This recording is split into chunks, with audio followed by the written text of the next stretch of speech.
activity, drilling, be it production and water. We'll simulate that and we'll do that exercise, both with those online, but I'll work very closely with those on here. So we'll look at doing that with some exercise or play sheets, right?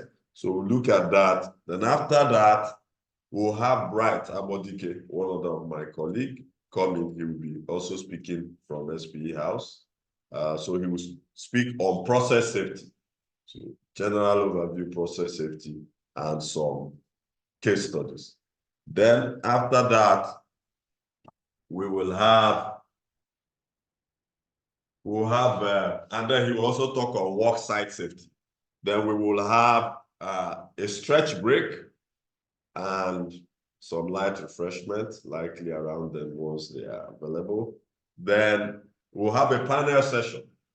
And that is another session you need to really pay keen attention. That's where you learn a lot of things from. So we'll have some experts that will be mainly online. We'll have one of the experts that will be moderating. The expert that will be moderating is a total deep water asset safety manager. So you can know the experience that will come on board from that. So he will moderate and manage the session together. Yeah, then we will have about 3 experts, Aina, and we'll have Angela, and then Dako. These are experts in that area. So they will discuss around some specific topic. The moderator will put us through on that. Then finally, we'll have our SD, who will moderate that panel session. We'll have an Aina take session on safety and digitalization.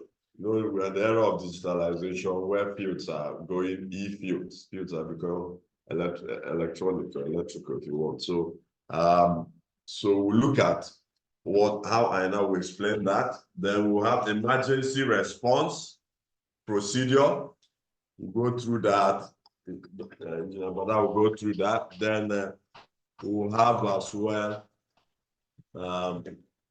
occupational safety. He will take that as well in more detail. Then HIRA and some other key concepts, he will take those in detail. Then we'll also have a brief quiz, because you never know what you learn until you measure.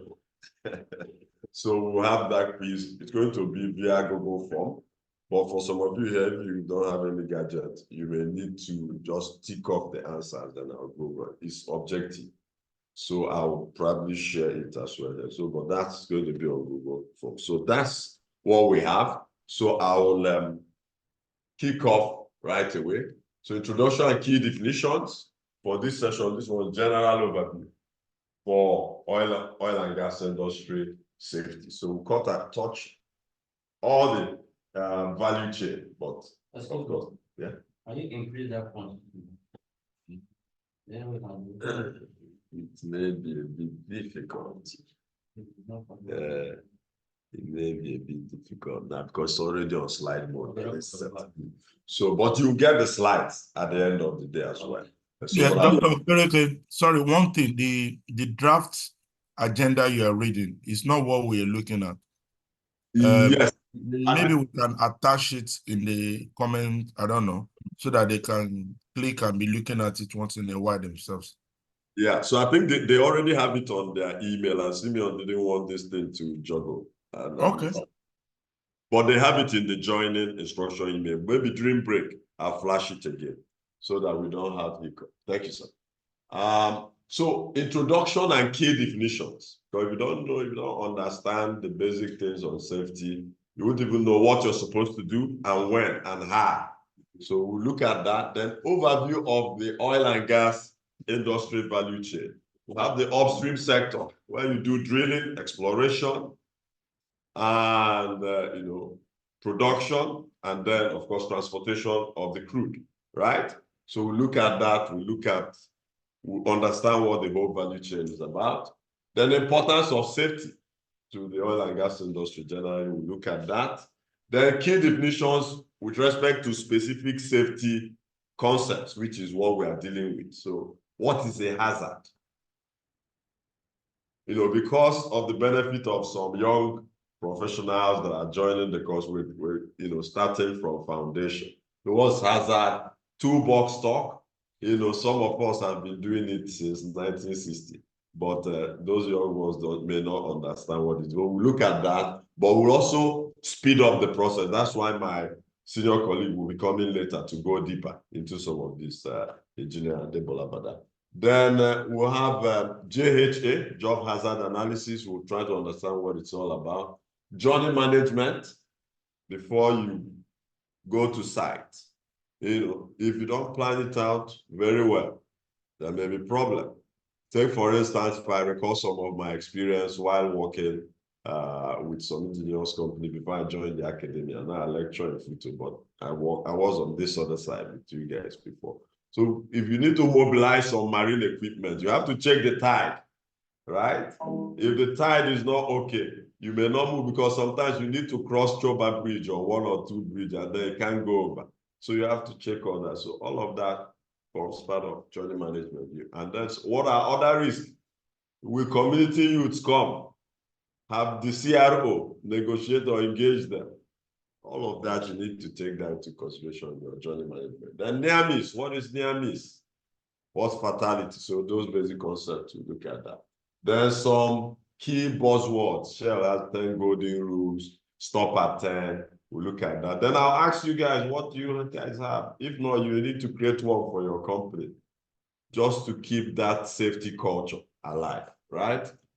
Safety hazards, you look at that. Then measures and best practice to help. Then some specific case study. And for now, we'll look at one of the striking case studies that happened in 2010, the Deepwater Horizon case study. What went wrong? What could have been done better? Are we really learning as an industry? For us, last year, there was an incident of a vessel moving to site, drilling vessel, right? And there was an issue. So it could be as a function of the poor journey management and what have you. So some of these things could be handled or looked at the panel session or question and answer much later. Thank you. So that's that. We'll move on very quickly because of time. Oops, sorry. So key quote, always remember, no job is so important and no service is so urgent. Sorry, Justice, I was engaged in this. Thank God you're here. No job is so important, right? And no service is so urgent that you cannot take time to do it in a safe way. So because when you do it safe, everybody goes home safe, we make the money, we enjoy the money, right? But when you're not putting safety in practice, you lose out on both ends because you may end up not even optimizing the production that you're trying to optimize. Because for operators, it's all about optimizing production, right? Nobody wants any shutdown. So this is just a platform showing us, yes, we want to work, but let's work safe, right? Key definitions, I said I will start from the basic, and that's what I have to do, right? I'm mindful of time because one of the persons taking the next session is actually having another engagement. So we'll carry on quickly. So safety, the term safety generally refers to the condition of being free of harm or free from harm, danger or risk, right? It encompasses a wide range of contexts, including physical, emotional, environment. So being free from risk, right? Or from harm, that's safety. So we want to work, but want to make sure we have identified all the things that could possibly cause harm and put what? Mitigating measures to prevent the hazard from occurring, right? Or getting a near miss or getting a fatality, right? So safety is part of our everyday life. You wake up, you want to open the door, you need to look and be sure that the handle is safe. Otherwise, you hurt your hand. You want to close the door, you need to make sure that your child's hand is not on the door. So it's part of everyday life, right?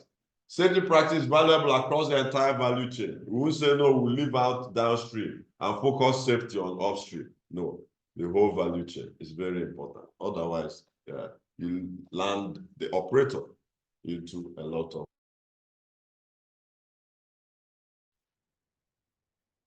safe, so to enable the operator to remain safe and of course optimize production. Yeah. Occupational safety, and I'll share a little bit of story here. It is very important. I was at Alakiri sometime 2003, 2004, Alakiri gas plant access. So we needed to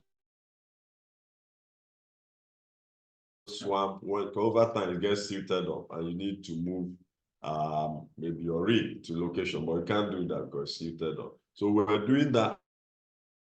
Do a proper pipeline route survey. So the dredge master didn't know that there was a pipeline around where he was supposed to sweep. Boom, pollution. So you must take extra measures, right? And one of the things I discovered from that incident is that a lot of things are mixed up within our industry.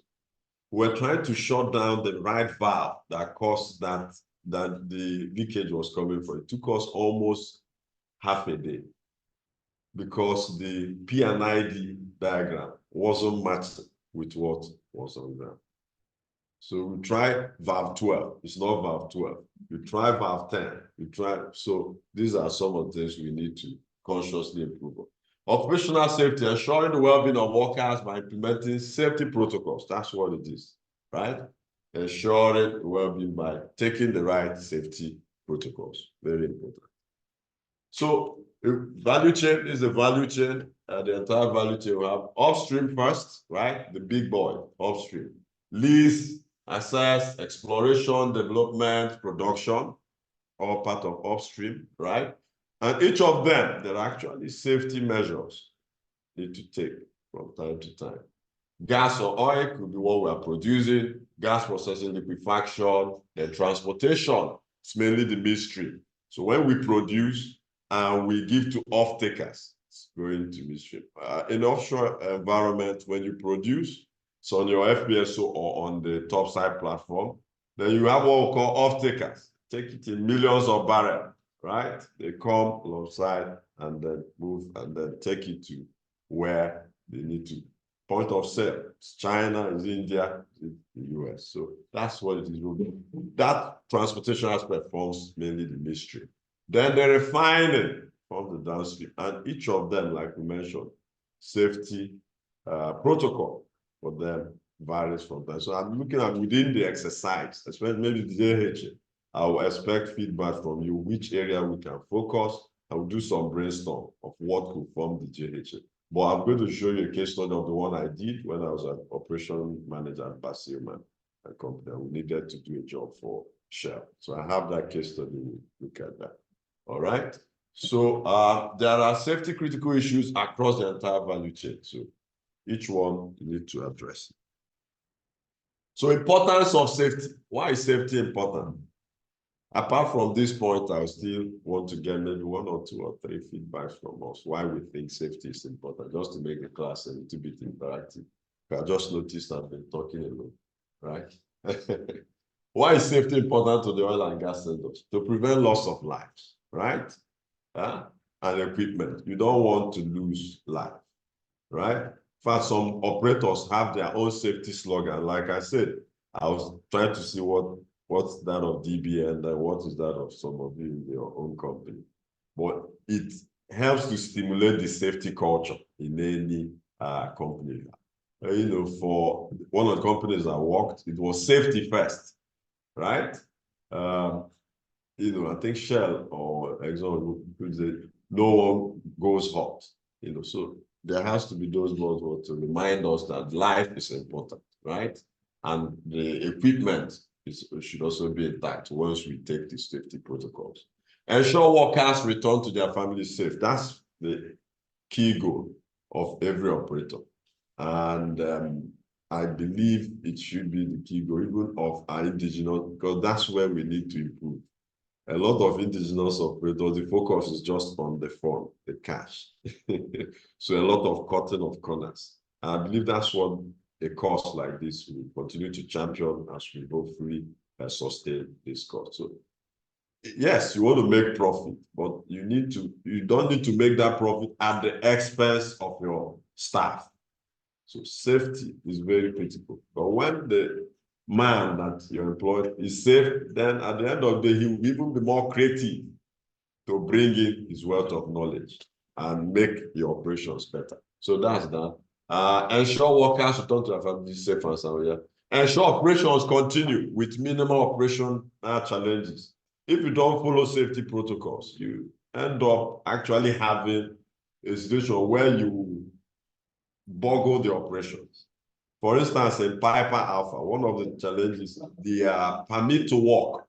When they filled it, we'll watch that video. We had it in mind before the session started, but we didn't have a number of us there. So watch it just before the panel session. So I'll discuss with you, we'll have that. It's just a 10-minute video. So you see a summary of what went wrong in Piper Alpha.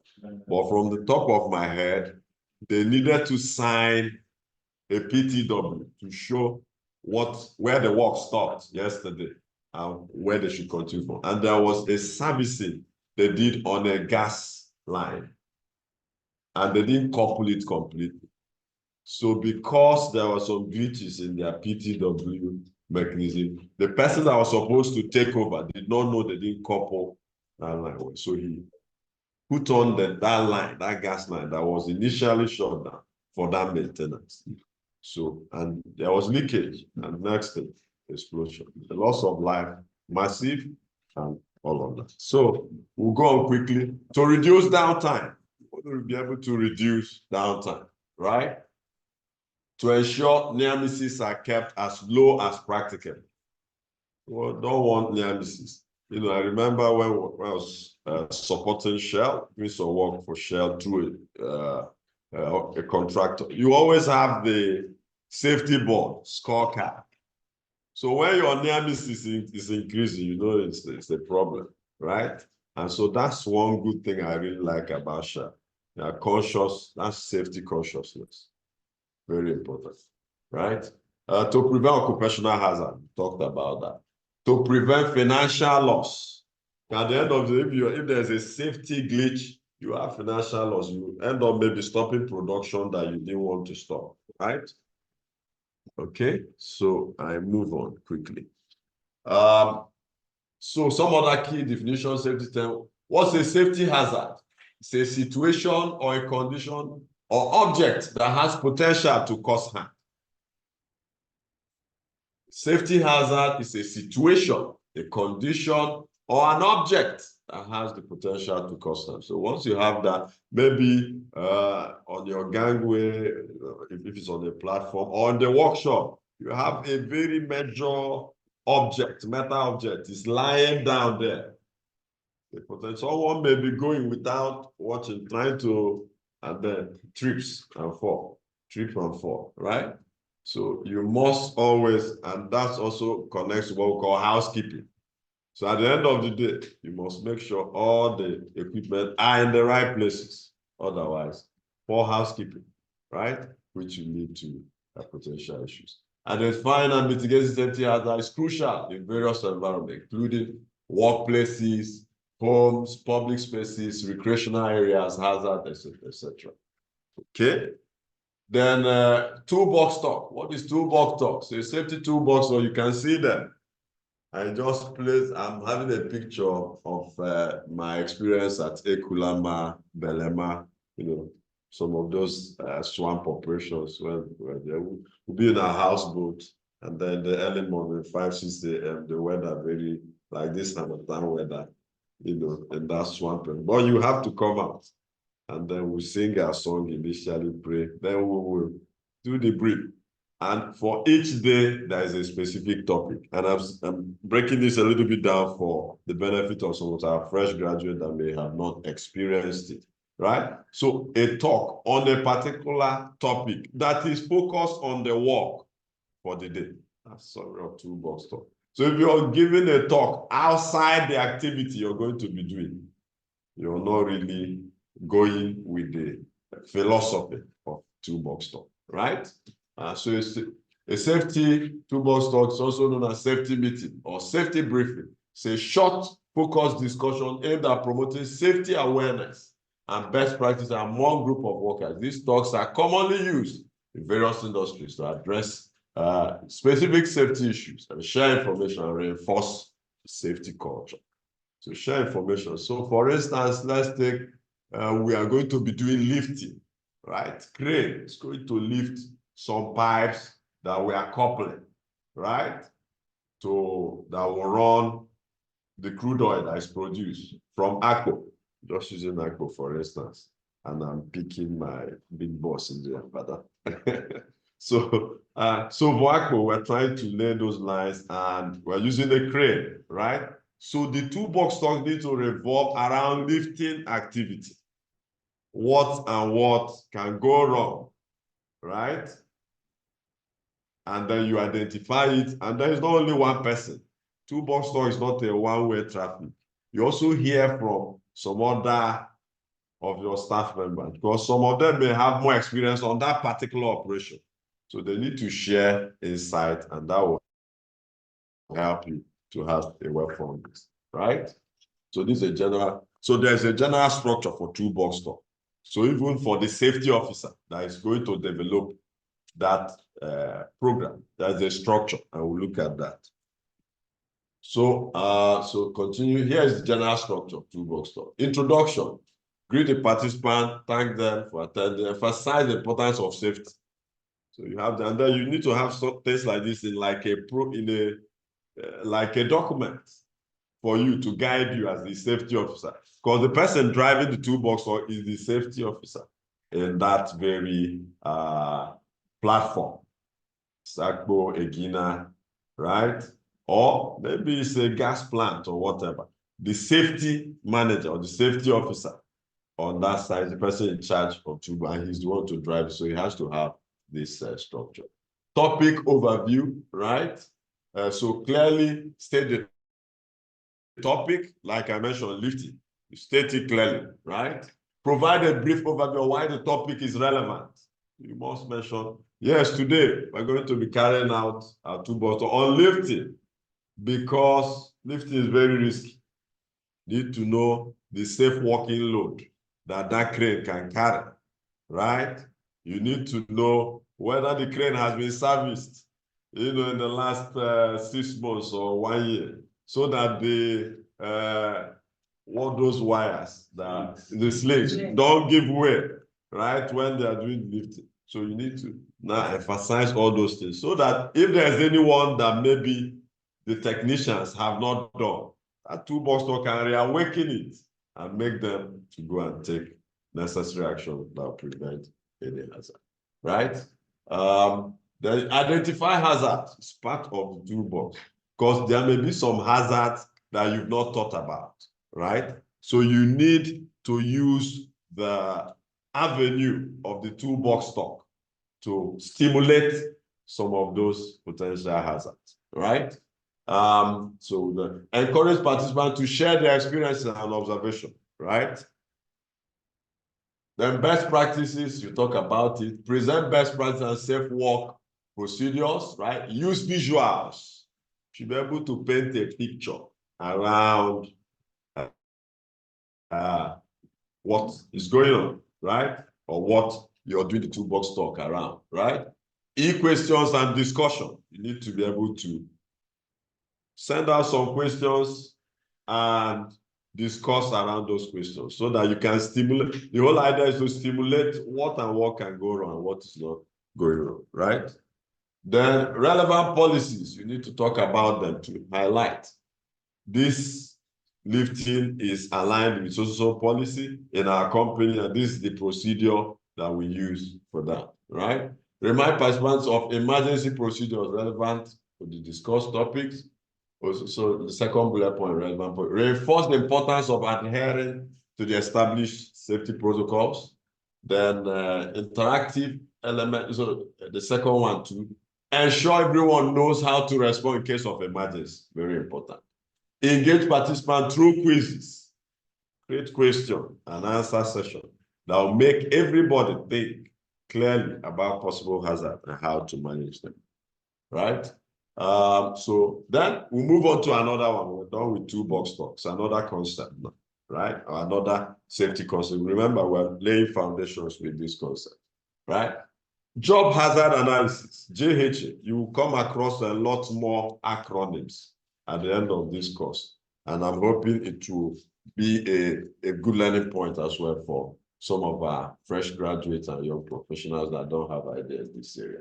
So job hazard analysis, what is it? It's also known as job safety analysis. It's a systematic process used to identify and evaluate potential hazards associated with specific job or task or activities. Key steps include selection of the job or task, choose a specific job or task to be analyzed, break down the job, identify hazards, and so the details are there. Trying to make sure I move on to the next slide as well. So still on JHA, what else is involved? Assessment of risk, right? So you need to be able to assess risk as part of this, evaluate the severity. A lot of time we rank the severity so that we know the one to 5, right? So if the hazard we're looking at here is trip and fall, is it 4? Is it 5? You rank it and whatever. So evaluate severity and likelihood, and that will help you know how to really assess it and know which one is peak in terms of risk.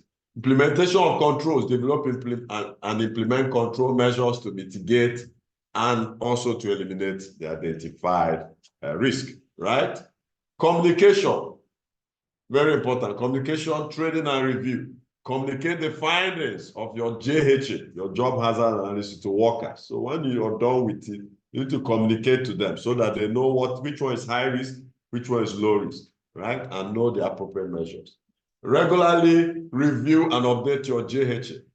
Conduct JHA systematically as well. Route planning. So this one has to do with journey management. Okay, so this is another concept which we are looking at. Journey management. We're done with toolbox stock, right? Toolbox stock and toolbox management system. We talked about that. Remember, we're laying foundation for key safety concepts. We're done with toolbox stock. We're done with JHA, job hazard analysis, right? And we're looking at journey management. So you want to mobilize to site. You're moving to Ekulama, right? From Port Harcourt base office, right? In DBM, you're moving to Ekulama. You have to plan it. Which equipment are you going with? Which type of marine vessel? Is it speedboat? Is it a shuttle boat? Is it a ship? You need to think about all of that and know what volume of petrol do I need so that it doesn't run out at the end of in the middle of the way, right? Is there a bridge around where I'll cross? I'm saying this bridge one because it used to interfere with what I was doing when we were doing some sweeping jobs for sure. Whenever I finished negotiating with the dredger, sometimes at some point we didn't have a dredger for the company I worked with. So we needed to hire. So you need that dredger to move at the right time because per day, your there's cost implication, right? So you do all of that. So come settle in. But don't go, that one is justice. You can come and stay close to the land. Welcome. Or you can go through there. Thank you. All right. So you need to think about how you plan out your journey. Right. So, but let me start from the definition. Journey management is a structured and comprehensive approach to planning and managing and ensuring safety of travel or transportation activities. This concept is particularly relevant for business and industry and involve frequent travel, especially employees, etc. Key components of journey management include route planning. Route planning. So you need to do the route plan, establish route planning, approval from your supervisor, because especially Shell, I discovered they are very strict with this. If it is one or job somewhere, manager is supposed to sign, and he didn't sign your journey management, and you went, they may even blacklist you if anything, especially if something goes wrong, and you travel, you made that journey to mobilize to site without getting necessary approval. So you must do this documentation, submit to Shell, weeks. They will look at it thoroughly. and approve, because they themselves want to stimulate what can go wrong. Sometimes they will send it back to us. Review this, your journey management plan. Revise this, add this. During the era of militancy, add more security, right? Use 2 gunboats, use 3, right? Depending on how intense the security in that area is. Are we together? Yes, right. So route planning, establish route planning approval from your supervisor, etc. Risk assessment, conduct a thorough risk assessment. What's the weather like? Especially marine operations, weather is key. Tide, and we used to really be conscious of tide. But if the tide is low and you want to mobilize a dredger, you won't have enough draft to move it. You want to mobilize a rig, you won't have enough draft, right? Draft, that space for it to float. So you need to think about that. Communication, ensure clear communication between individuals involved in the journey, etc. Key components, emergency preparedness. Develop, communicate emergency procedure, contingency plan. If something goes wrong with this plan, what else can we do, right? If we run out of petrol, or if it's an equipment that has, instead of going with maybe a shuttle boat that has 1 engine, go with 2 engines. If this one fails and you're going to Bonnet, this other one can help you so that the bad boys will not deal with you halfway in the water, right? So you think about all of that. Petrol, go with reserve, because your safety. Yes, you spend extra money now that subsidy is gone. Yeah, you spend extra, boys, for your safety, because safety is key, right? Driver safety, emphasize the importance of driving practices. Put on your seatbelt. I learned that one from Shell. Anytime I go, even if I'm a passenger in the boat I'm riding, this morning, as soon as I came in, the driver didn't have it. So when I put you now, I've seen it happen 2, 3 occasions because it's become part of my culture. So then don't go on night journeys. Share particular does not accept night journeys. So they will stipulate things like that in your journey management. I need to run on quickly. Then we have vehicle inspection and maintenance. Implement all of that as well. You need to make sure maintenance is done properly. Travel and documentation. You need to think about that. If you need to have some permits, you must get those permits, right? For the site you're going, from where you're taking off, make sure the right people have approved your permit because they know better, right? They may tell you, no, don't go now because there's problem in the site now. Delay it to next 2, 3 days. It's part of journey monitoring. So if you don't follow the protocol, you run into problems. Monitoring and reporting. Establish a system for monitoring and reporting. Very important. Post-trip review. So you may have even some supervisors that are just designated to do this monitoring, right? And I see even the transportation companies, God is good and the likes, they have monitoring people. So you go between Lagos, somewhere in Benin, they have where they'll do some checking, look at your speed limit and all of that. So for us too, the oil and gas, we need to have more of those monitoring mechanisms, just to make sure there are checks and balances, prevent hazard in the fatality. Post-trip review, conduct post-trip review. So when the journey is done, you've gotten to site, you're working, you must conduct review as well. So safety hazards, just to take it. So this, can we highlight 1 or 2 hazards from here? So common hazard, there could be explosion, fires, chemical hazard, could be toxic substances that leak out from maybe a gas plant or water. Environmental hazard, spills, like So, but for this one, it's a little bit of lifting operation. So, but just to make the class interactive, can we identify 1 or 2 hazards? Yeah. Those online, you can also type in your suggestion of the possible hazards here. Then Simeon, we'll need you to roll up the next slide.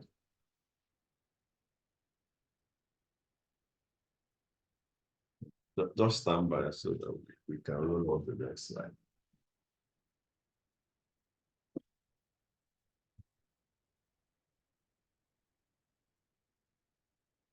I don't know if Madam Angela, you're on. I will start quickly the next slide, but let's finish this.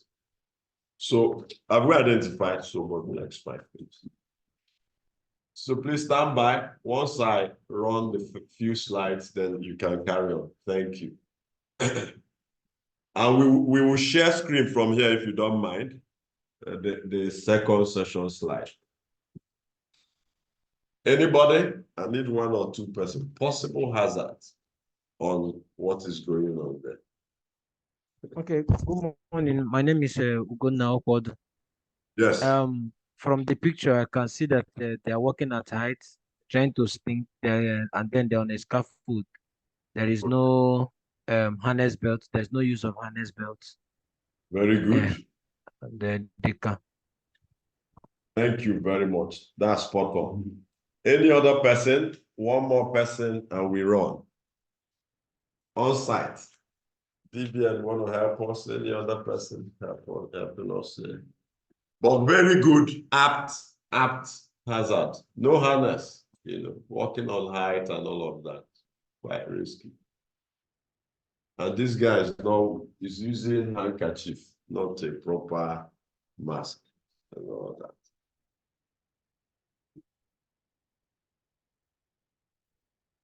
Okay, we'll move to the final one. Safety measures and best practices. Engineering controls to minimize it. You must engineer the safety process. Think about it with an engineering mind, right? Think about it with an engineering mind, what you're going to do, what needs to be done, right? So that you can carefully identify possible hazards. Or even identifying hazard needs some technicalities. Right? You need to understand the operation for you to be able to identify potential hazard. Personal protective equipment, very important. It's an important measure. Make sure don't, especially if you're at management level in any of your company, don't allow them cut budget on PPE. You need the hard hats, good ones. You need the hand gloves, not abandon it, right? You need the safety shoes. Those ones that the Halliburton guys used to wear, very nice and strong, so that you don't run into problem around your personal body system. Emergency response evacuation procedure, a lot of thoughts need to be given into this. If something goes wrong, then offshore, it's even very critical. They take time. There's a place they call the deluge, right? There are safe regions. Yeah? Then they move the accommodation out away from the process equipment down the top side. So you need to think about all of that carefully. The employee safety training programs, keep on training your people. What we are doing now, what we may likely do, more expanded trainings on HSC, very important, just to sink in the culture, right? Case studies, I like real life case studies, so that's what I'm going into. Discuss courses, emphasize continuous improvement safety culture. So we'll look at this very briefly. Deepwater Horizon, sometime 2020, right?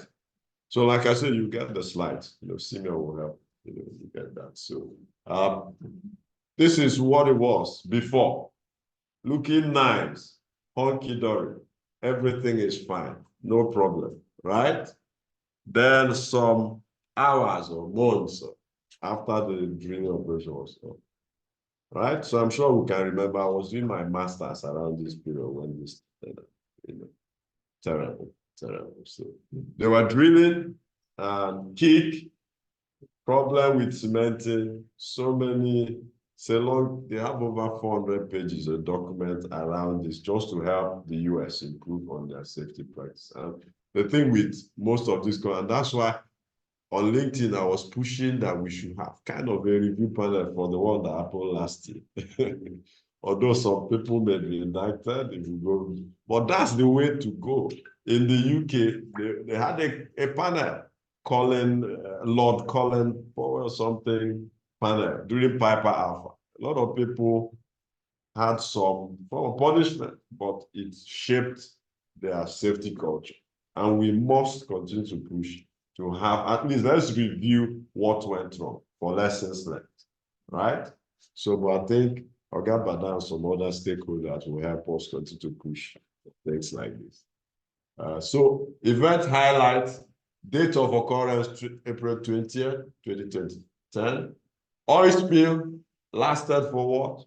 4 months. Can imagine, right? 4 weeks and 2 days. A lot of harm to the aquatic environment. Casualty because of poor safety measures. 11 killed, 17 injured. Very problematic. Disaster location, Gulf of Mexico. Operating company BP, rig owner, transition. Area of extent of spill. Look at the volume there. Volume of oil spill, deep water horizon, etc. So this is one of the models that helps us to identify what could be a problem. It's called Swishi's model, right? So you look at it, sorry, you look at what could go wrong through it and then try to identify. So these holes are what could go wrong. The ideal system is this way. All the loopholes blocked. You have checked for all the objects that are supposed to be are not supposed to be dropped anyhow. You've done your housekeeping, you've checked the equipment maintenance, you've done your journey management. So you're like this. But when you've missed out some things, and in reality, actually, is never perfect. So you must consciously try to reduce the holes. Because the more the holes, the more the potential for hazard. So the hole in that case was the failed BOP. That's one of the holes, major holes that led to that explosion. Failed BOP. So in recent times, operators are looking at how to improve the safety operational mechanism for BOP by adding what they call secondary and tertiary safety barriers on the BOP. Right? Sorry, sir. What is BOP? Okay. Blowout preventer. Very good. Very good. I like the way you stopped us. Blowout preventer. It's used for drilling. When you're drilling, it's just a safety tool that will help to prevent what we call kick so that you have explosion. Event summary, failed BOP as a result of flawed well plan due to poor cementing, etc., production casing issues. So that led to that. Okay. So conclusion, safety is critical, can lead to injuries, etc., loss of life. Key terminologies we've looked at today: hazard, JHA, journey management, TC, introduced. We did some illustration on toolbox talk, just to remind us what we did and what we are doing, because you have small quiz at the end. Sample case study, we looked at that. So thank you for this one. Simeon, I don't know if you can help. Sorry for bugging. So guys, we'll roll up this session, 2 slides in 1-2 minutes. And I'm hoping Madam Angela is still somewhere there. Although I know I have. Okay, sorry for I've really crossed your time. I know you will find me. I know you will find me, but let it not be in dollars. Let it No be problem. I can survive Naira, but dollars now, my dollar account is low. Okay. So maybe you just start off so that I will join in my own slide. Exactly. I'm looking at running 1 to 7, right? As we agreed. Then you continue. It's on the same slide, right? Or you want to run from your own slide completely? I'm running from your end. Okay, fine. So roll out session 2. It's this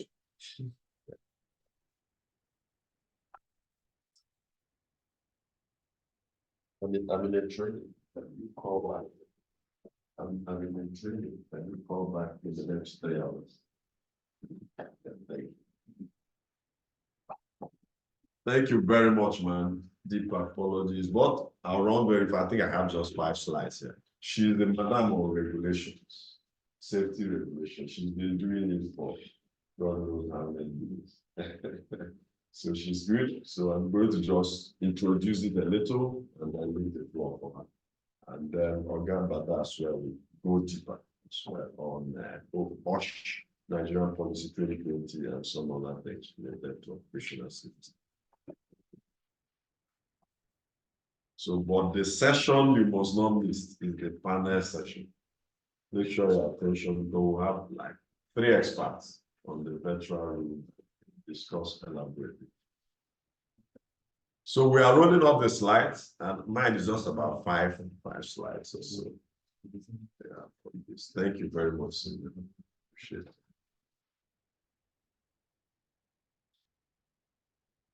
Thank you.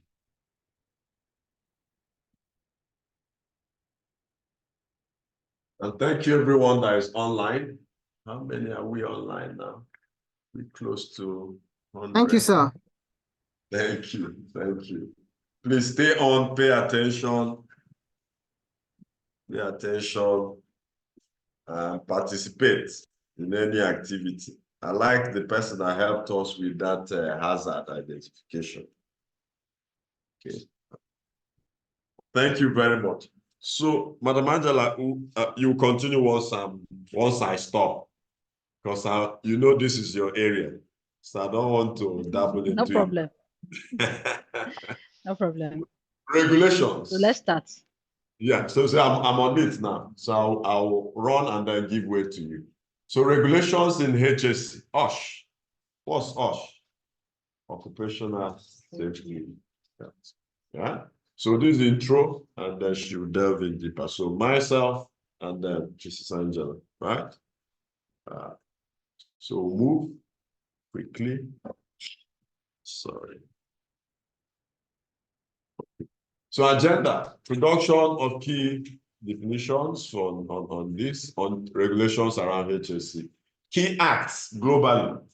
You know, there are various safety acts across UK, Australia, US. So we just get to know some of them, familiarize with them. Then she will dwell more on Nigeria. What are the challenges, limitations, in what we are doing on the so HSC, Health, Safety, and Environment Regulations, they're often referred to as Occupational Safety and Health, OSH. Let me, I wanted to say something, but let me wait it. But take note of some of these acronyms. This will form part of assessment later. Anyway. So OSH, Occupational Safety and Health Regulations, vary from country to country, various jurisdictions as well. Different regions have their own set of laws and regulations. And we have, but to a reasonable extent, the implementation is a challenge. And I think that's what this course will stimulate and push us as operators. And hopefully, I'm hoping there are some regulators online or within. But this is to gear us up in the right direction. So OSHA, Occupational Safety, Health, and Health Administration. That's the US version, right? So the Occupational Safety and Health Act was in 1970. It was enacted in the US, right? And it's set to enforce safety and health standards over there. And it covers a wide range of industry of their own in the US, right? So not just oil and gas, other industries. Then in the Europe, you have EU OSHA, the EU form. A lot of times, different countries actually just optimize what is elsewhere, not copy it verbatim. It's not advice. But look inward, look at what your environment requires and adjust, right? So we have EU OSHA. So the European Union has a directive and regulations related to occupational safety and hazard. The framework is put together under Directive 89/391 EEC, some administrative things there. Then ISO is the international one, cross countries. ISO 45001, because ISO also oversees some other regulations, but for safety, health and safety management systems, ISO 45001, very important. ISO 45001 is an international standard that provides framework for establishing, implementing, maintaining, and continually improving occupational safety and health management system, right?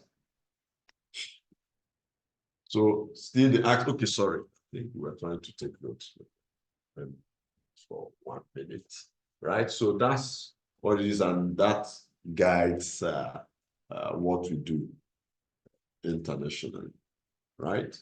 So Health and Safety Act, that's what the UK calls their own.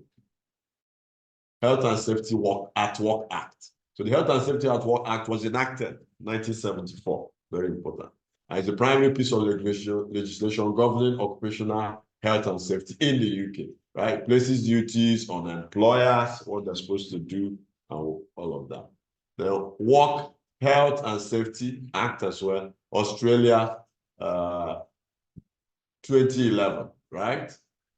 Each Australian state and territory has its own regulatory body, etc. OSH Act, Canada, that's the one they use in Canada as well. Then Occupational Safety and Health Act is what they also used in Singapore. So it's important to take note of what these various countries because you may be DBN may move you. There may be an operation in Singapore. You need to know the relevant act. At least you can go online and get. So as well, the task, take-home task is you have this already. Just go online. Most of them are available online. Look them up and review them. But maybe before the end of the day, I'll see if I'll create a little case study around one or two. Occupational and health safety also for Singapore. And this one is managed by the Ministry of Manpower in Singapore, overseas operation. So continued again, we have Work Health and Safety Act Australia. That's what they call that. So it was enacted in 2011. Each Australian state and territory has its own, just like maybe Abia State, Imo State, the equivalent there. Lagos, various states under Australia, they have their own localized act as well. Then OSH Act Canada, so Occupational Safety Act for the federal legislation, the Occupational Safety and Health Act Singapore. So I think, have I gone up to 5? Okay, 5. I don't know if you can continue from here. Okay, thank you very much. So the next slide. Okay. Okay, so he has done, Doc has done a preview of what we have when it comes to OSA legislation in the world. He even went as far as noting some standard. But in Nigeria, we don't really have an OSH Act per se, but our constitution made a provision for the safety and health of workers. Let's look at, if you have your internet, your gadget to check.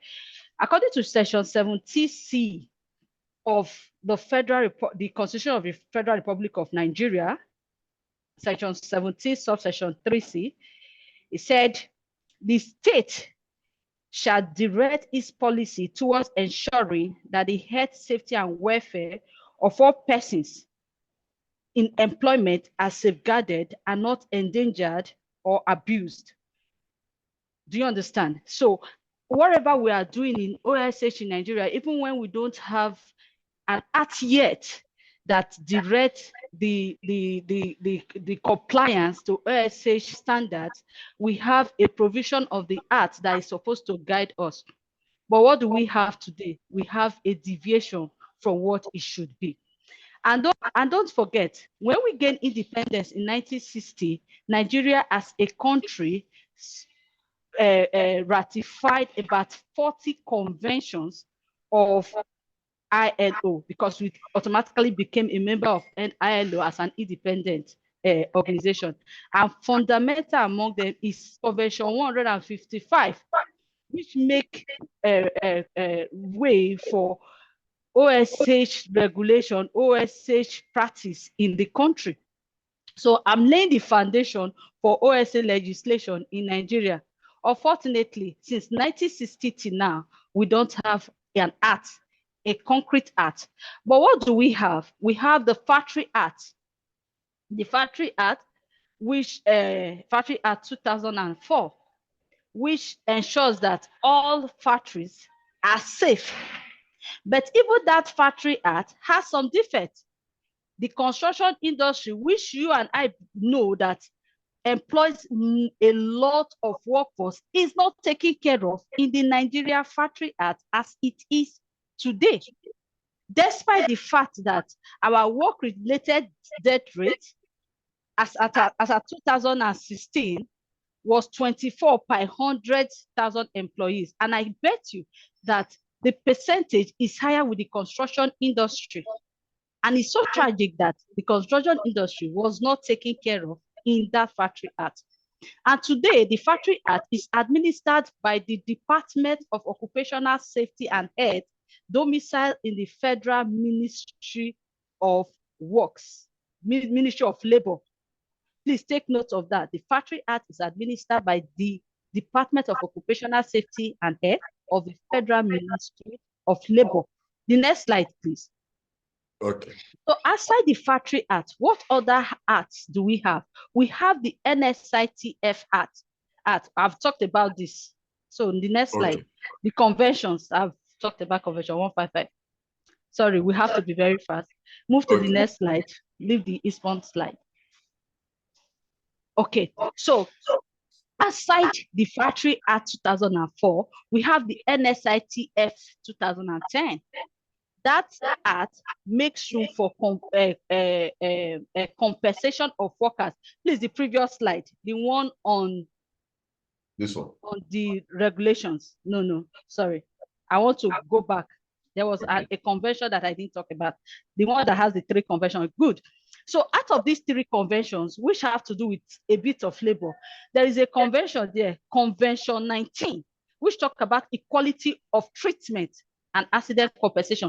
So based on this convention, we now have the NSITF, National Social Insurance Trust Fund, that manage our Employee Compensation Act. Who can tell me the former name of ECA? So we can go back to the slide we came from.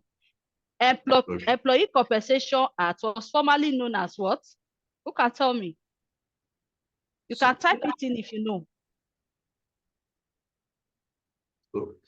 So feel free to type in. Type it in, please. Type it in. The whole idea is to make the class interactive. Because we want it to be as interactive as possible. If you are there live and you know it, please let us know. Employee Compensation Act was formerly known as what? No idea?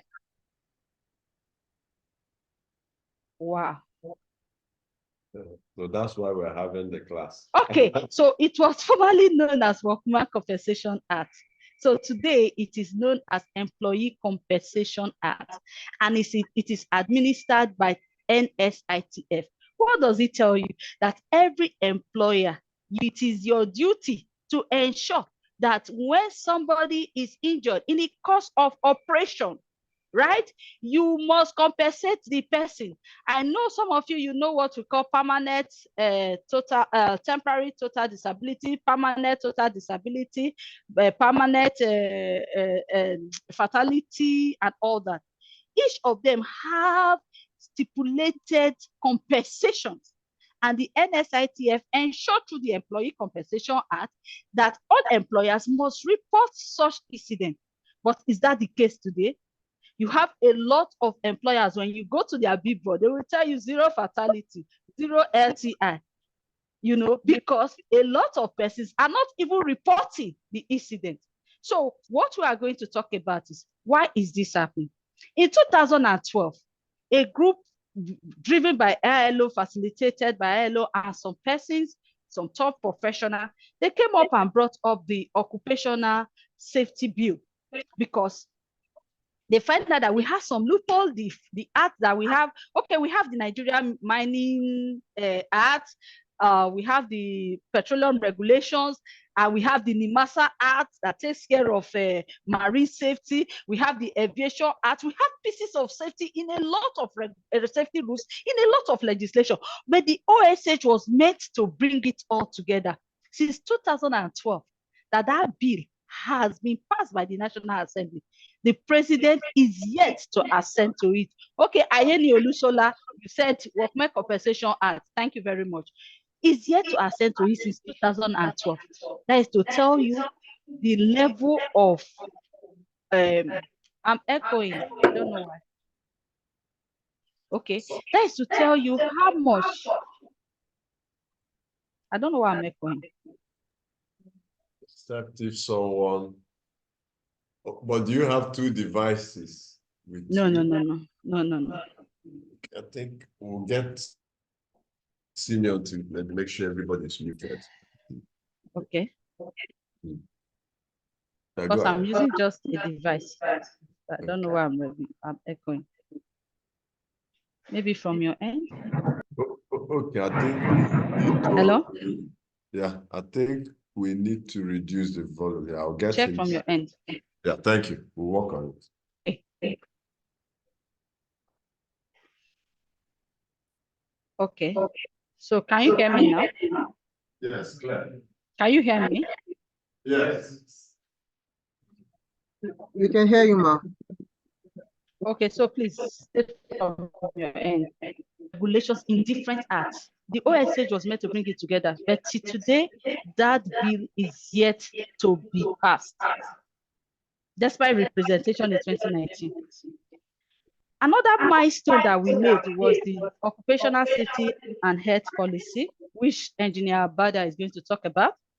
And I'm glad one of those persons that drafted that policy is in the panel today. That is Mr. Dakpo. A group of them, organized by ILO, brought some technical experts from various sectors to come and draft the OSH policy. And he is going to talk about it. These are milestones. But we hope and pray that the occupational safety and health bill will come to fruition so that a lot of the deficiencies of this other act will be addressed in the OSH bill. If you have not seen it, I would encourage you to see it after now. I think, Doctor, you have it. You can send it to the house at the end of the presentation. Please, the next slide. Okay, sure. So the OSH today, what are the weaknesses? Let's go straight to the weaknesses. As it is today, the OSH legislation, what are the weaknesses? What is the situation? I'm not going to go into this because Elga Bada is handling. Yes. So go to the weaknesses. Yeah.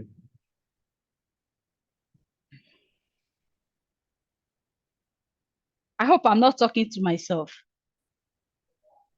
No, you are doing well. Go ahead. Yeah, Okay. we're hearing you, ma. Yes, we can hear you, ma. Okay, the weaknesses, go straight to the weaknesses. I've talked about NSITF. Let's leave this data because Okay. these are, look at the data.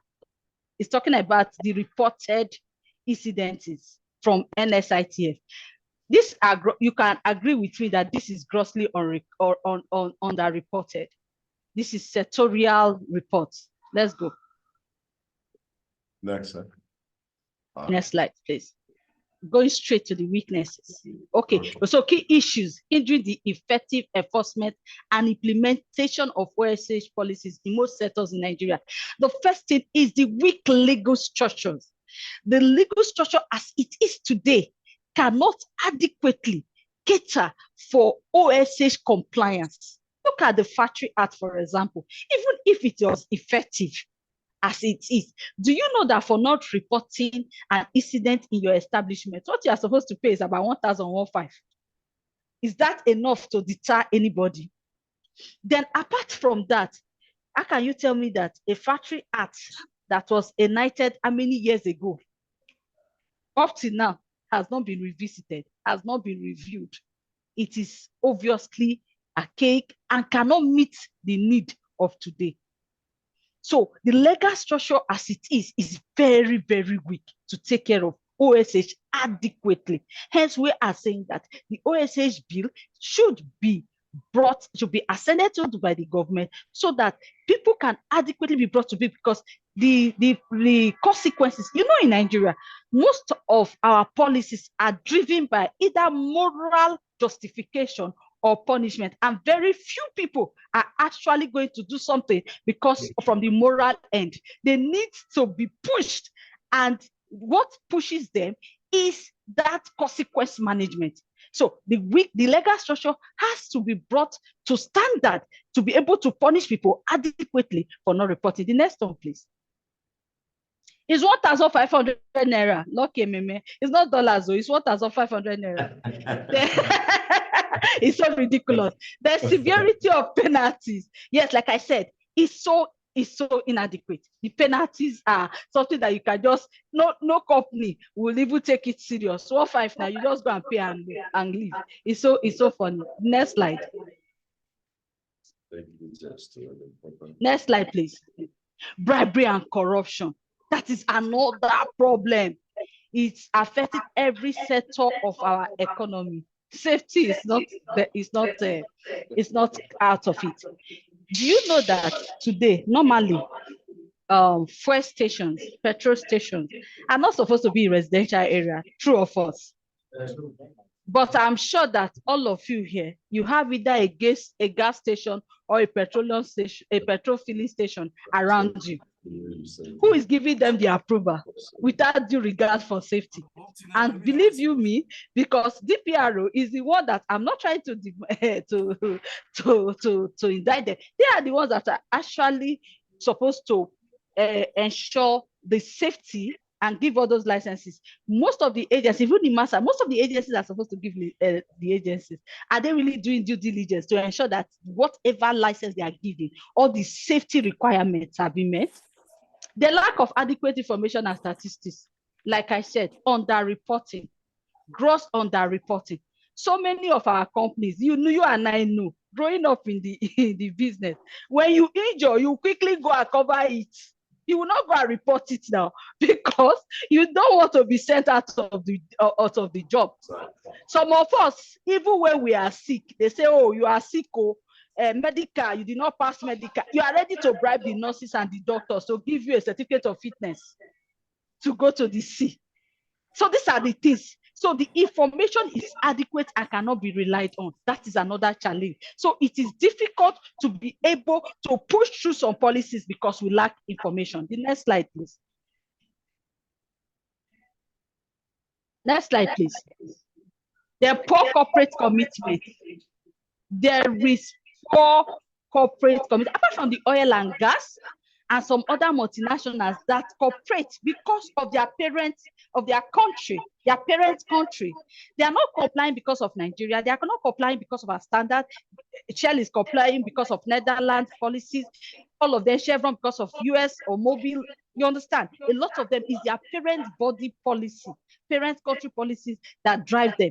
But a lot of our corporate organizations, they play lip service to OSH. They will come and draft very wonderful policies. But the truth is that OSH is the least in their endeavor. The next slide. So, some slides are missing. So let's continue. Don't worry, I will talk about it. So having identified, then another issue we have is lack of synergy. You see unions that are supposed to fight the cause of the workers. Are they actually fighting the cause of the workers? I have never seen any union, any trade union. It is difficult for a trade union to go on strike because PPE were not provided for workers. It is never a major concern to our trade unions today. Until somebody dies, that is where they will say the person died. Yes, they are talking about improved welfare package, improved salary, improved condition of service. Who is talking about the health of the worker? Who is talking about that worker that needs to come back home safe? What amount of money can equate the life of a person? So even our trade unions are failing.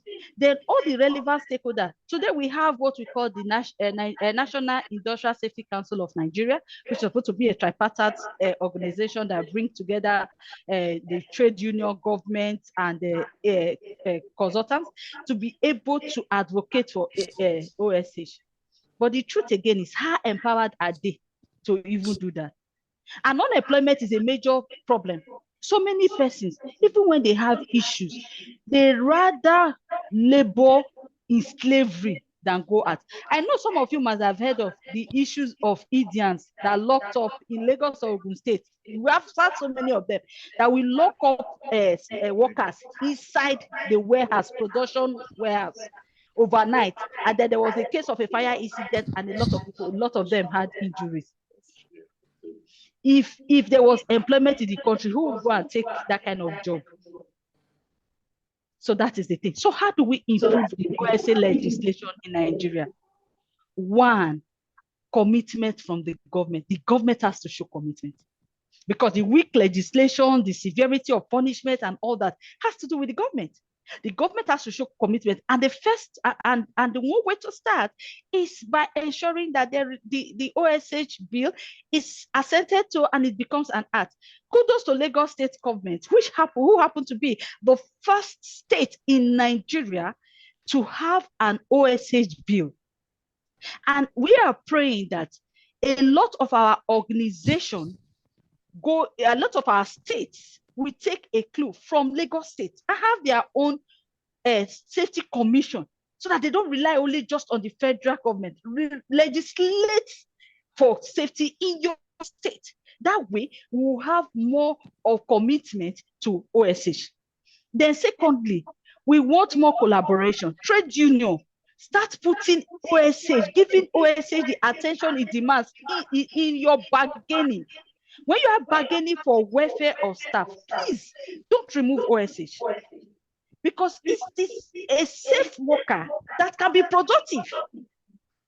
So union, don't just look for money, don't just look for little pay. No, look at the welfare of our staff, our Nigerians, especially those that work with some of these countries, some of these nationality companies. The way they treat our staff, the way they treat our workers, our indigenous workers, it can make you shed tears. But because there is unemployment, people don't want to leave. But union can take up this course. Sometimes when you even report a case of incident, you are victimized for getting injured. Do you know that it is the duty of your employer to tell you the hazards that are in your job, to provide adequate PPEs for you to ensure that you are not injured? It is not your responsibility to get yourself PPE. But do we see unions fighting for it? A lot of you here, when you are going back to take up jobs, they will tell you, where is your boot? From your little salary, you go and buy boots. You go and buy cover. When workers are meant to buy PPE, do you think that they will adequately wear those PPE? That is why no wonder some of us will go and buy expired PPE that were imported from UK and US, and you go and buy them. For those who worry, you buy in my demo truth. I don't know where they sell the fairly used in Port Harcourt. You go and do something that is already expired, that is sold, can no longer give you the protection that it demands. Then another thing that we need to also do is government organization. Please, NECA, some of you here belong to the National Employee Consultative Agency. Yeah, some of you belong. Please, employers, try as much as possible to sensitize. Hello, please, can we mute off? Try as much as possible to sensitize your members on the need to ensure the safety of their workers. And also, you and I, those of us in Society of Petroleum Engineers, we have a role to play. Thank God you have started. Some of your members are employers. Some of your members are employees. We need to take this advocacy out there. Let the employers know that, employees know that it is their right to be safe. It is their right to be consulted. It is their right to be told that a job is hazardous, so that they will keep away for it. So let's ensure safety. OSH can work. It is working. Even though we may not have the acts that we need, there are still some acts that you can take advantage of. The Factory Act is there. The NSITF Act is there. Ensure your company reports your incidents when there is an incident, and ensure that you get adequately compensated. I will start with a story. The fact that a lot of us don't get, we Nigerians, people take us that we don't follow through when things happen to us. I had an incident that involved my luggage with a particular airline, and I got to where I was I arrived and find out that my luggage was manhandled.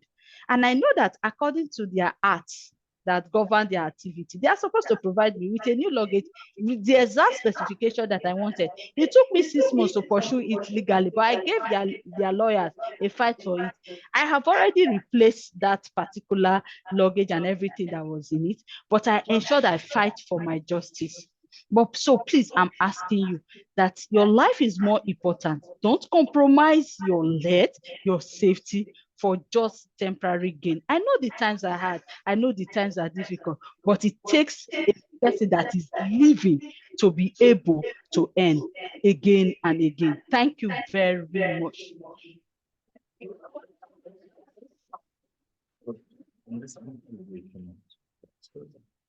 So I Thank think you. it's over to Mr. Bada, right? Engineer Bada. I think I still have one more session, but I think, okay, yeah, you're right. Don't mind me. It's true. You're right. For this To take session, us on OSH policy. Yeah. exactly for Nigeria. It's true. So, Yes. SD, So I sir. can leave you briefly now to join before I come Yes, back, so right? but we need you for panel session. Thank you very much. Yes, You're I'll the be back. best. All right, cheers. I will Thank be you. back. Well done, yeah.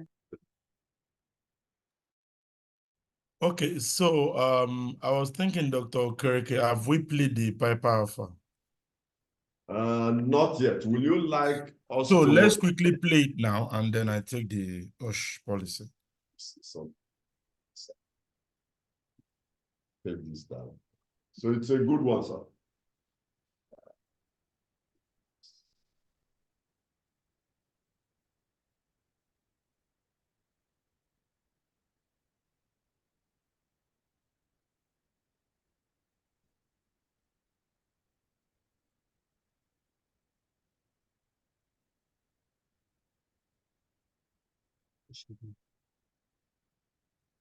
It's a video.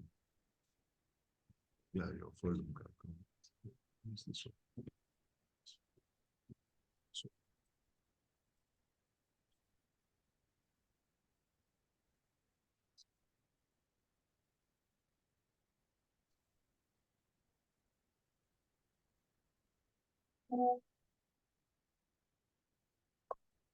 My power for the day is just to give us clarity of real.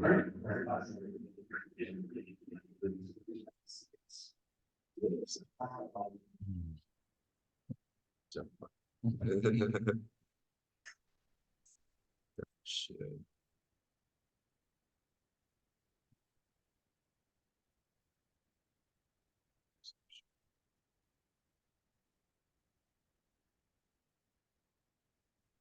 So the Piper Alpha will take approximately 10 minutes. It's also a good way for you to relax before we go into the OSH policy. And take note of the key aspects. I will ask some questions. Thank you. Thank you, sir.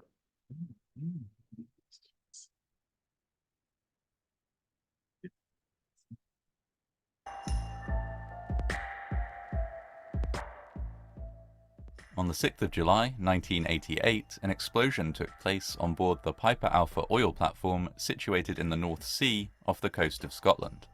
It was the beginning of one of the most expensive man-made disasters ever to take place, one which would result in numerous deaths and injuries and change hundreds of lives forever. A later investigation would reveal that, in part, the accident could be traced back to a single, misplaced piece of paperwork. The Piper oil field was first discovered in 1973, and little time was wasted in constructing an oil drilling platform to exploit it. The Piper Alpha oil platform was finished and put into operation in less than 4 years, an impressively swift construction process for such a complex build. On board the static platform you would find all the equipment necessary to extract oil and pump it via a pipeline to an oil terminal on the island of Flotta, part of the Orkney Islands. Piper Alpha also received oil via pipelines from other platforms and piped this on for processing. On board there was accommodation and facilities for the platform's staff, who would live on board Piper Alpha for weeks at a time.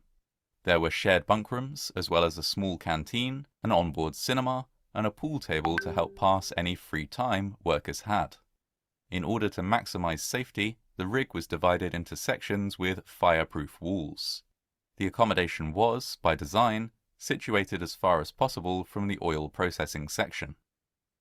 Once in operation, Piper Alpha proved extremely prolific. It could pump as many as 300,000 barrels of oil per day. The rig also dealt with natural gas, which was produced as part of the oil extraction process. Initially, this gas would simply be burned off with a flare. In 1978, however, the rig's operator, Occidental Petroleum Caledonia Limited, got permission to process and export this gas as well. This made the already profitable rig even more valuable. but also meant that gas processing equipment had to be retrofitted into the structure. Unlike the oil processing equipment, it was installed in an area relatively close to the employee accommodation. On the 6th of July, 1988, one of two pumps that formed part of the gas processing equipment was taken out of service for maintenance. Engineers working on the pump were unable to finish the job in one session, and so capped off the pump with a metal plate that was bolted in place by hand. An engineer then completed the necessary paperwork to inform the next shift that pump A should not be used under any circumstances. Ideally, he would have handed this paperwork to the manager for the next shift, but as the manager was busy that evening, he instead simply left the paperwork in the control room.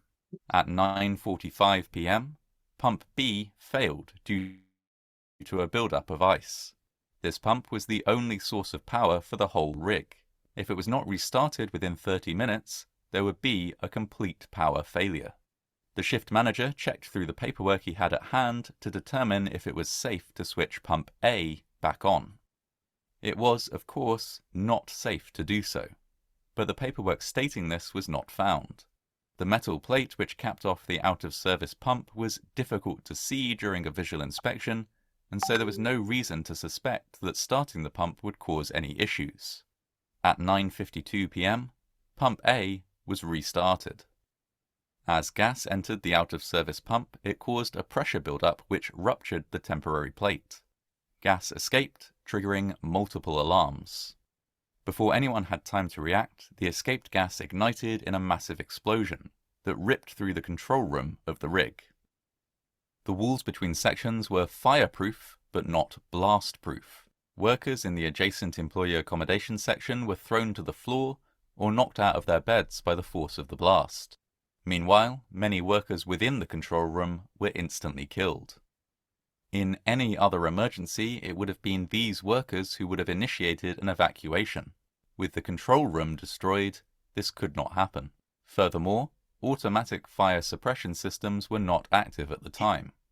These systems drew water from the sea below, and had been switched off so that divers could safely carry out maintenance in the water that day.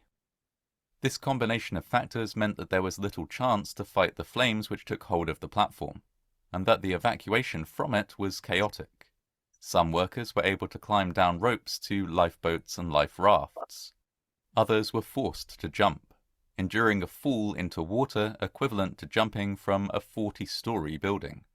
Many donned life jackets when they realized they would have to evacuate, but were forced to remove them before jumping. Hitting the water while wearing a life jacket could result in serious injuries. Even those who reached the water weren't safe. Oil collected on the surface and caught fire, while burning debris from the disintegrating rig fell around them. Secondary explosions followed the first. In one area, burning oil dripped down onto a platform used by divers. The platform was a metal grating, and the oil should have fallen through and down to the water below, but it was prevented from doing so by rubber matting. This rubber matting had been placed to protect the feet of divers as they worked. Now it caught the burning oil and created a raging fire that heated up an active oil pipeline, causing it to rupture and explode.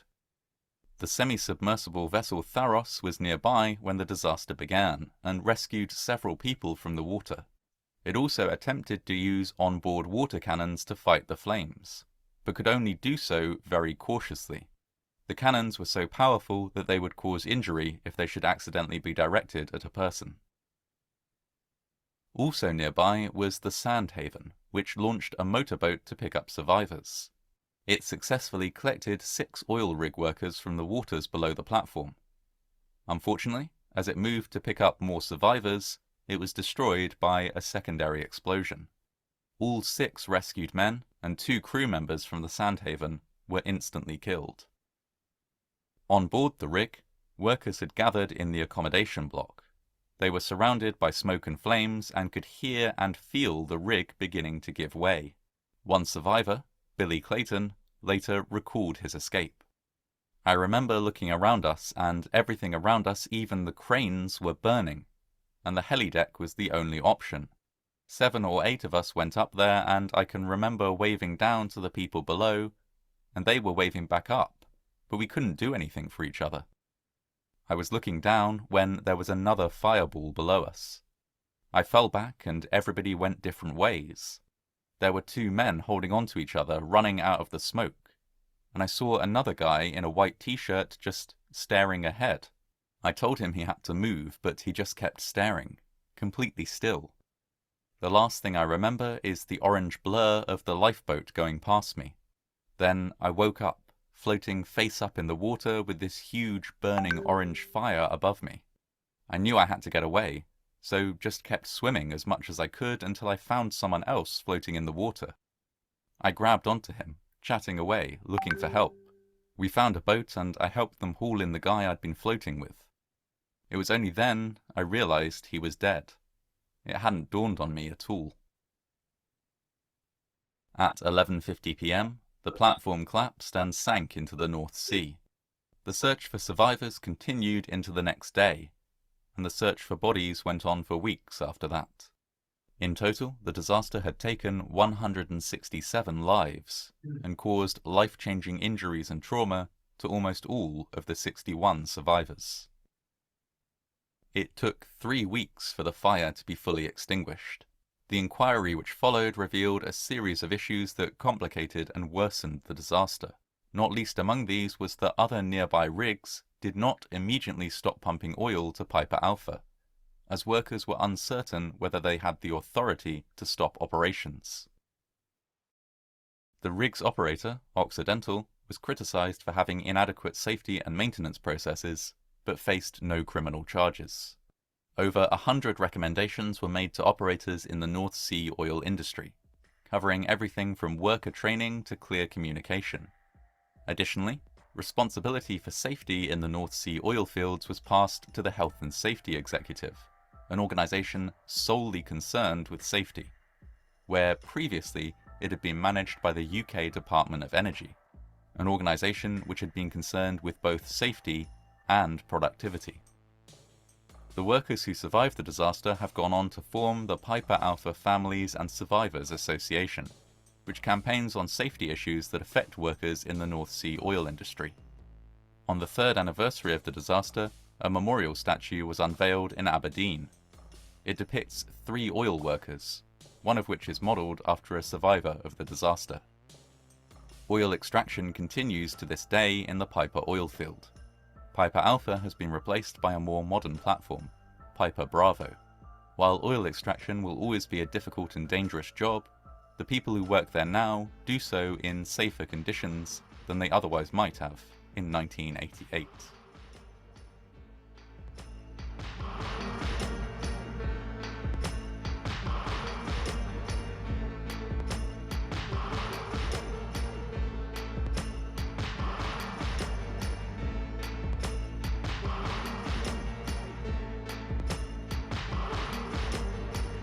Okay, so hello everyone. So I hope you can hear me. Has a woman ever lied to you? We'll try and Games with open you, my burned video. you, cheated on you, ghosted on you, made you feel unloved, unwanted, like absolute garbage? I want to show So you. we can how remove the video never so I can bad thing about women. do a debrief of the Piper Alpha. So good morning or good day everyone from wherever you are all over the world.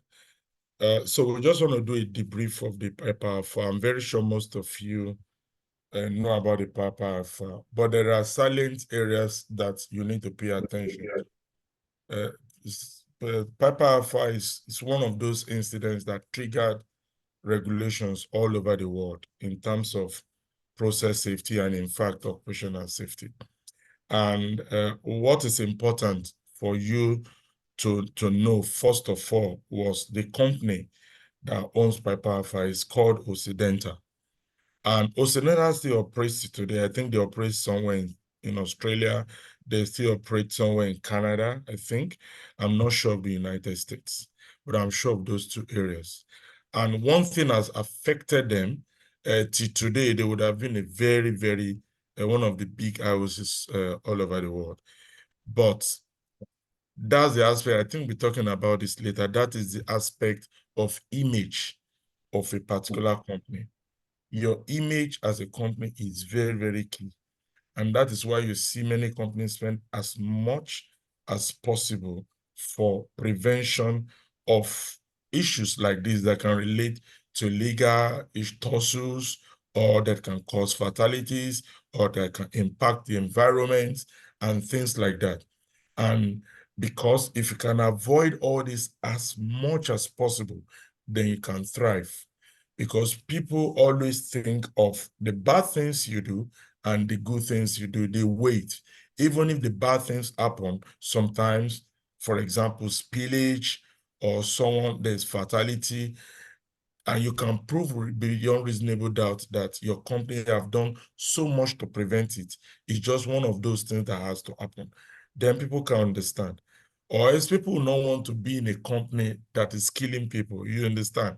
So if you were to get unemployed somewhere and you're just telling someone that I'm in Occidental, the first thing that flashes in people's brain, oh, those are the people that keep people in Papa Alpha, you know? It comes into the street, and nobody wants to be associated with that.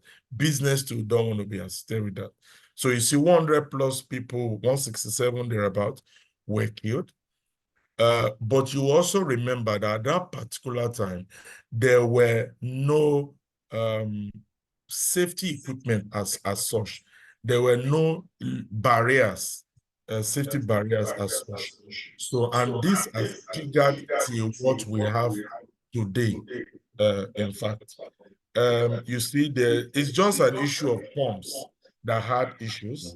And from there, they have to speed it, but they were speeding it with of course, not a quality speed. Starting from there, it goes to the administrative side. There were no proper handing over. It was a nice shift, you see. So you can see the chronology of it. From the process, it comes to administrative, then it goes to management of change, because those things were not properly also documented. So the person also taking over doesn't really know the inhibition or the kind of isolations that was done. So, and these things are pretty dangerous when you don't have a very good handover, when you don't also have a good management of change in place. And of course, the permit to work system is also there, that is not catering solely for the isolation purpose. And that's why you will see today you have so much isolation or certificates, how some people, companies call it, certificates, so that you detail all your safety requirements properly before attaching to the main permits. So that people also looking at the risk assessment, looking at all the administrative part that you are handing over, they can understand where to take over from, and they can know the weaknesses, the challenges, and they can know how to protect the facility as much as possible. And then there's also the issue of shift change. When you're having shift change, it's also very important that you have, in most cases, if possible, a physical shift change. If it's not possible, then the paperwork has to be very good. Maybe this guy needs to fly out on time before the other guy comes. But they can also do it now on Teams. You can do it on Zoom, and then practicalize all the aspects of the handover for the other person that is taking over. Because when people take over, the problem with, in fact, many incidents all over the world that happen, and it's still happening because of shift. Because people the person going out from the shift is tired and is already thinking of going outside to just go and rest. And the person also coming is just thinking of, oh, I'm just leaving my family, I'm going back to this work. In any case, I need this work for money and things like that. Is coming to settle down.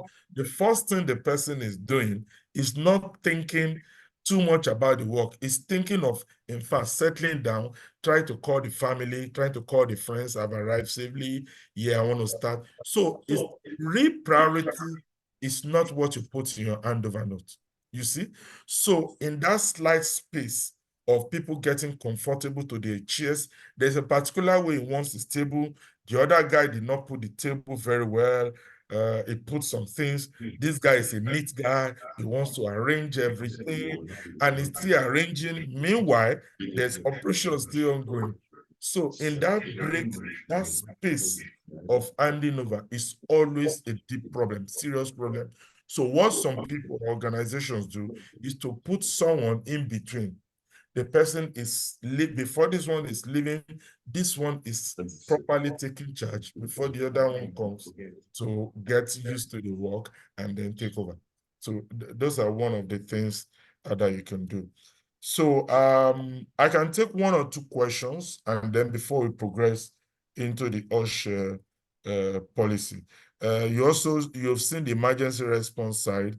You can see, in fact, there are a lot of barrier. We'll be talking about barrier issues also today, process barriers. You see there are also a lot of process barriers because some of them also in the control room, they are not supposed to be impacted on time, but the blast affected them.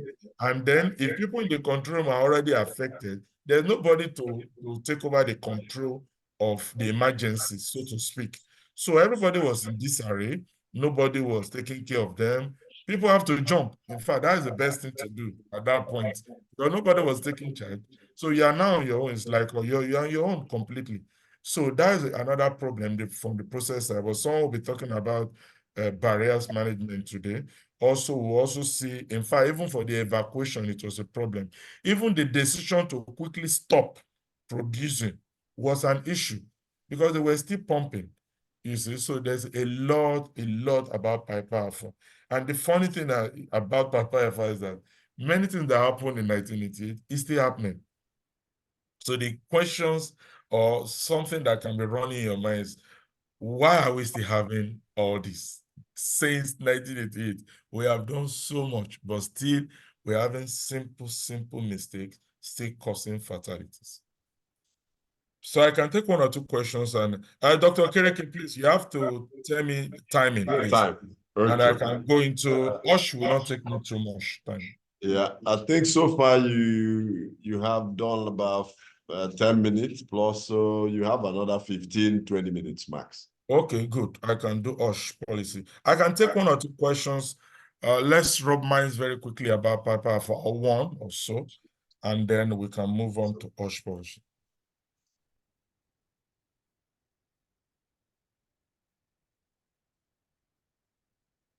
So please, the floor is open for questions. Don't be intimidated by That's big.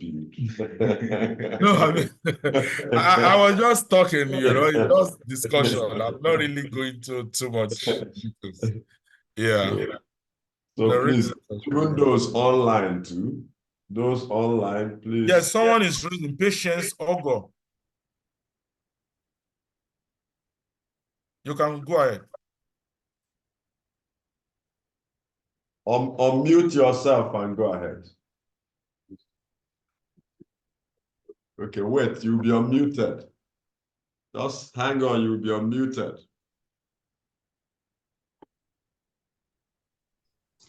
All right, good morning. Morning, go ahead. Thank you very much for the presentation. My question is, the other rigs that were still pumping to the Piper Alpha, do they have to wait for to go through a due process before they shut down? Because this is already an emergency. There's already fire everywhere. So I'm wondering if it is policy for them to wait until they get go ahead from their head before they proceed, because I believe that is part of what escalated it. And then secondly, must the control be left, as in the emergency shutdown procedure, must it be left for those in the control room? Because now they were the ones that were hit first. So is it possible to have maybe an alternative source, maybe an alternative control area where if by chance those in the control room are not able to respond, the emergency part can also take up from there? Thank you. Okay, so there are many dimensions to your question. I will take the last one first, and then I'll go back to the pumping. The pumping is much easier. The second one, so now we have had so many regulations, and also, I can say regulations that is being used for construction of platforms, of FPSOs, and so on and so forth. So let's take, for example, if it's an FSO or FPSO, floating production storage offloading, for example. I'll take that. I can take the platform also. So nowadays you see that the accommodation, the process, the accommodation and the control room, you can see that it's in the accommodation area. In fact, it's not like the Piper Alpha time that is in the center of where the issue was happening. It's not in the accommodation area. In fact, it's in the safe area now. Why the process area is properly demarcated for most FPSO. Also for platforms, I know for all platforms today, we don't still have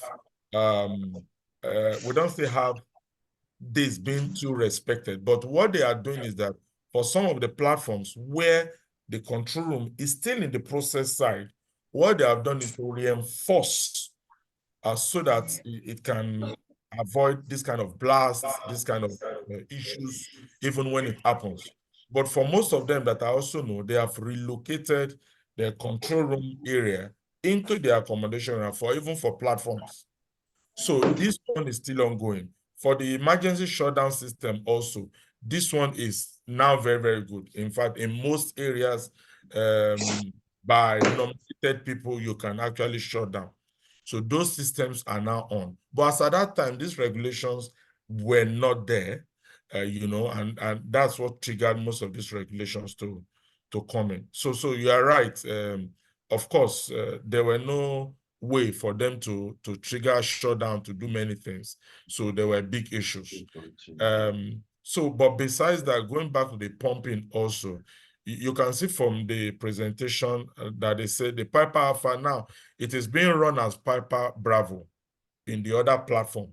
Why Piper Alpha is just, if you see it now on the area, on the offshore side, they just put the flag on top, just as memorial for those that died. So we now have the Piper Bravo area that's still being run till today, I think, around the Egging area. So as at then, people don't have those kind of boldness. There are also no policy guiding them that when you are in a dangerous situation, you can actually, because you have the OIM, the oil installation manager, that can actually take that decision. It doesn't need people from onshore, this guy that is playing golf that they cannot even get to tell him to shut down. He has the authority. And that is why most of them today, people that heads all this installation, they also call them responsible people for health and safety. So they are not just oil installation manager. They are highly trained safety personnel also, and they have advisors with them.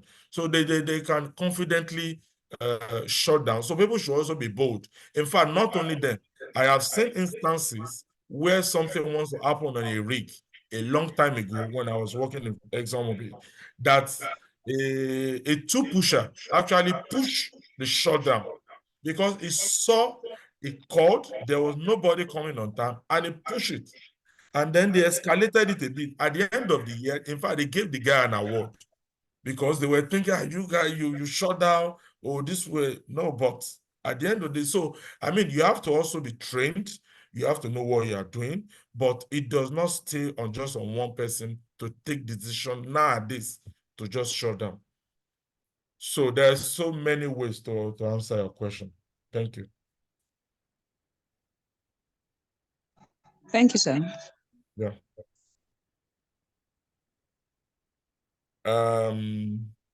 So I think we don't have any other we can go.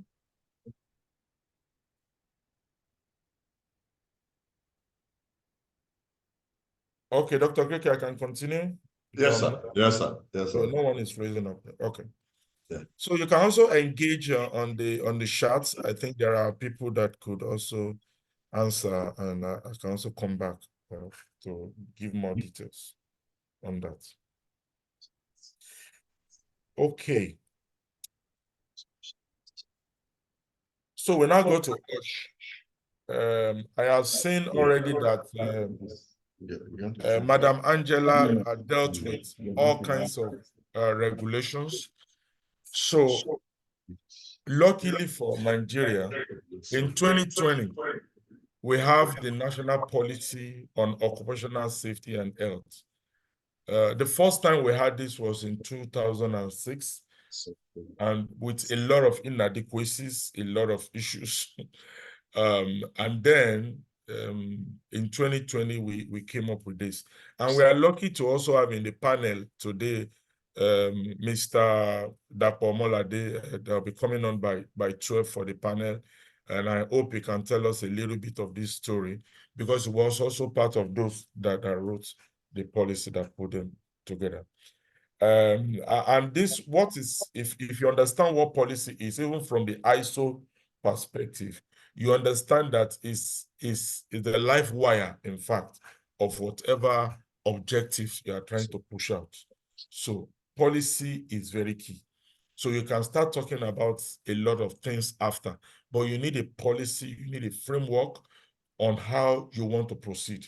So in the policy, you have a lot of objectives. In the policy, you have a lot of infrastructures, people that needs to take charge, organizations that needs to take charge. And then after that, you also have actions of what you intend to achieve, you know, again. And then you come back to the review process. So it's always like a continuous, policy is like a continuous improvement thing. It never ends.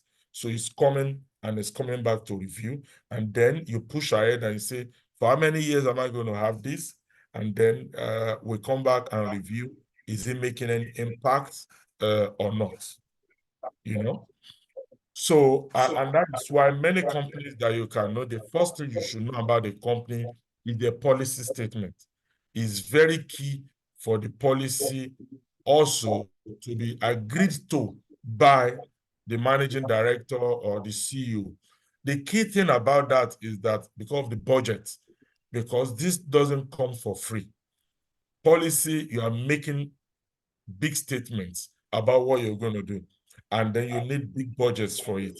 So, and then someone needs to validate, someone needs to assent to that, just to be sure that the objectives are met at the end of the day. And each year you do a management review, you know, for most policies. So from all this, most organizations do all this, making sure policy is done, making sure it is reviewed, making sure budget is provided, coming back to look at the improvement plan, and then going on and on. So we want to also look now, and we'll judge it together if Nigeria is also doing that. So, and that's why I'm going to also ask Simeon to send this to all the people that registered, so you can have this live copy of it.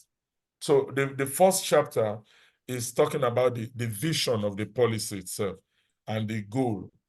I will go straight to certain area. I just want to explain the whole through the perspective of this table of contents. And then there's a particular place I just want to go to give some debriefs. And then, of course, in chapter 2, it's talking about the scope. What does this policy cover? It's very key. And then it's talking about the actions and the infrastructures that is necessary for this. The infrastructure, you know, is how this is going to work, the actions and the infrastructures in place to make this policy work. And then in 4, it is going to the statutory authorities, even the duties of the employers of organizations, of manufacturers, of transporters, workers, different committees that will be set up, Standard Organization of Nigeria. For example, you know, the Standard Organization of Nigeria, they organize the ISO 14001 for most organizations now. They are actually the regulator, but at the same time, they also do the ISO audits, 9001 and 14001, so to speak. I don't know if it's a Nigerian thing. It's only in Nigeria that we have also seen an organization that is statutory, regulatory, at the same time also doing an audit and issuing certificates of ISO, you know? So it should have been separated, because you are the one regulating them, and then you cannot also be the one coming on the other side. But normally we see that in Nigeria, but we'll move on with that. Many things have been said about that. And then there's also the academia is also very involved with this research and so on and so forth, and other stakeholders. Those are mentioned.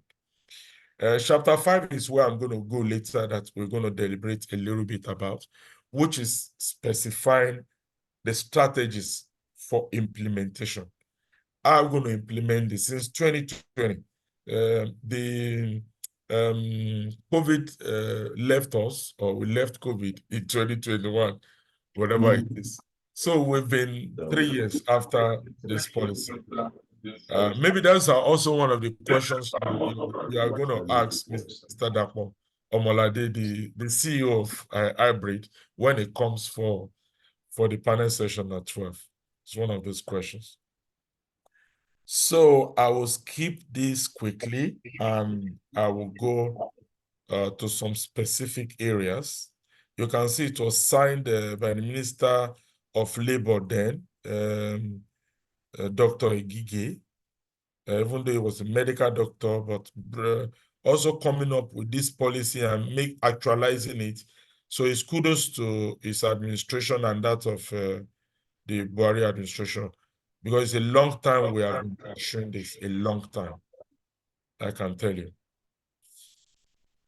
Okay, so for this, I just want to mention the types of actions and infrastructure they want to put in place or they put in place. You can see for this, they say laws and regulations. So most of our laws, of course, it has to go through the National House of Assembly. And I don't know if you have participated in any... You have about 10 minutes. Yeah, I'm fine. I don't know if you have really gone through ensuring that you lobby for laws to be enacted in Nigeria, and then you understand. So the ISPON, Institute of Professional Organization of the Safety Professional Organization of Nigeria, I remember when it was being instituted and it's being lobbied, it took a lot. You have to do a lot. So what I'm just trying to say here is that it is not easy in this country if you don't have serious lobbying and you don't have people that have you in mind. Your law or your act is not going to be passed. And those are areas, again, that we are really suffering in this country. There are still many laws that needs to be enacted. That's there. Inspections is another area, to have competent authorities. Till today, we are still having so many competent authorities still being, we still bring a lot of experts from abroad. We need so many competent authorities on this for the energy industry. Because if we want to start talking about the skills and a lot of things, there's so many things we still have to do. Advocacy, promotion and support, training and research. There's a lot of research still pending, a lot that needs to be done. But nobody is touching this. In fact, you can see even how many training and safety institute do we have in Nigeria. I don't know if you can boast of one or two. And how far is their budget at all, even if they have budget? So these are some of the issues. I'll skip quickly. So documentation of information and data is also good. Once in a while from the Nigerian Bureau of Statistics, I still find few data that supports a lot of things. If you want to do some kind of documented research, but it's still very difficult. Getting it from the IOCs or from any of the energy companies, you still have to go through the government parastatals like NUPRC and so on and so forth. But this is still very difficult. It's not just as easy as we speak. And then, of course, the auditing process, quality assurance, monitoring and evaluation of services. All these are still part of those things that is envisaged. But we hope, I mean, there are some parastatals that has been set up. We hope that all these things are being done. So I will skip very quickly. We have some of the statutory authorities. As you will know, for example, DPR has now been split into many things. We have the NUPRC, we have the NDMS, we have so many names. We have the NOIMS, the NMPC Investment Management. So some of these relevant authorities is very also important for you to really know how they work. Because late last year, like NUPRC and most of them, they brought out some gazettes. Some gazettes are like procedures at which the IOCs have to use to work, in terms of HSC. We have of course, Ministry of Health and so on and so forth. But so DPR, as I said, is no more DPR now. So we have so many names. We have NIMASA that is still working. Most of they are the regulatory body for maritime industry. So many things, anything on the maritime space, including the energy industry, they are still on the maritime space. This was to do their own regulations. And I think they are doing their very best because, for example, for the free fall, lifeboats, some of these safety equipments on board, they still do come to check and to ensure they give sanctions when you don't do the regular inspections. I will not waste much of your time. We have many of these things that the NCAA, Nigerian Nuclear Regulatory Authority, before you use any of these radioactive sources, you need licenses from NNRA. And this has to be validated each year because you don't want to hear that any of the radioactive sources are missing. But if they are missing, then there are issues. So as we have the duty of care from companies and from the organizations, it's also very important that employees also know their own duties because everybody have duties. If you are provided PPE, for example, you should be able to use your own PPE. So it's not to say you are not provided. If you are provided your glove, whatever, you should be able to use them. It's very important. So we'll go quickly the area that I want to touch. They will send this to you so you can go through and then I can provide insights if you contact me anytime. The area I want to look at in the last 5 minutes is the strategies that the government has set up for implementation. So the establishment of a National Council for Occupational Safety and Health, this will be under the Labor and Employment. There have been a lot of issues regarding this. They are supposed to be reviewing the standards and the codes of practices, in fact. Also, they have promised as part of their strategies to create a tripartite consultations with social partners and collaboration with some stakeholders. For example, the communities. We don't still know if that is going on. I know I'm speaking to a lot of people, not only people in the energy industry. So I'm careful not to go too deeper only in the oil and gas space. So, so I'm being careful because the policy also addresses everything health and safety in Nigeria, not just only in the energy space. Also, it stipulates the studies and the researches and survey that needs to be done. It stipulates the periodic review of these guidelines, the codes of practice, and so on and so forth. In fact, most of the companies in Nigeria, if you see, they are using international standards. It's only when the standards in Nigeria conflicts or the field is much stringent than the international standard that they revert back to this.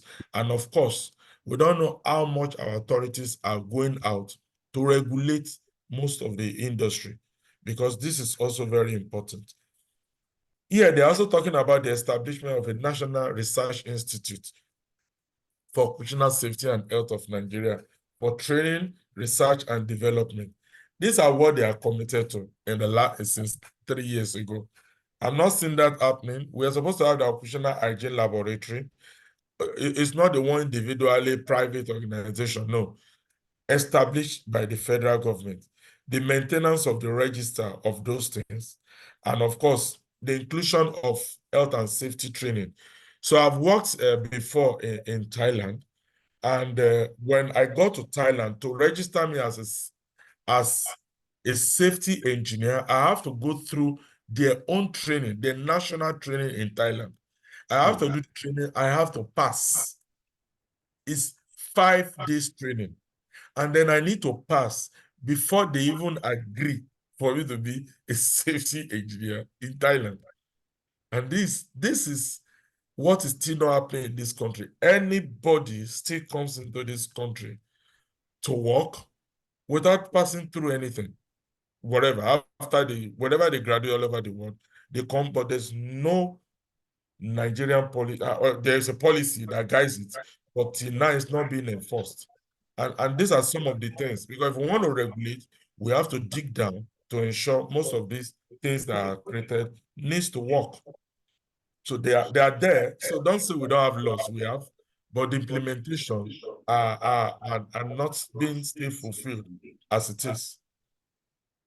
So going away from that, and then we have the monitoring and of course the evaluation of whatever it is, because at the end of the day, we are also still following the International Labour Organization charter.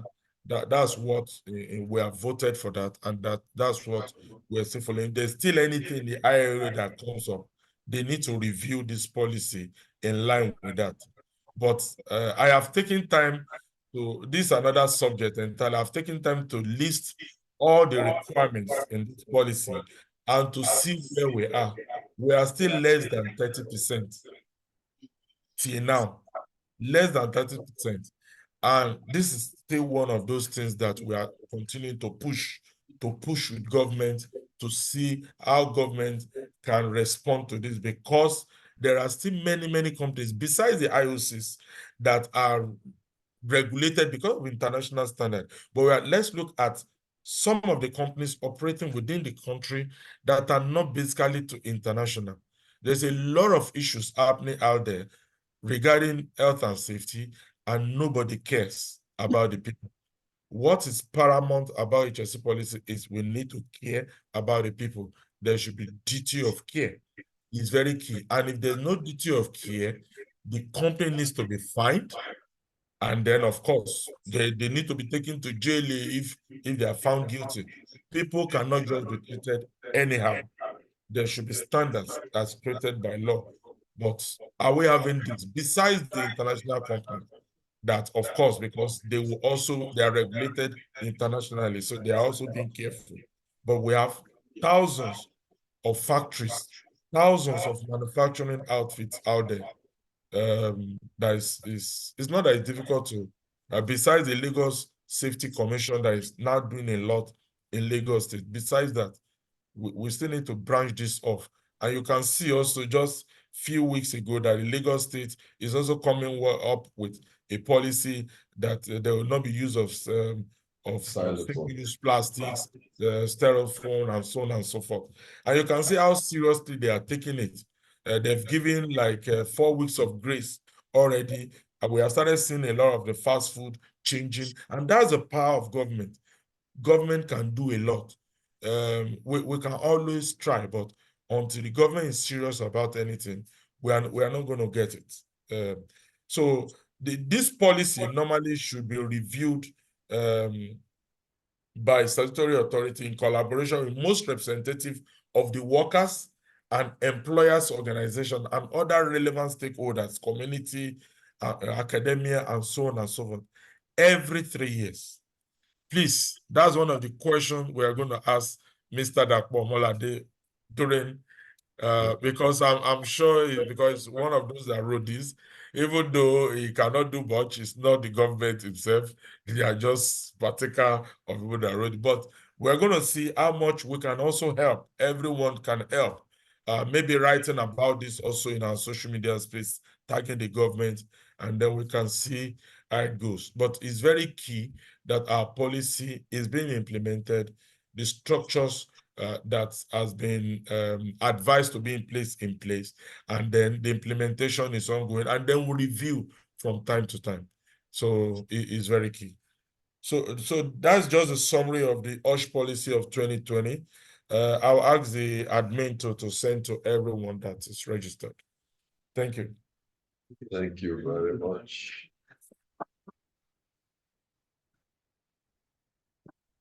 Thank you very much, sir. So we'll still have more of SD Bada at the afternoon session.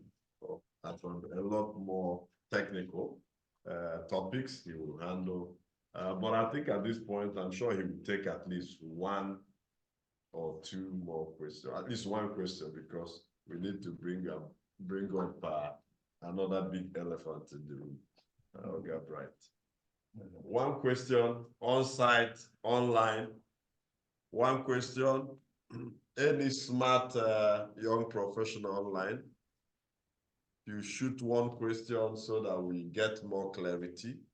Or Yeah, Samsudin Alade also. go ahead.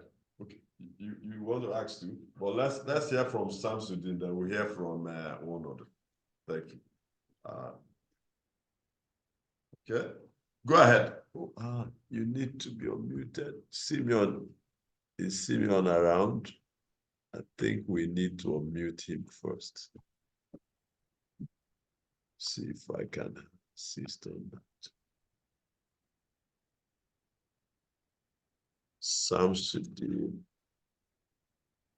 Okay.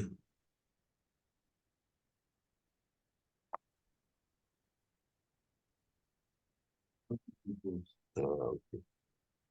Okay, unmute yourself, Samsudin. Yeah, go ahead. Yeah. Okay, good afternoon, everyone. It's great to be in this session. I have a question and a contribution. Yeah, so far so good. I appreciate what we've done so far. So I have 2 points. So one will be on Piper Alpha review, and second will be experience on site. So on Piper Alpha, what I've experienced is we don't take transfer of documents or transfer of responsibility serious during a sorry, so we don't take transfer of responsibility serious during shift. For example, if we have you have 2 weeks on offshore and 2 weeks out. So as a safety officer, when going out, just like, oh, I'm done, I'm just going out. We expect the other person.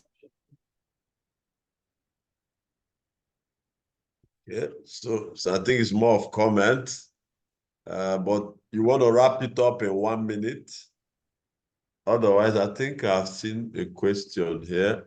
Please, can you state 1 or 2 researches that has not been looked into in the oil and gas, specifically mentioned earlier? I think you can focus on safety. I think he didn't focus it more on safety. Whether there's any form of research area you could suggest to the student. That's what he's saying. Thank you. Okay, your question is not very focused, Yeah. but I will try to make it better. So the point about health and safety research really depends on the area you are looking at. So there are many aspects. In fact, health and safety itself depends on the structure in which you are naming it. So if you are talking of construction industry, for example, there are pillars of the construction industry that you need to research on if you want to do certain things. If you are talking of the drilling aspect, there are areas that you need to go deeper to really understand how those things need to be done, the barriers that needs to be in place, the instruments that need to be in place. I'll give you another example. So when we are doing the construction of the FPSO some years back, a long time now, we were faced with no data at all about some of the areas of research that we want to go into. So one key area is to find out, for example, what's very simple thing. If you want to do all the doorposts of an FPS or the doorpost, just to know the average height, just average height of the doors. Because, for example, in Asia, you go to some FPSO, you'll be, as a Nigerian, I'll be knocking my head on the top. I'm not even up to 6 feet. You understand? I'm like also already a giant over there. But if we are doing the studies in Nigeria, and we are doing those kind of construction, we are using data from research from Asia, from where those things are built, because we don't even have reliable data from here. And that's, I'm just taking from the economic part, just the economic. I'm not even talking of a lot of data that we need from the process side. I'm not even talking of the lot of data we need from, so there's a lot of things to ponder on.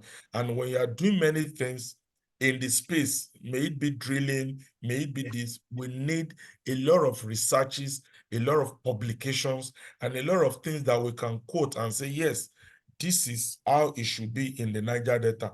This is it. This is how it should be in the northern part of this country. These are all the researches that have been made. So you are at least certain to some safety assumptions you are taking in whatever you are doing, because there's always assumptions in engineering, but you have to take the assumption based on, there should be a basis, and this basis are in most cases missing. Thank you very much. I think because of time, we will need to move on to Oga Bright now. I don't know if Simeon is anywhere close. We need your assistance, Simeon. Okay, it's on the drive. So I think that place we can run it. So we need to stop sharing. Okay, no, we share from his side. So, okay. Thank you very much, sir. So after his session, we will have the panel session.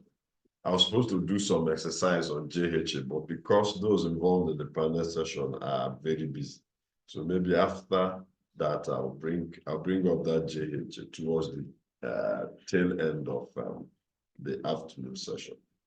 So after him,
okay, so it's all. So let's just run through this quickly. So we have big brother Bright and Body Cakes, an engineer. So Engineer Bright is currently the operations manager at Obi Jackson Group, Amaranta Oil and Gas Development Limited, Nakovido Limited, an indigenous oil and gas company in Nigeria. He's currently a member of SPE as well, and he's a senior member. He's worked very hard for SPE in a couple of years. He has 16 years experience in oil and gas industry cutting across operations and engineering activities, covering production, operations, well completions, workover intervention, operation formation evaluation, logs and logging, good skill knowledge in the use of various softwares, and he's worked with a number of companies, including Schlumberger, Baker Hughes, Weatherford, and Eni. And he's participating also, apart from SPE, in NSC, and he's also participating in project management Institute, PMI, and is very much active in all these bodies and also very sound with respect to safety. So let's welcome Bright. Thank you. He'll be taking us over. See. Yes, people can see quickly.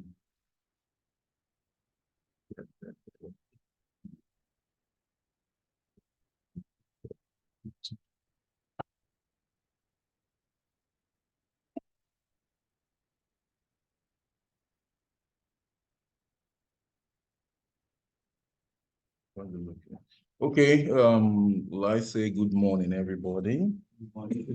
So nice to meet you all. So my name have already been said, Bright Abodike. Working. I hope I'm very audible. Yes, sir. Okay. So I'm the operations manager for Nekonde Energy Limited. It's an indigenous company. So I'll be taking you people on overview of process safety in the oil and gas industry. So more look at the overview of it. So this topic is very detailed, but I'll try my best to see how we can touch, the basics as much as we can, so that we all understand, at least have some understanding of what process safety in the industry is all about. And within the timeline given to us, to try and see how we can cover it and also cover the next one that follows, which is on work site safety. So straight I need to admit these people. I think after this one you concentrate. All right, they came late. Okay. So let's try to admit all the aspects now. Okay. I think so good. After this time. Yes. Okay. Let me see if you use this phone. Yeah. You sure just see me there.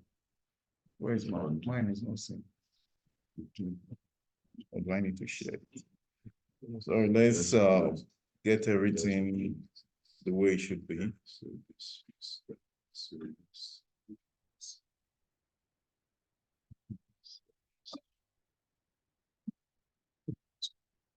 Okay.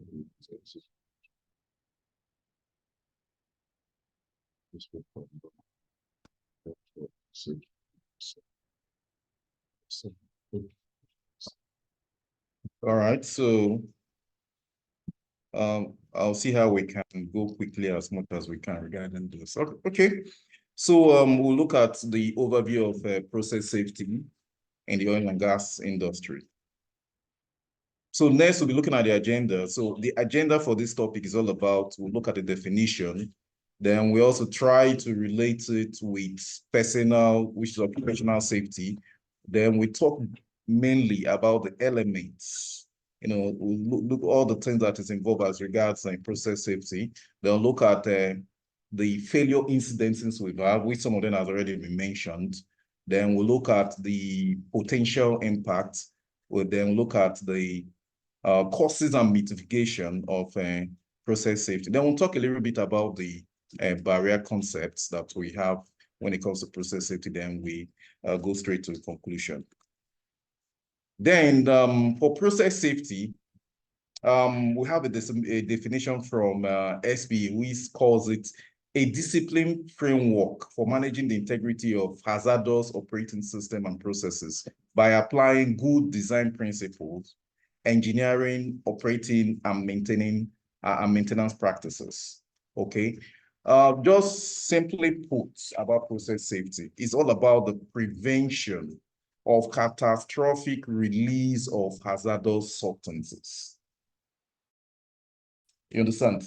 So whatever you do, like we work in oil and gas environment. If you work in a rig, that's an oil and gas environment. Work in a flow station, that's an oil and gas environment. In a flow station, for instance, you have your process vessels, which are your separators, your test separators. You have your pipings, your pipeline, your header lines, your source vessels, and it goes to your pump and all your pipeline. These are kind of what you have as a process equipment in a flow station. So the ability to have your crude, your fluid contained within this system without having it spilled or released to the environment, it's all about process safety. So your ability to have this done without releasing it is process safety, because you're dealing with hazardous environment. You have to contain it so that you don't have any effect to the environment, to human beings, or to the equipment that you're working with. Okay, so I guess that's just is just clear when it comes to a brief understanding of what process safety is all about, right? So now, there just to relate it as concerns occupational, that's personal safety. Look at this chart, the chart you have here.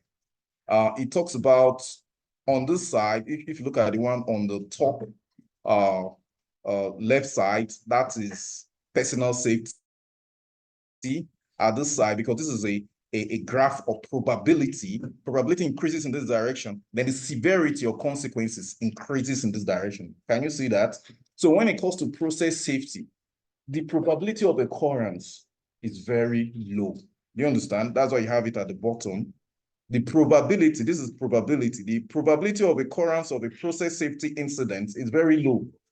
Okay? Why, when it comes to personal safety, it happens more often. The probability of occurrence is high because it's more, we're talking about personal. You can fall, you can be cutting something, you have a cut, you can be walking, you sleep, you can be walking on your staircase, you sleep.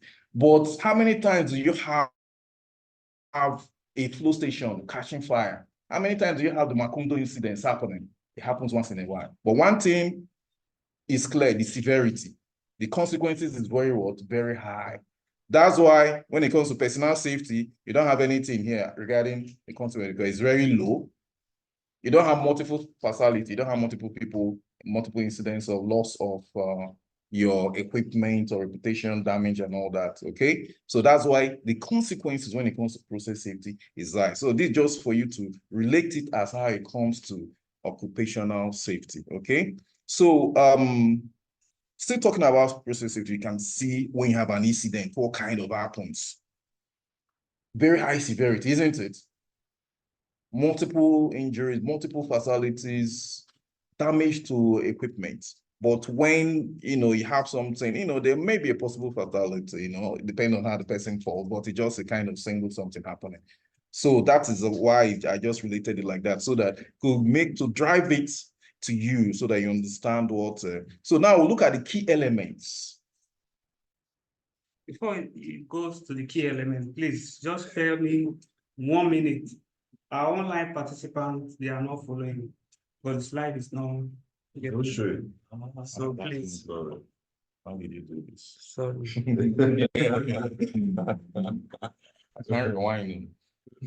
You cap. But I can hear him. What's the issue? But me, I can hear. The slides were not showing.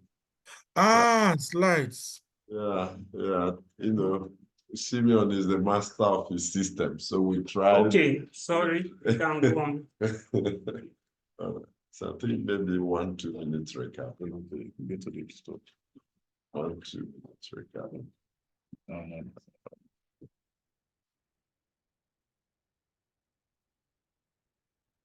For the next one. Okay. Why I just needed to go back, because I know that a lot of people kind of understand more when they have vision. When you visualize, you see it. That's my personality. So let me just quickly look at it. So I've talked about the agenda, which is the list of what you can see. Then this is also the definition, which I've talked about. And process safety is a discipline framework for managing the integrity of hazardous operating system and processes by applying good principles, engineering, operating and maintenance practices, okay? So it's simply put as the prevention of catastrophic release of hazardous substances. So this is just a graphical illustration that I put just to drive it further for you to understand it. On the top left, you have personal safety, and on the bottom right, you have a process safety or a facility, understand, process safety incident. So for the possibility, now we have the probability. The probability of occurrence for personnel safety is very high as compared to the probability of occurrence of a process safety incident.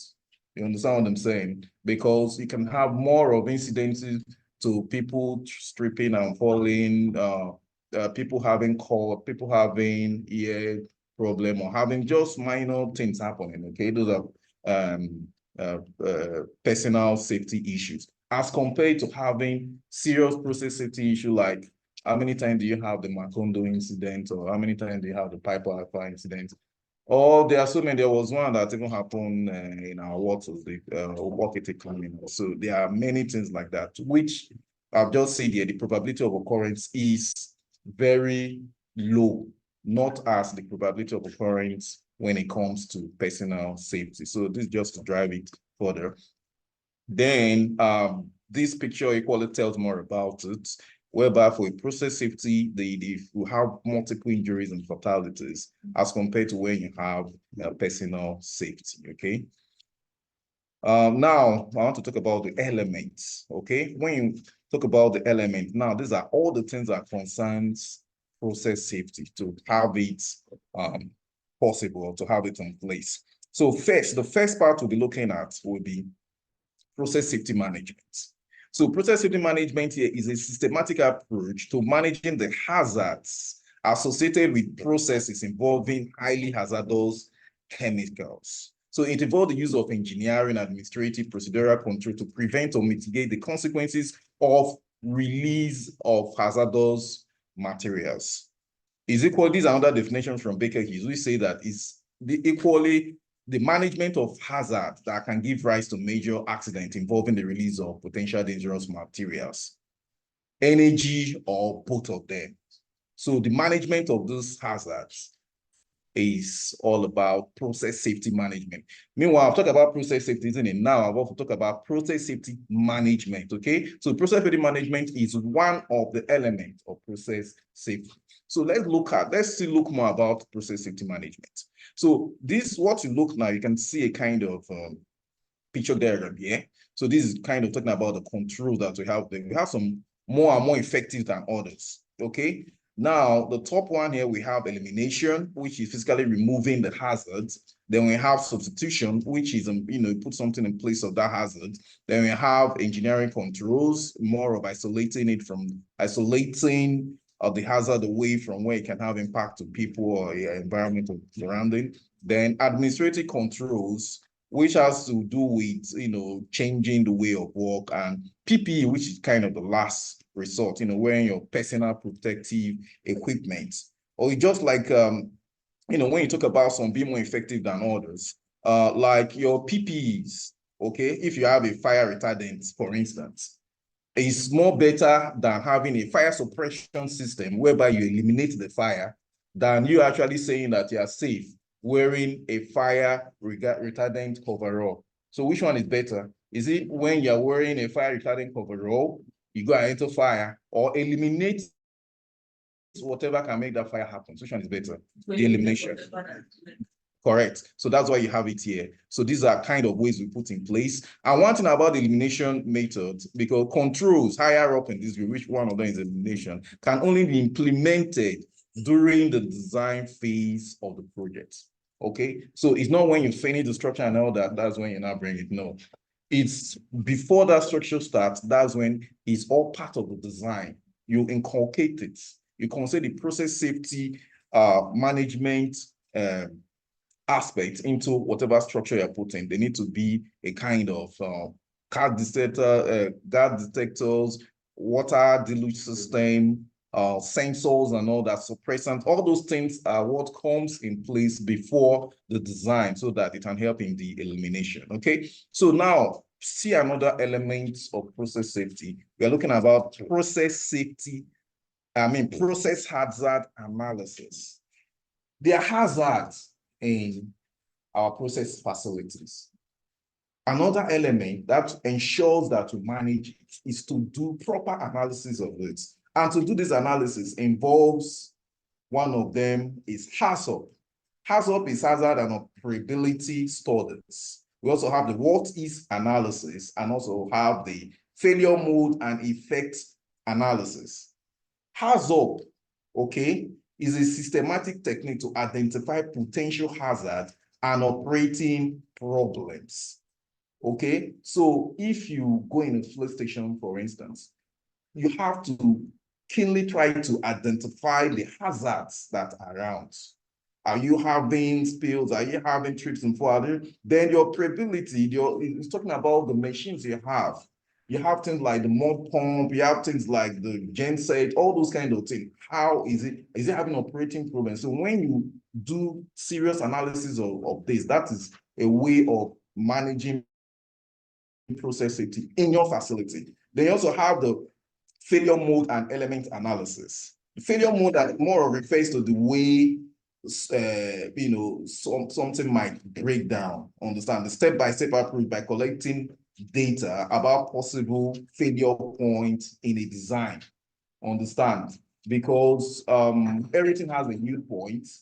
Before the yield point, you have the elastic limit. Once something exceeds that yield point, you're looking at failure. Do you understand? Yeah. So now we also have the what if scenario, which is kind of known as the sensitivity analysis. You have to look at your input and see how the outcomes comes out. So these are conscious way of managing process safety, whereby you carry analysis of this hazard in your facilities. Okay, so hazard is a serious this is just a brief of it. It's a serious study. So that you can learn more about it if you want, because it has a lot when you talk about hazard and regularity in the industry. Okay, but we still need to have other elements we need to cover. So the third one is safety instrument system, SIS. These are designed to detect and respond to abnormal conditions in order to prevent or mitigate consequences of hazardous events. Okay, you have things like your sensors, things like your pressure control valve. Okay, you have things like your things that detect, for instance, your level controllers that you may have in your sub vessels. You have sensors that detect it so that you don't go to a high level. Before it gets there, it detects and tells it gotten to a reasonable level, then sends a message to activate the valve and open so that you have a flow out. Like what you have here, what you're looking at, this is an actuator and this is the valve. Like here in a flow station, you have a kind of automated actuator system and a valve. So when it detects an abnormality, maybe in terms of fluid, high level, it sends the signal to the actuator, which opens the valve, and you have a fluid flow out so that you don't have a carryover or overflow of fluid and causing spills in the facility. Okay, so next, you have an emergency shutdown system. This is very important in every facility that has to do in the oil and gas industry. Is in the flow station, is in the rig, is in a walkover. You must have an ESD. So this ESD is the last point of call should anything want to get out from control in your facility. All you have to do, you just activate it with a push of button. Everything in that facility shuts down. A way to contain any impending or to manage what could have escalated to a disastrous situation. So it manages the escalation. If you're having gas leakage, it shuts down all the valves and make sure everything is contained. If you're about having a blowout, it shuts down or everything, all the BOP, everything is contained before you're now thinking of how to manage it. So you have ESDs in all our process, which and emergency shutdown system. Then you have the fire. Sorry, I think we'll just have short minute, but we'll have a lot. So we'll try to make sure you guys get as much as you can. So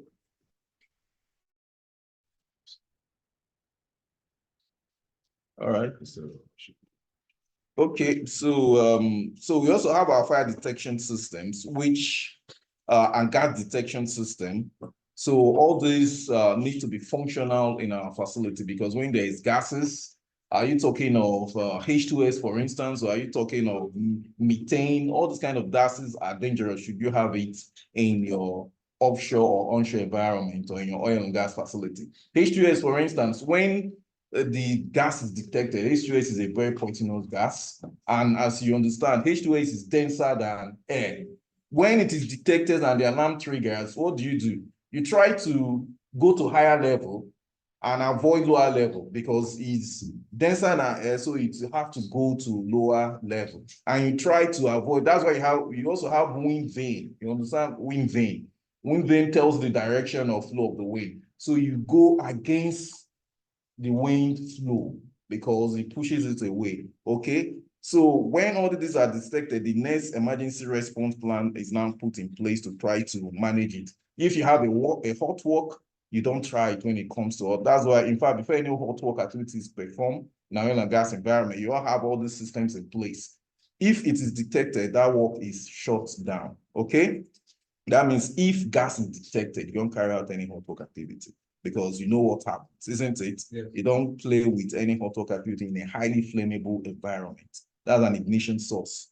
Then pressure relief valves. So pressure relief valves are, as the name tells you, so in our process vessels, you can have a possibility of overpressuring of your separators, salt vessels, pipeline system, headers, and all that. So your relief valves is to, because it's all preset to preset to a determined pressure of your vessel or header or whatever system it is. Your vessel has a maximum pressure it can withstand, and this relief valve is set in such a way that once it's getting to that pressure, it pops up and bleeds up.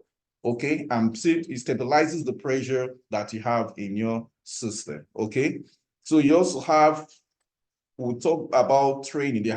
Personnel have to be trained, and personnel have to have the required competency to work in this environment. Also, the asset integrity, which involve regular inspection. They have to be first line inspection, preventive inspection. In some cases, they have to be corrective inspection.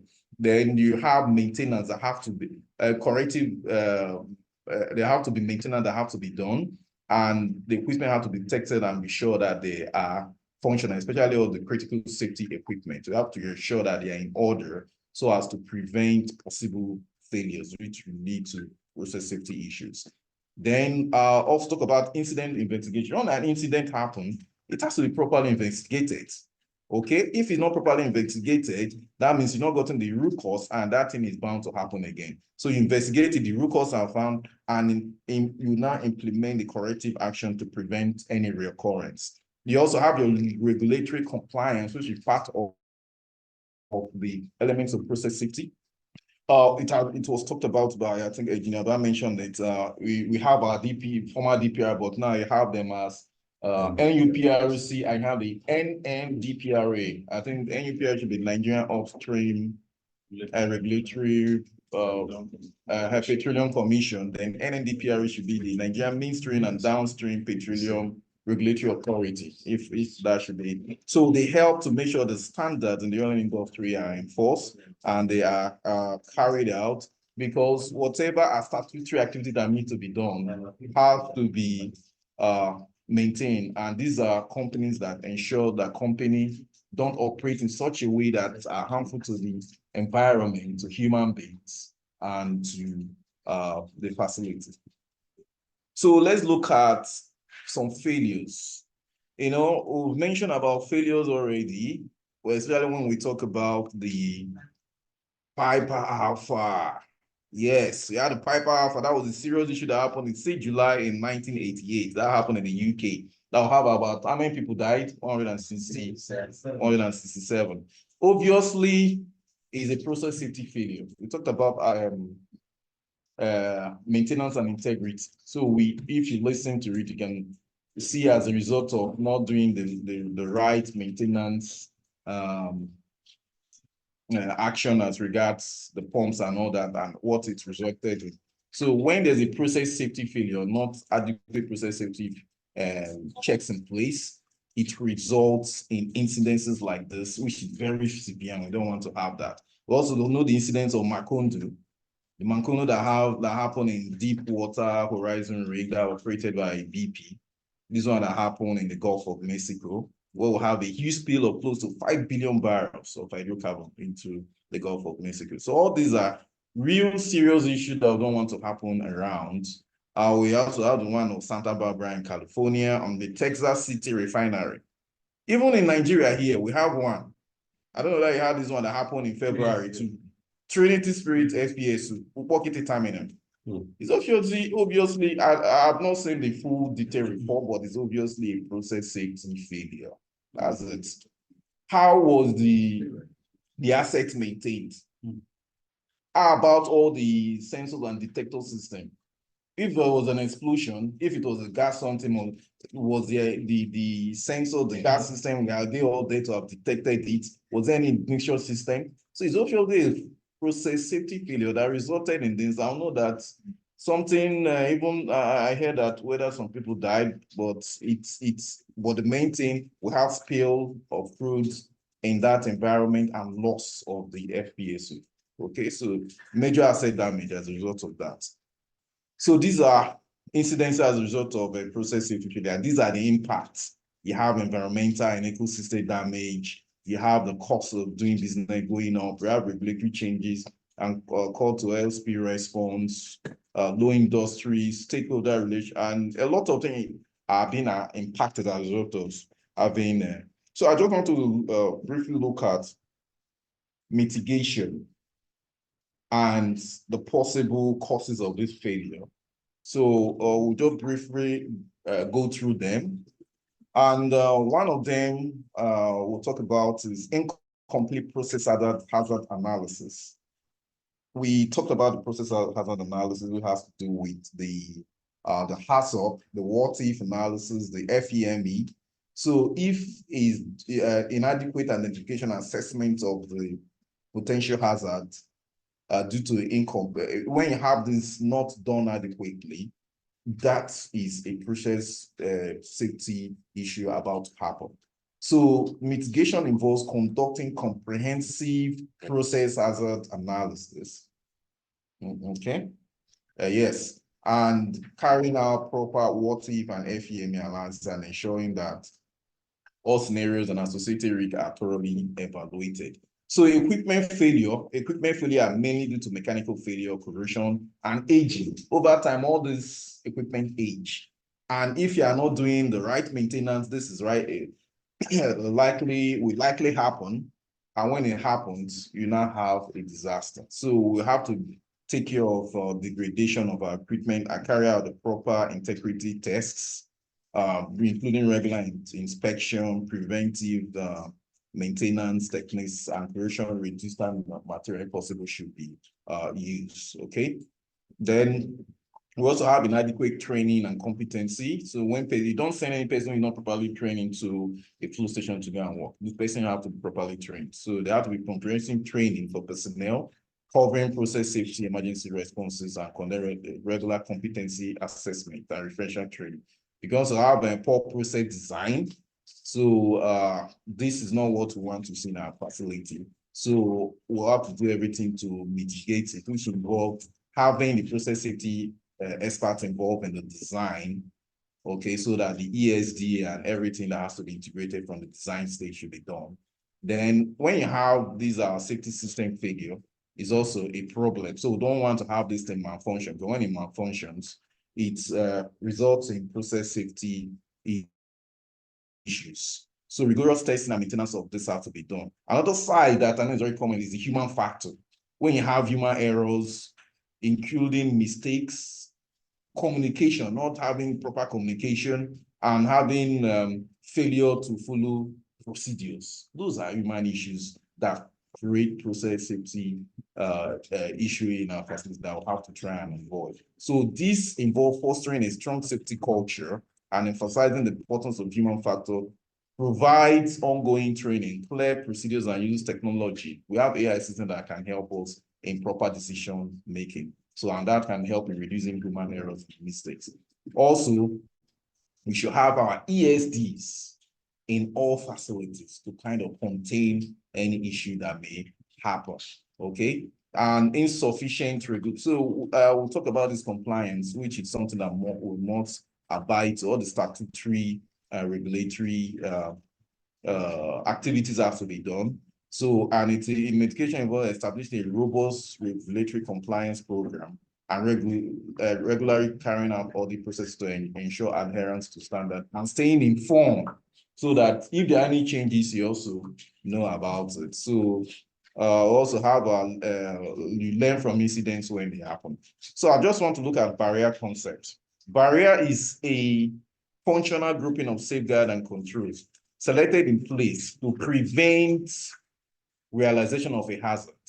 Okay, escalation of hazard or unintended event occurring. So we have barriers like primary barriers, such as containment, and we also have human barriers, if you will. The one that has to do with training, technicals, and skill development. So this, when it comes to barrier, we can relate it to the Swiss cheese model. Simeon, don't go far. Okay, the Swiss cheese model is what we are looking at. So that when we don't have everything aligning, we don't have a possible hazard occurring. So this is what you can see here represented. So I'll just briefly talk about the barriers concerned when it comes to working at height. This is when it comes to working at height, okay? So what are the possible barriers you need to have here so that you don't have any incident from happening? You need to have the proper operating procedures. You need to have the proper training. You need to have inspection and maintenance. You need to have your fall protection. Should you have all the proper barriers, walking on height can be done safely without resulting in an issue, okay? So I also talk about when you have a process vessel under pressure, what barriers do you put in place? The process control system, the maintenance program, the inspection and the operation procedure. If those are not there, it may result in a disaster, which you don't want to experience. So in conclusion, we want to be able to say that our assets is safe and we know it. You know, wherever you are working, can you go at home and sleep and say it is safe, and I believe my asset is safe? We don't have it as a result of age and maintenance issue. We don't have degradation. We don't have anything that could cause failure. We don't have people going there and dying. So that is what we want to prevent in the industry. So spills and releases of oil and gas have resulted in the loss of human lives and damage to the environment and catastrophic financial losses for companies. So for us to say that our asset is safe and we know it, it involves us designing and constructing our asset to ensure sustained integrity, knowing which parts of our asset are safety critical and operating and maintaining them accordingly, being compliant with relevant standard, framework, and procedure, and being vigilant at all times, intervening when necessary, and making decisions that respect this mission. So, thank you. Thank you. He still has some very good materials, session on worksite safety, but because the guys involved in the panel session are very extremely busy, you can see that or is involved in even the OFF policy. So very busy guys. He was in Ghana a few days ago. We were trying to get him to make sure he's really ready for this. So the session will run between now and about 1 p.m. and then another expert will take on the digitalization aspect, then Bright will come back again.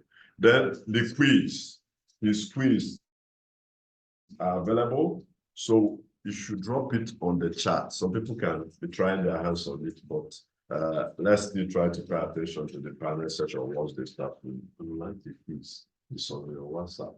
There's one process. Drop it on the chat. Can you do that with your phone?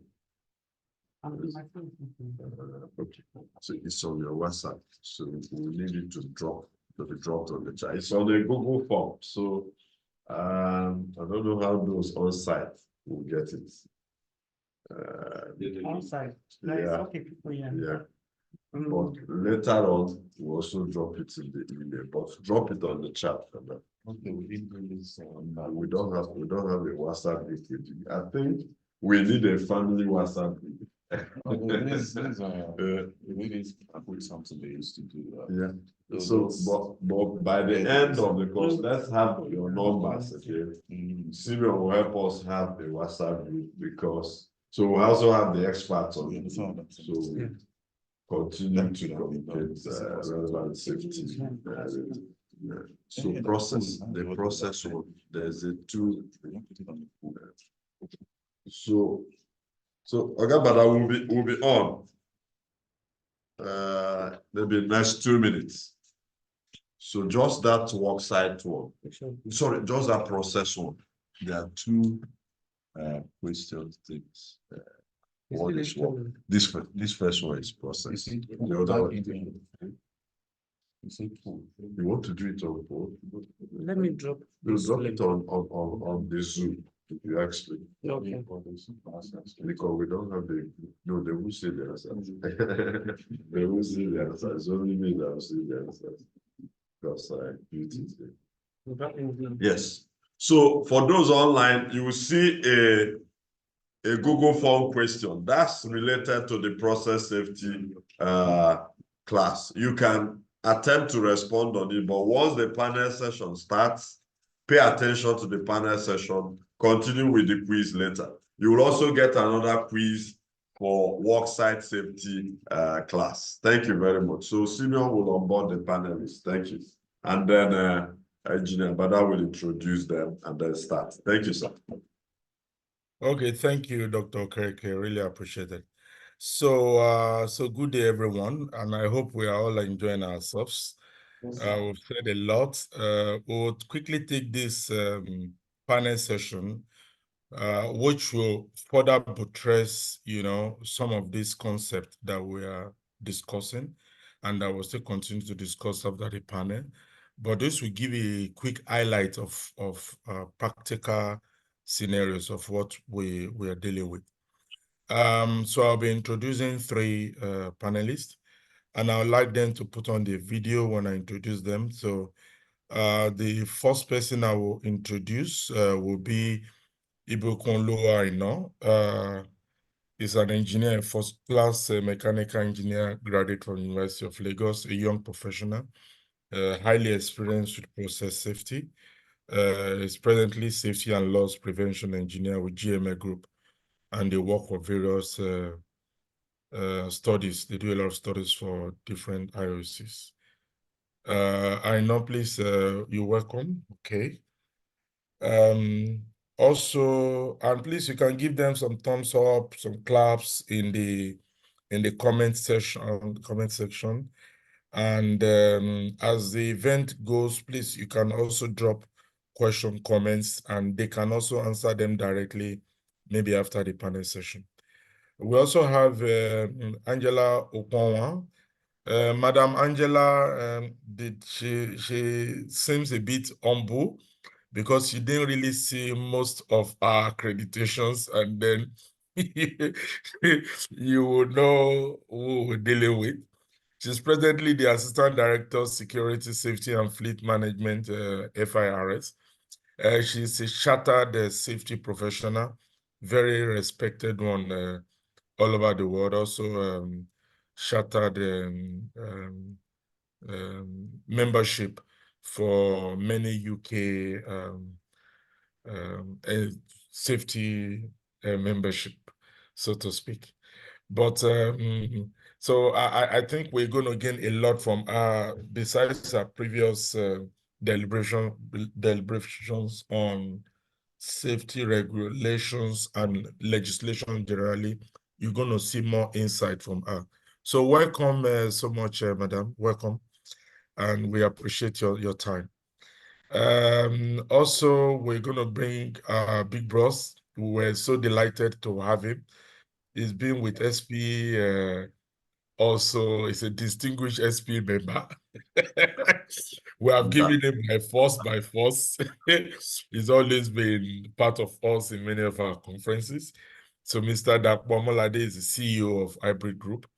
Hybrid Group is in, I don't know, in many places in Nigeria, many states. Also in Hybrid Group is in many countries in Africa. And this also speaks to the humble nature of people we are really inviting, but the effort speaks louder than what they do or who they represent. In fact, the effort speaks a lot. Hybrid Group also sponsors a lot of internship candidates each year. Each year they run and they have so many people that they sponsor to become safety professionals, free, everything free for them, and they take them for between 6 to 9 months, thereabout. So I know I've been called to some of the sessions. So thank you so much, Mr. Dapomolade, for all the work you are doing. Okay, so besides that, Dr. Okereke, how many minutes do I have? Altogether 45 minutes, sir. So Perfect. So I would like you, while they're talking, if you have some questions, some comments, please, you can drop it in the comment box. They will look at it later. They have other engaging questions during the panel, and then we'll sum everything up. So, panelists. So, Madam Angela, Mr. Dakbo, and Ibukun, you're welcome. So, we just want to talk briefly about HSC generally. We'll be dealing with the legislation part. We'll look at governance part of HSC, and also we'll deal with innovations, especially a lot of things that is now happening in the HSC world. So my first question will go straight to Mr. Dapo, just to, maybe I would say, to elucidate or to give us a brief understanding of what we actually refer to, is perspective regarding the HSC of what we refer to as governance. Thank you. All right, thank you so very much. Good morning, or it's afternoon now. Good afternoon, everyone. Nice to be here. Thank you, Bola, for bringing me to this platform. And now to my sister, Angela, and of course, nice to meet you guys. All right, so governance, let me paraphrase that. Governance in a very short sentence for us to understand would mean everything that is done within a framework of an organization or a framework of an entity that enforces decision that allow them to continue to progress. So it gives you an idea of what they need to do and what they need to ensure that they do. Governance does not give room to options. Governance does not give room to nice to do, like people say, nice to do. For example, health and safety to some organization is a nice to do, but that's not right because HSC is a governance issue. It's not nice to do. It's not like I like to do it. Like I do have some people sometimes they say, oh, we are going for a technical bid. We need to put safety together now in this particular thing. So for them, that safety is only needed because they want to go commercial. Once that project or that commercialization ends, they don't need safety again. No, that's not governance. Governance sets out what needs to be done and has to be done.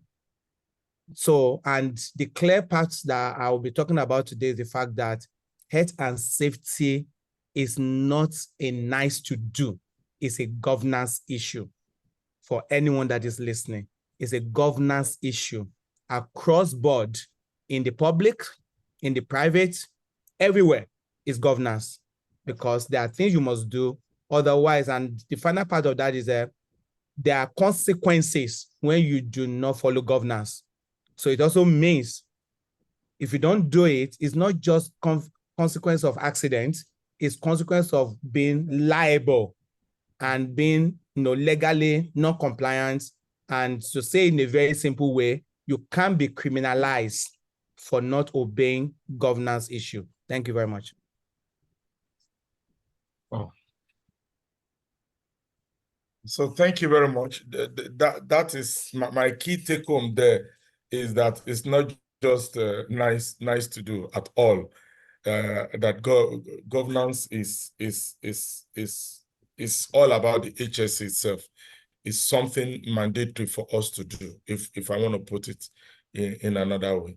So thank you very much. I'll go straight to innovations in critical barrier management for major prevention, generally in the oil oil and gas industry. So I'll be asking Mr. Ibukun regarding this area, just to give us some of the highlights, major highlights of accidents in the oil and gas industry. Just give some highlights. Thank you. Okay, thank you, Mr. Bada, and greetings to everyone, senior colleagues, colleagues in the room. Thanks really to the facilitators rather, for this opportunity. Now to answer your question, just to give some highlights regarding major accidents in the oil and gas industry. And to be honest, because I joined this training right from the very start, and I should say big kudos to the facilitators so far, quite a number of highlights in this regard.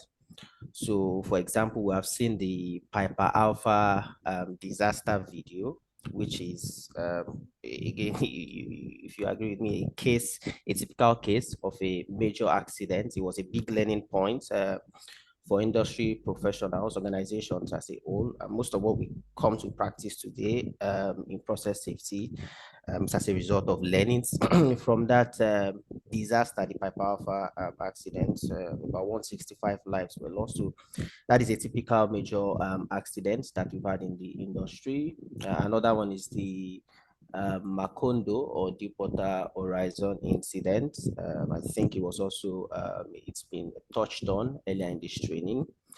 And again, so that it doesn't appear as though these incidents are the Nigerian industry is immune to it.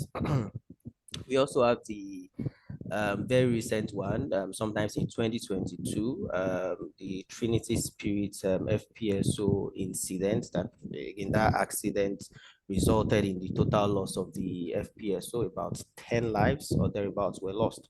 So really, what are major accidents?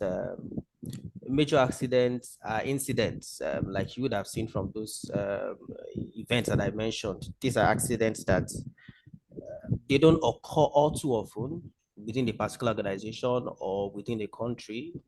In other words, they have low frequency. However, their severity when they do occur is usually of catastrophic or disastrous impact, usually leading to major business disruption or discontinuity. So for most of these cases, imagine losing an entire FPSO. So really, major accidents are something that I think that business owners, organizational leaders are constantly worried about. It's top on their priority, and and rightly so, because again, when these accidents happen, they have significant impact. And this is again the reason why we continue to innovate, to come up with ways that we can effectively, or again, that gives that assurance and rest of mind to management that major accidents are properly managed. Thank you. Thank you very much for the brief highlights.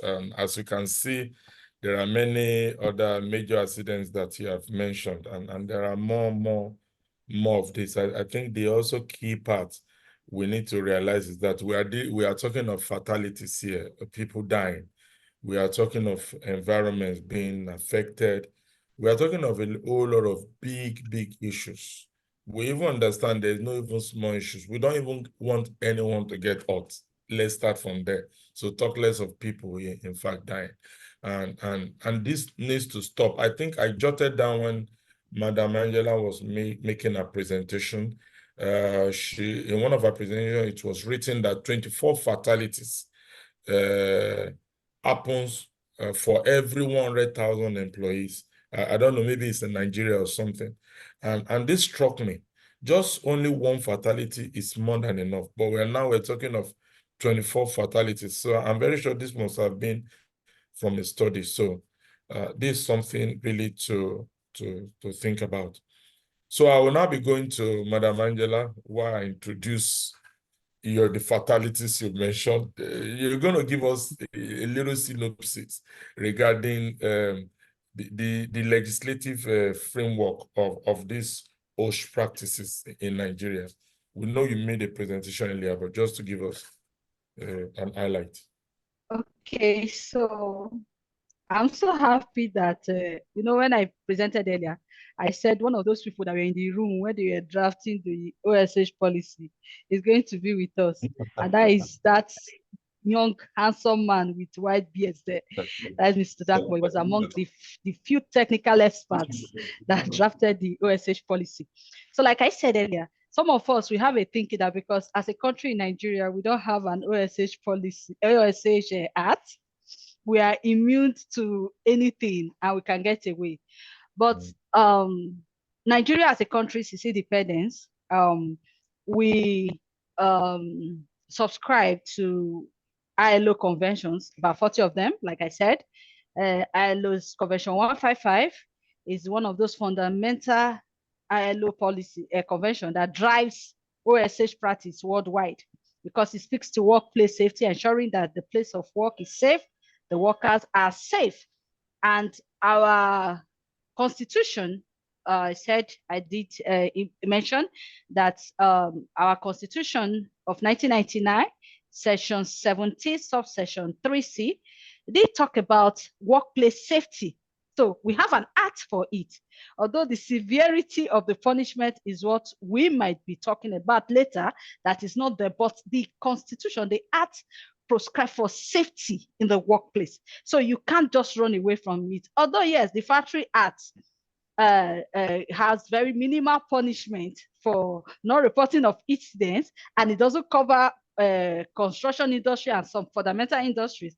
But let me tell you, once you are a criminal, you're a criminal. And don't forget that because we are subscribed to ILO conventions and we are part of United Nations, if a major incident takes place, that even if our Nigerian legislation does not take care of it, the International Criminal Justice Court can handle you as a company, as an establishment. So starting from the section 17 of the Constitution down to the policy that was drafted. Yes, a policy is not an act, but in the policies, every stakeholder has been given an assignment from the employer to the employee. What is expected of you is in the policy, and it is in your best interest to be able to abide by what you are supposed to do.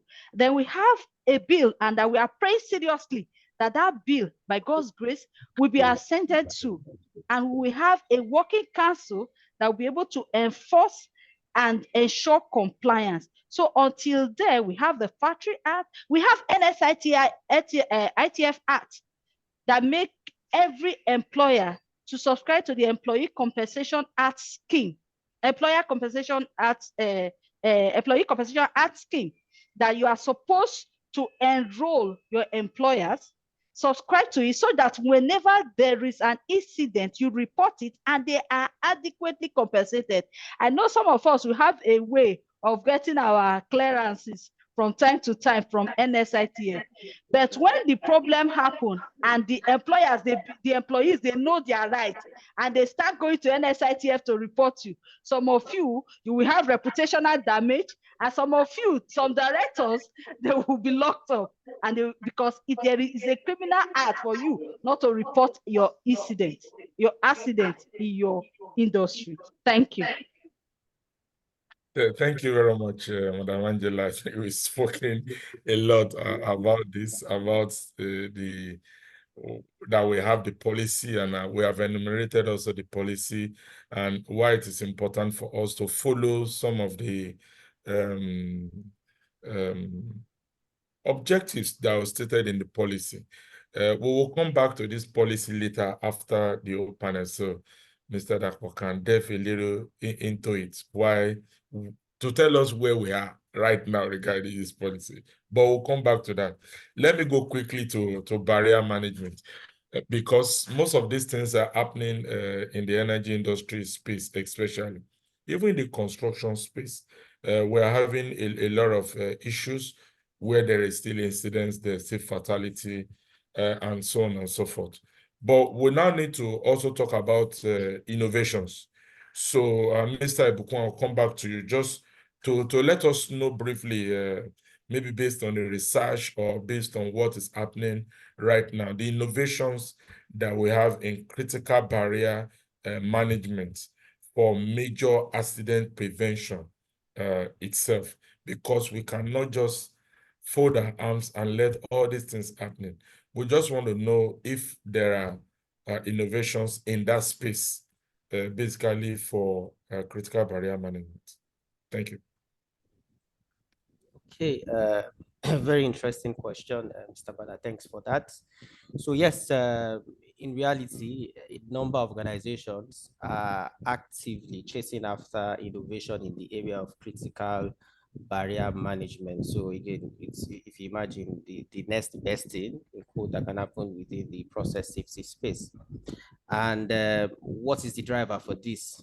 Today, there's been a lot of efforts in the area of hazard identification, barrier management, in quotes. So today it is a requirement within the industry that you have performance standards, which specifies the performance criteria for your SCCs, that is safety and environmental critical elements. We also have major accident hazard studies that are done, fire and explosion and risk assessment studies that are done. They are varied. But the challenge is that we have all of this data, but they are scattered. They are not connected. You have no way of connecting all of these apparently connected data, right? But because again, they get done by different experts at different time step, right? And then you're not able to bring that data together and then, thereby enabling management to be able to make relevant data-driven decisions. Because today you can imagine a company like Total Energy, Shell, the big IOCs operating several assets, managing several persons. So you can imagine again the number of data that they have to deal with. You have a lot of safety critical elements, maintenance and inspection data, corrective work orders being reported here and there. How do we prioritize this? The budget is limited and all. Right? So one key to summarize again, because to go into the details, maybe we do not have that time, but the major goal or the major objective of the innovation is to be able to bring all of this data on competence, data on the health status of critical elements, data on the level of compliance that we have with respect to what we have said you should do and what you are doing, and then bring all of these things together and enable management to be able to predict, right? Okay, on which of the major accident scenarios are we most exposed as a business? So you can have different major accident scenarios. Helicopter crash for people operating in the offshore industry. So helicopter crash, you can imagine, is something that will constitute a major accident, right? You can have major accidents in the area of fire and explosion within a process area. You can have a major accident maybe having to do with dropped objects, right, during lifting operation. So there are various scenarios where businesses are exposed to major accidents. And then you have issues here and there, issues in quote, equipment failing, critical equipment failing, and the management, of course, budget is limited. Management needs to be able to prioritize and fix things as and when necessary, right? So one key innovation area is management needs that intelligence that tells us, okay, this is where we are really most exposed. This is where we should be channeling our budget to, and then they are able to fix things before things get worse. So a proactive step, innovations that allows management to proactively manage major accident scenarios and therefore avoid their eventual occurrence. Thank you. Thank you very much, Mr. Bukwan. It's very interesting the area you are going, because I started hearing something about prioritizing data.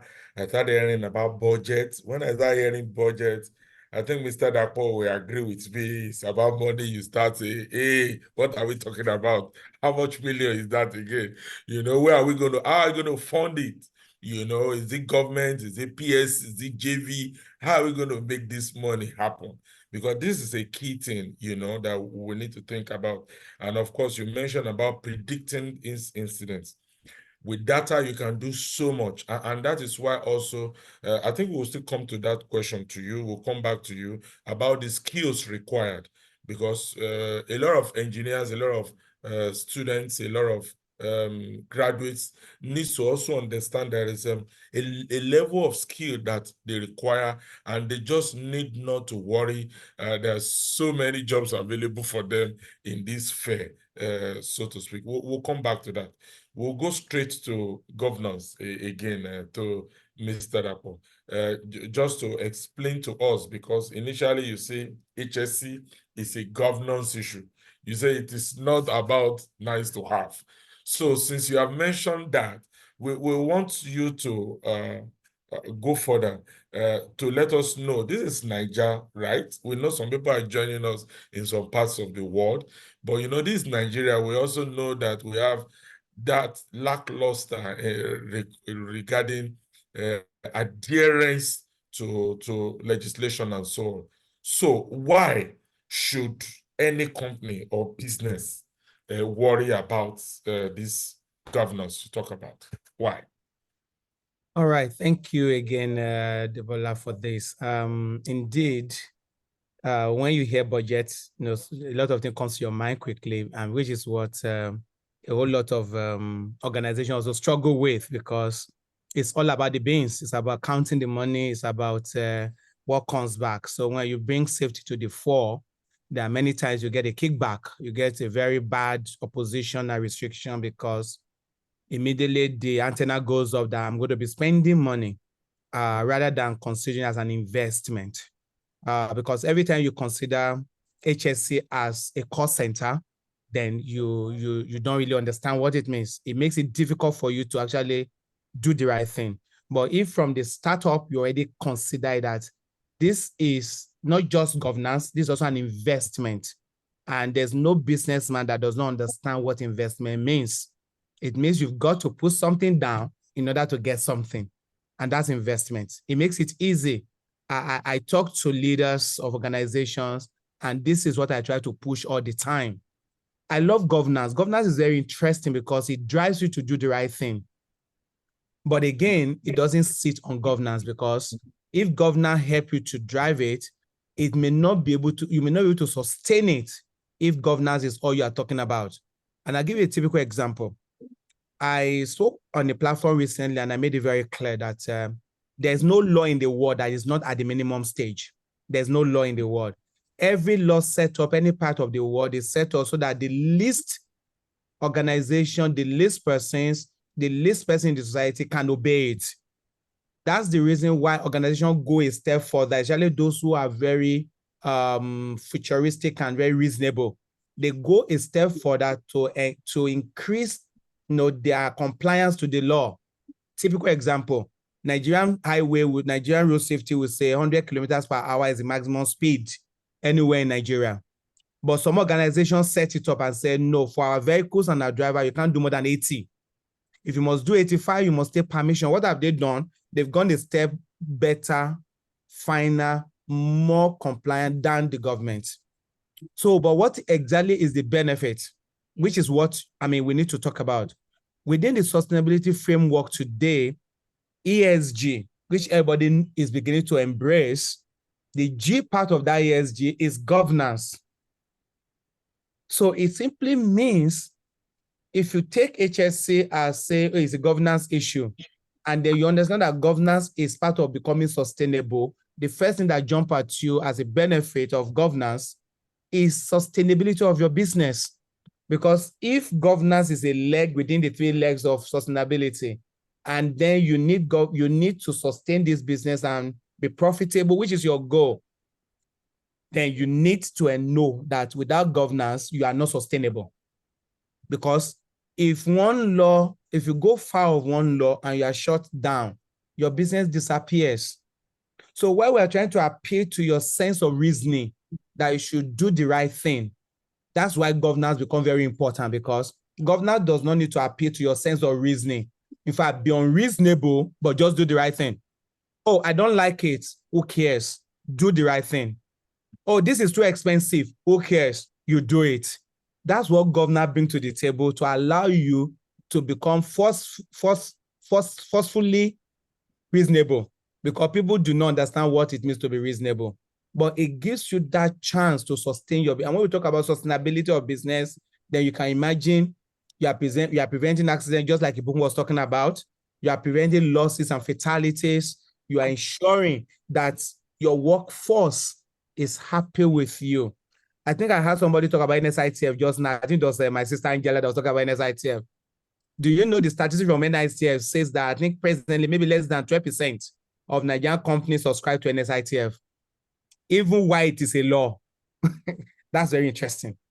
It is a law, and yet we are still in the single or low digits of subscription because people are not even doing what is governance. If Nigerian companies do not subscribe to NSITF, and to be honest, sometimes people don't know this. That's why we need to push governance to the front to let them know. Some of these things are not optional. They are the requirement from the government. They are the things you need to do. But beyond it, that's what guarantees that your business can have a second life if something goes wrong.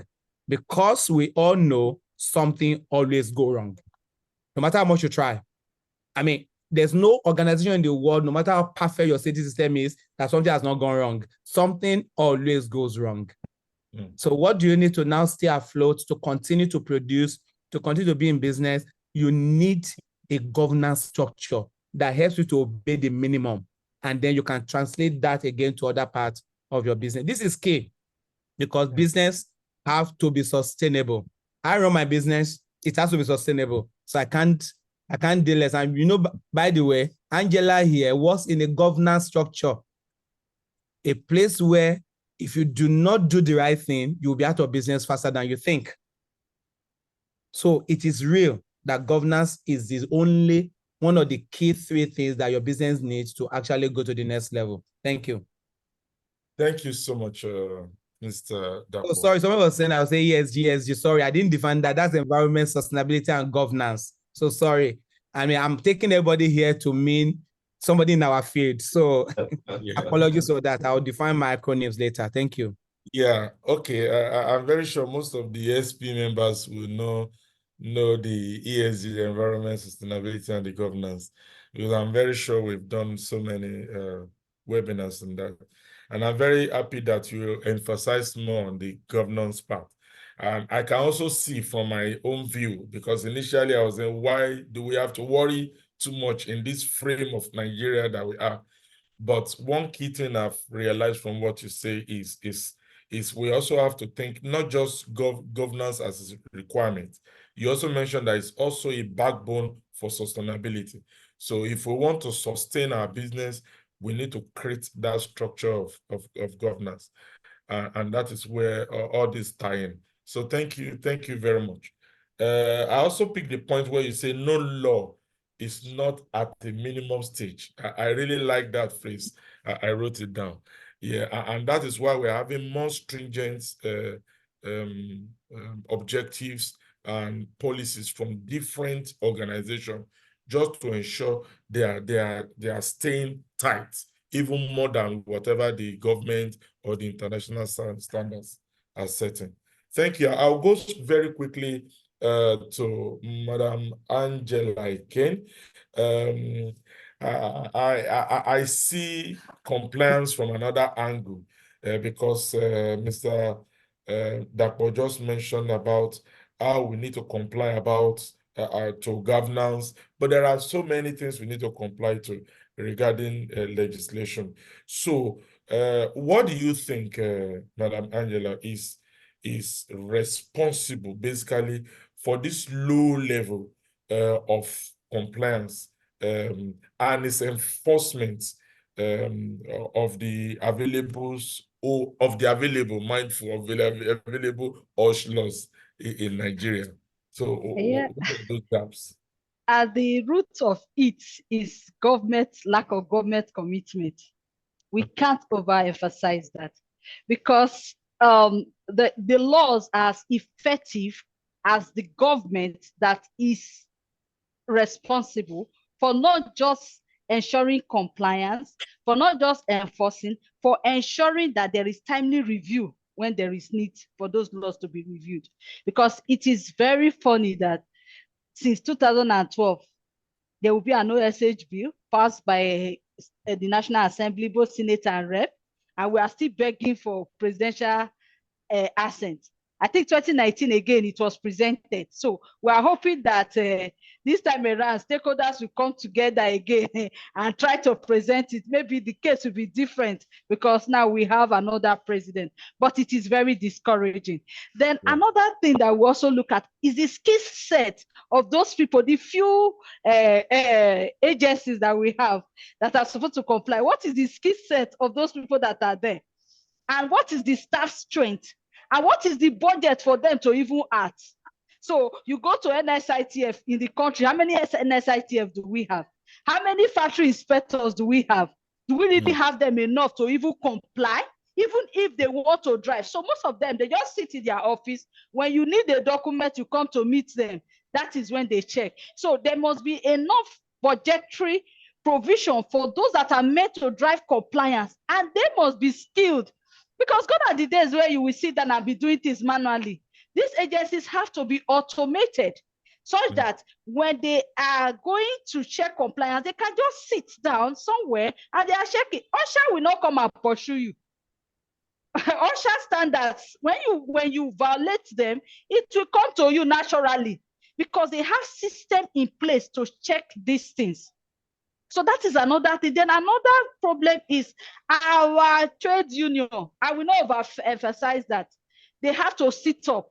The same way they will carry placards, we not go agree when there is a fuel subsidy and all that. They should start talking about OSH like that. Then Oga Edakpo, those of you in the employers consultative forum, your agency, I know you people have a lot to do. You have been doing a lot of talking. You have been doing a lot so that people will start taking this OSH from the governance point, because the compliance that is morally driven, it's just like in tax where I am a safety officer in. I know that where we are all driving at is self-compliance, that people can just come up and say, no, I want to do it. I want to be safe. Just like if you look at our oil from the oil and gas industry, some of them, because of the fear of their parents' country, the legislations there, they are still complying while in Nigeria. So some of these agencies have to start looking at it from the governance point of view. SPE, true. We talk about enlightenment. The truth is that an average employer in Nigeria, they don't even know their rights. They don't know what they are supposed to know. So a lot of advocacy has to be done. Right now, we don't. Then our laws, when they are passed, please, let's put a lot of severity in the laws. They shouldn't just be something that people can just pay for and walk away. Because one thing I know in Nigeria is that the more difficult it is, just like code of conduct. I remember initially when in those days, code of conduct was not something that people were taking serious. But I bet you, if they bring code of conduct form to any government organization now, you are the one that will run to meet them, because they started seeing that just that code of conduct form can take your political ambition from you. When people started losing their seats. So that is what we are talking about. The severity, let people begin to see. Then our courts, our judicial system is so slow. So an employer takes an employee to the Industrial Safety Council, industrial court. And then the court will be there 1 year, 2 years, 3 years, 4 years, 5 years, and the person is hungry. And most times the employers, they are the big boys. He doesn't even have the money to pursue the case. He will abandon the case halfway. So the judicial system, where we should have justice should be swift, and there should be certainty that yes, people will be punished when they don't do the right thing. So these are some of the things. People are not giving the right attention to it. The people that are meant to monitor, they don't have the right skill. Government is not giving it the right attention. We are not doing enough awareness. We have a lot of stakeholders that are not doing what they are supposed to do. So that is the situation we are in Nigeria at the moment. Thank you so much, my sister. I think you delve into it seriously. And we can see the aspects of the low level of compliance and enforcement of these legislations that we have. Basically, I know that the oil industry are trying their very best, but in the context of population of workers, in fact, the oil industry do not even have more than 10% of the entire labor that we have in Nigeria. So that's why I hesitate most times to focus only on the oil and gas industry. We are talking of the entire labor force in Nigeria, because that's what the legislation is addressing. And I see that you have mentioned about skill sets, you've mentioned about government commitment, staff strength, budget. Again, we are coming back to budget. So I'm circling budget for another day entirely. You are coming back for trade unions, awareness and advocacy. And I like the last part that you mentioned about sanctions. There must be sanctions for everything. Our sanctions today, when you are collecting 1,000 naira for a national offense, so our policies, our law are not even updated, because when you are giving people to come and pay 50,000 naira for what? When they have killed somebody. So there should be heavy sanctions. So I agree with you. And I will focus on the one part you mentioned about skill sets. And I'll transfer this to Mr. Ibukun. So let's come back to you very quickly. Regarding the innovation in critical barrier management for major accident prevention, I want to narrow down now on skill sets. So what skills and what are the goals at the same time are all related to this innovation in critical barrier management and major accident prevention generally? Just to encapsulate everything together. Yes, okay. Thank you very much. Yes, I've been really enjoying the discussions, contributions from experts, I must say. All right, to quickly answer your questions in terms of skills that are required to innovate in the space of critical barrier management towards major accident prevention. And again, to be honest, I think these are skills that are transferable. The first one is data skills. According to the World Economic Forum, data science skills, or simply put, data skill is one skill that no professional really can do without. It's one of the top requirements in terms of skill for every professional in this age.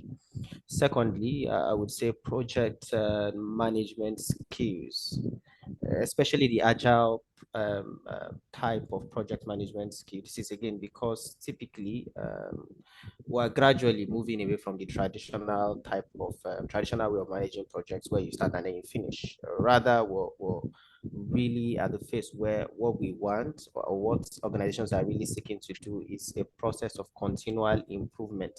And to be able to do this, you have to be equipped with, again, agile project management skill. You're trying to manage changes, because when you're bringing innovation, it's innovations are essentially changes that you're bringing about in an organization.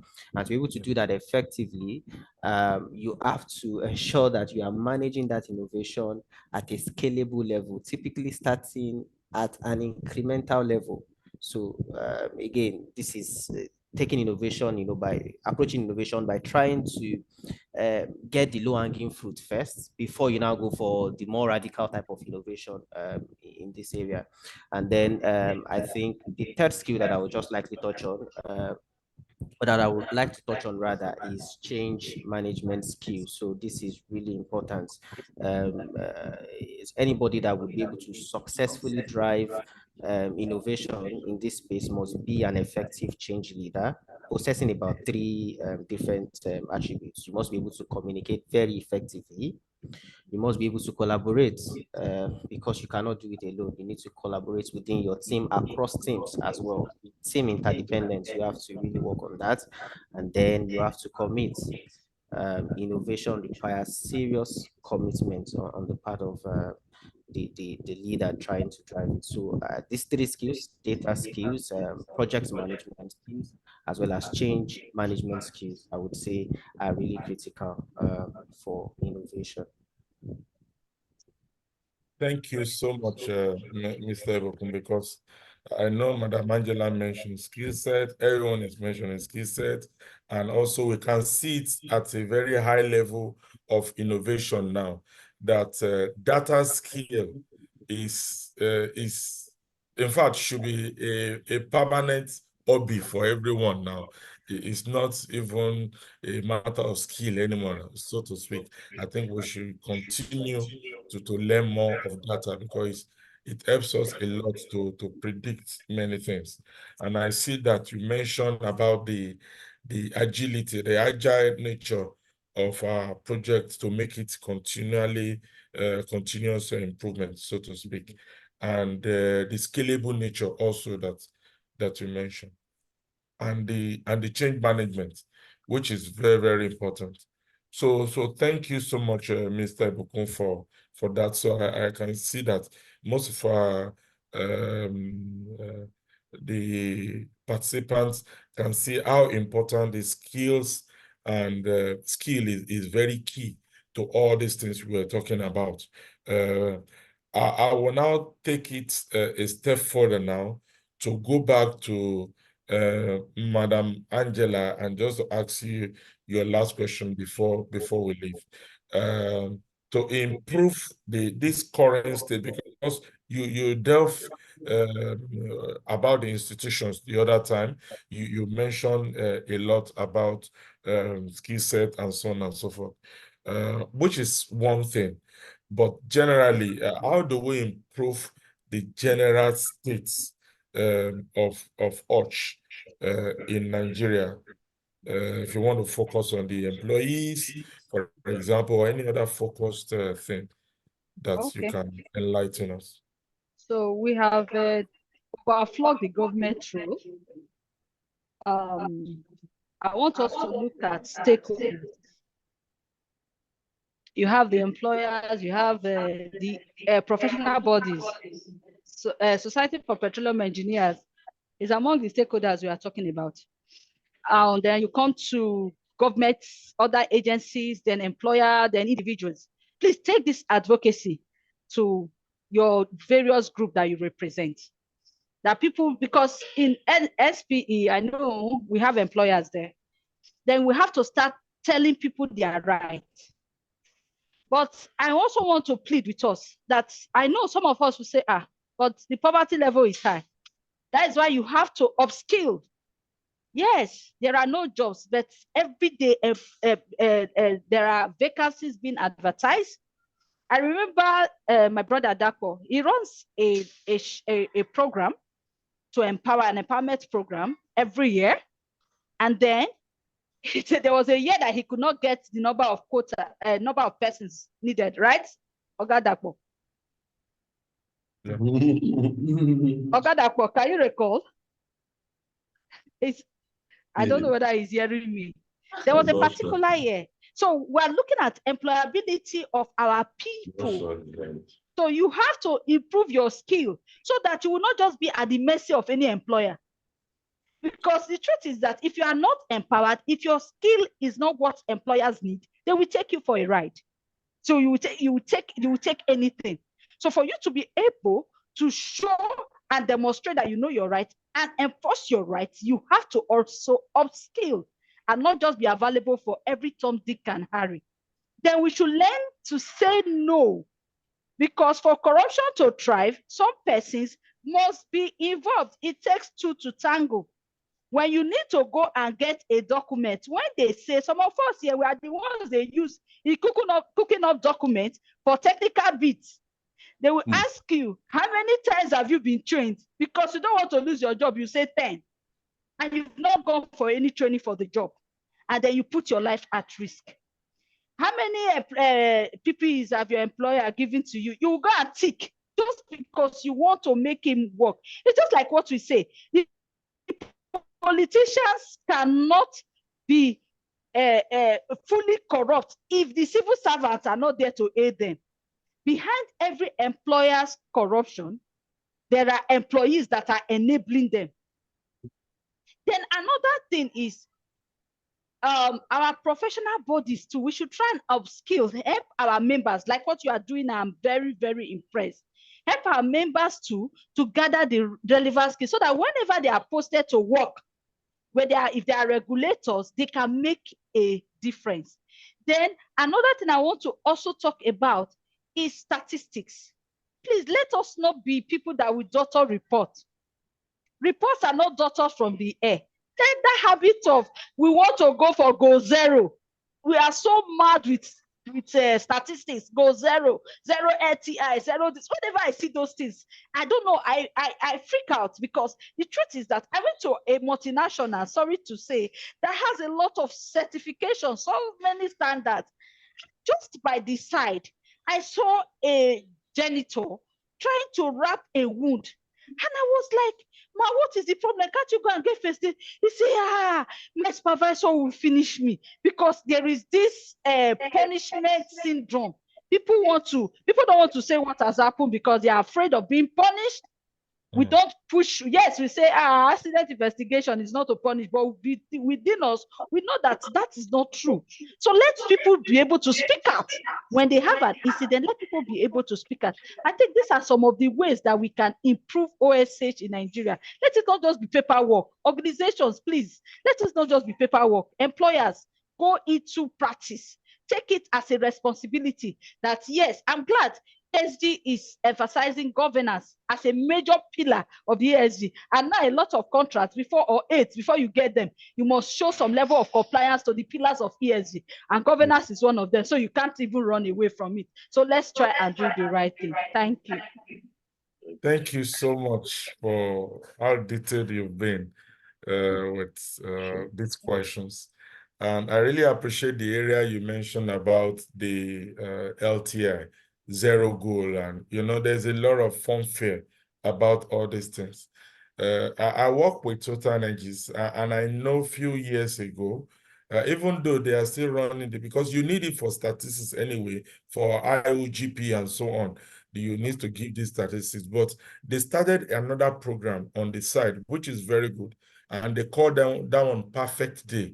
They just focus on only one day. So it's not like you are just running, we've had 5 years, no lost time.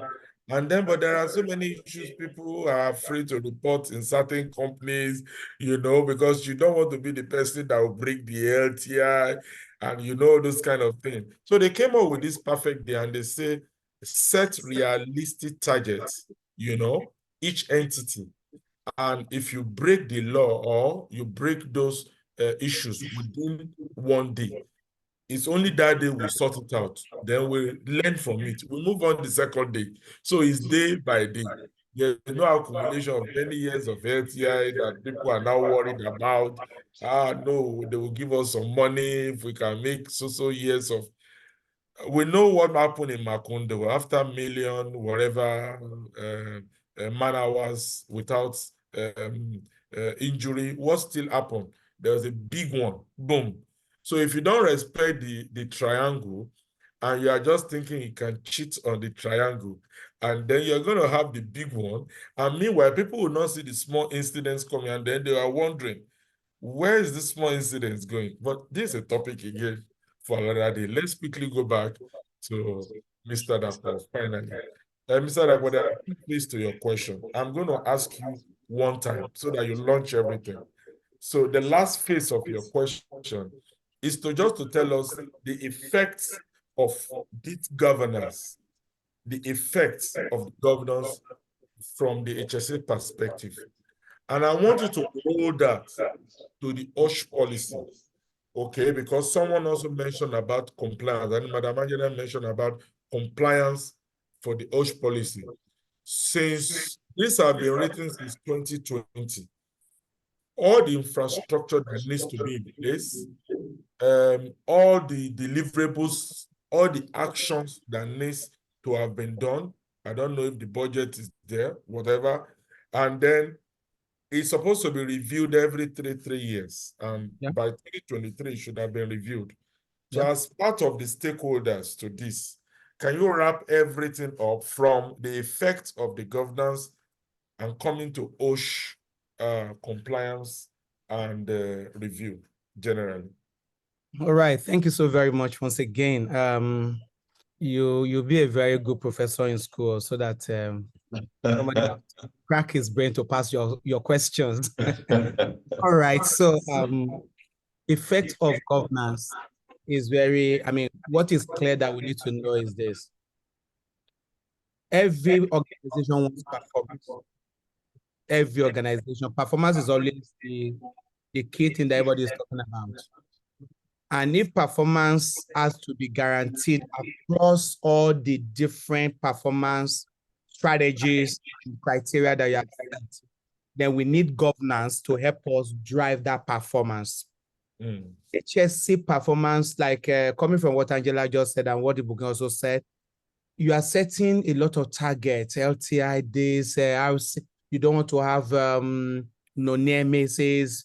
You are saying you must not have more than this number of fatality or no fatality at all, RWC, work day. All of those things you are setting, they are performance indicators to tell you how your safety processes are doing, and also if indeed you can sustain your business. Governance is a key driver in performance, because what the governance is driving is your compliance. Now, let me put a quick differentiation between these, because people talk about compliance, they also talk about conformance.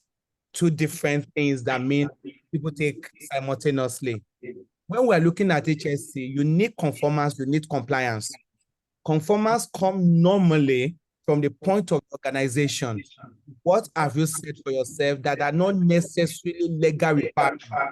For example, you have to be having meetings every month, 50 meetings every month. You'll be doing 2 box talk every day. If you do not meet up with those things you have set for yourself, you have not conformed. But if it's what the law has stated that you must do, and you refuse to do it, then you are not complying. And so governance embraces both conformance and compliance. And then they drive. The law can say this is the OHS bill that we have, but this is the policy of the organization. If you are obeying the policy of the organization and you are conforming to everything you have stated, you will eventually comply with the law of the country. I know there was a time earlier when I started my business, organization will call me and say, please, we don't want to do too much. We just want to comply with the law. And I will say, okay, let's conform with what you have said for yourself. They will be complying automatically. But they don't understand that. Their own is the law. They don't understand that they also have some level of conformances based on what they have said for themselves. So the biggest effect of this is your performance. There's no organization today, even as a country, that do not understand what performance means. If you don't manage something, you cannot say you are performing. So managing it means you have all the lists, the checklists, like we talk about legal register. If you do a lot of audits, a key part of an audit is, can we see your legal register? Can we see your compliance to the legal register? Can we see how you are evaluating your compliance to the legal register? Those levels help you to see that, okay, good, bravo, you are performing, well done. So the biggest, and you can summarize all those other things under that performance. Because when you start talking about no accident, they are all performance. Oh, we are not losing product. There's no downtime in the equipment. There's no legal shutdown or prohibition. They are all effects that are coming from what you term as performance. So performance is the key effect of every governance. Now on the OSH policy that you have gone to, let me stay on this platform without being misinterpreted or misunderstood. The view of the policy was done last year. I was also privileged to be part of that review, and we're in Abuja for reviewing it as per the circle. That requirement of reviewing has taken place. Everybody is happy about it. But you also need to understand that a review of a policy that has less than 10% implementation does not mean anything. We are happy to be reviewing it, but are we measuring compliance to it? Yes, I was part of the review. I was part of the initial drafting and also the review. Fantastic policy. But what is our performance, even to the one that was signed in 2020 by the president? You see, I'm coming back to performance right now, because that is the whole thing. ILO, who is sponsoring and championing this, is checking and saying what is the level of performance? How are organizations and institutions and all of those things taking it? Let me also say that I'm not discounting the efforts in Nigeria. I know presently that in the last 1 year, there have been a lot of driving of ensuring that safety starts from the government. What does that mean? The MDAs. So we now have OSH desk in all MDAs. The head of service is driving it, making sure that an MDA simply means ministries, departments, and agencies of government. So very shortly, what you're going to be seeing is you walk into Ministry of Education in Rivers State, and then you see a safety team working, saying we are the safety department of this particular ministry. That's where we need to go to. That's where you can see implementation, and then you can begin to measure performance. It's not just about private institutions like Total Energies and all the rest of them. No, it's about the institutions of government embracing this, implementing it, and making it work. Lagos State has started that because last year as well, Lagos State government, through the governor, find again what we call a cadre structure for safety in Lagos State. The implications of that is very shortly, you are going to be seeing people that call themselves permanent secretary, occupational safety and health department. Because now there are levels from levels 8 to 16 or so. So you're going to have deputy director, you're going to have directors of safety in MDAs in Lagos State. And we are working with the safety commissioner to say, when do we start this? And I'll go back to what Ibukun and Angela said. Skill set is a major issue. Because even if today you say you want to appoint people to those different levels in government, where are they that you can find them? People still do not believe, even though as much as we're looking for jobs in Nigeria, that there's so much vacancy in health and safety not being filled because there's no competence. So the idea there's no job, sometimes when sometimes I have vacancies on my table and I'm looking for people to fill. And then somebody is saying there's no job. No, there's a lot of gap in competence. There's a lot of gap in skill set. And I want to say that what SP is doing is fantastic because this is also building competence so that people who are hearing this, if anybody is listening to this small panel now, you get out of here into a workplace, something is different. The way you are doing it is different because you have learned it. This is what we all need to do. Because if you don't develop the skill competence, those skill sets developed, we cannot move safety where it should be in Nigeria. It's going to be difficult for us to achieve our safety goal. So we need to intensify and advocate for competence and skill development in our own field of health and safety. And this is what everybody should be running after for us to achieve the goal. Thank you very much. Thank you so much, Mr. Dapo, Madam Angela, and Mr. Ibukun. We've come to the end of this. I've learned a lot myself. My paper is full. I just have to even digest them myself. So I'll send my hope invoice to you. Sorry? I'll send my invoice to you later since you have learned so much. You can say businessman. And so I hope everyone have learned from this. I cannot paraphrase enough. This event is also recorded. I'm very sure Simeon and the organizers will do better in sending it again to people so you can take your time to look at it. So thank you very much coming from the process safety angle, coming from regulations, from the governance angle.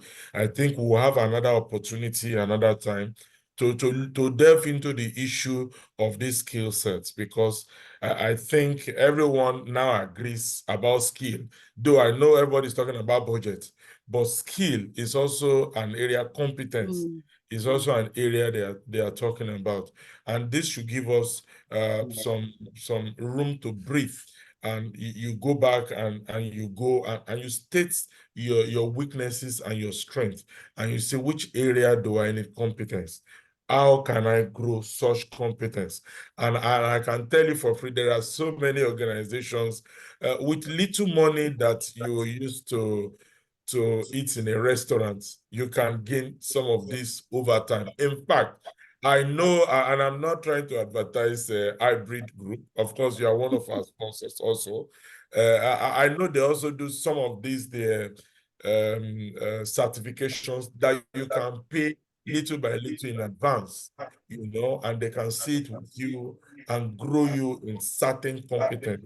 You don't need all the competence in the world, but you just need to know which area do I want to go, because there are so diverse area. Ibukun is there, is a professional engineer also, and also a process safety expert.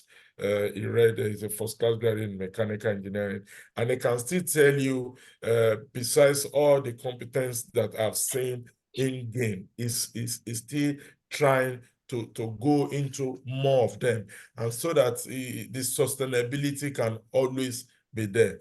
So we have to always think of this sustainability, not just of the industry, not just of all the organization, but of our own self to be relevant. Great work, Mr.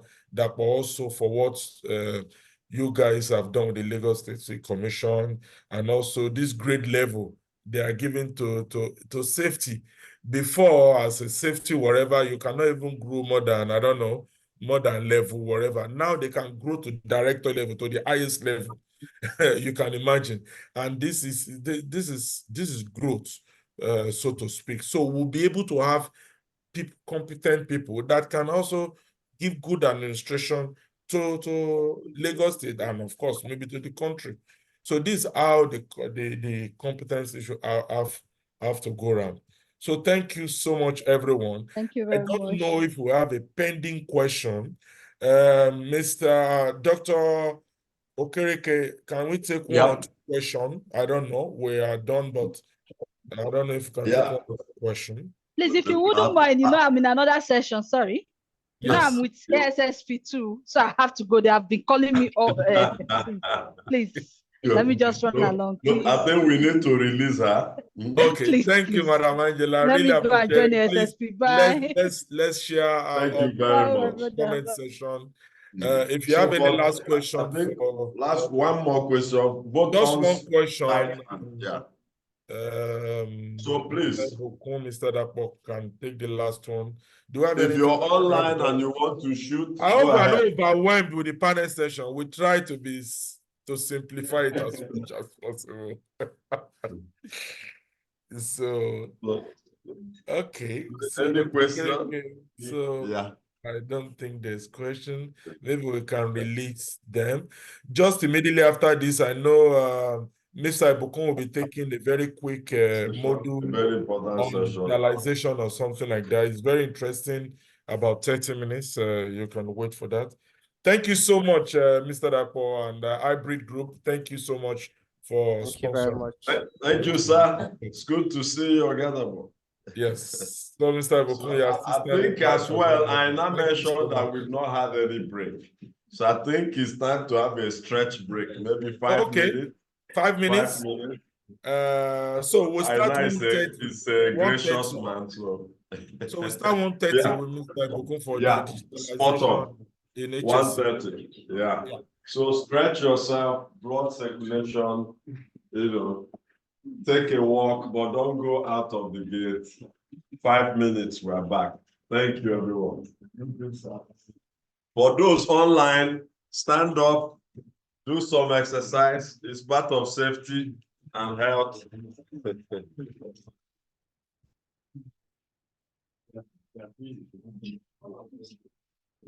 And we have some notebook courtesy of SPE.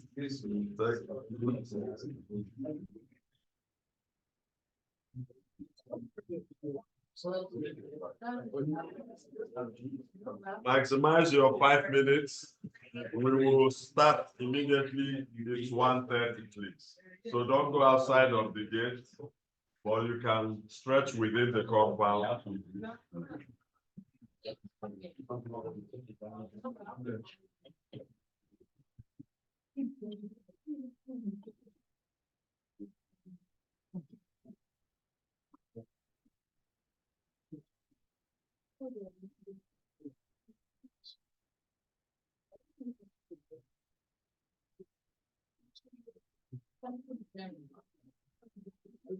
what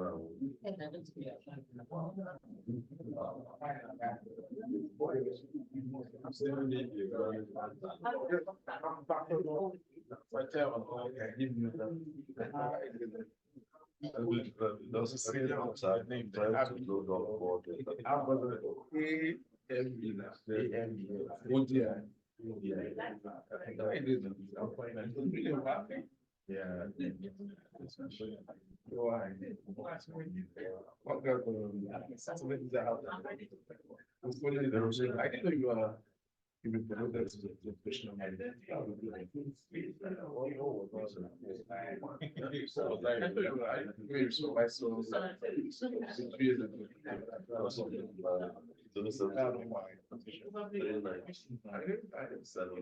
would go for a job credit sale and that's okay. I didn't ask. I was not the code is still trading. Yes.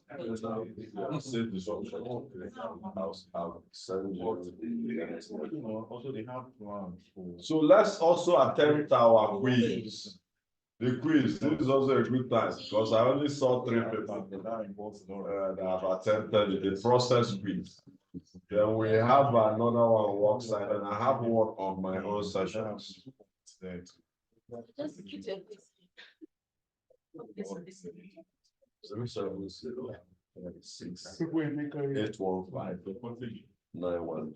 Because it's quite big. Yeah, go to Obi Jackson.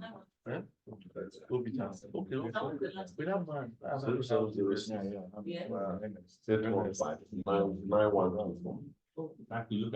got 4 yeah, you are working hard. But you and James, we don't want you to get on that. You will see more of our but it's good. It's good. That is 90%. What is the round they started? Otherwise, it's to move ahead and find. That's 1 minute. Yeah.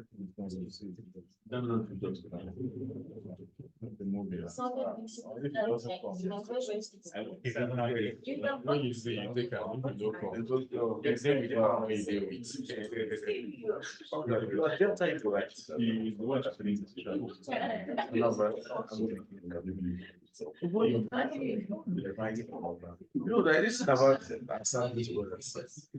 I thought you were more better. You know, right? Because I'm not seeing this picture. Just like you. Yeah, just to that left.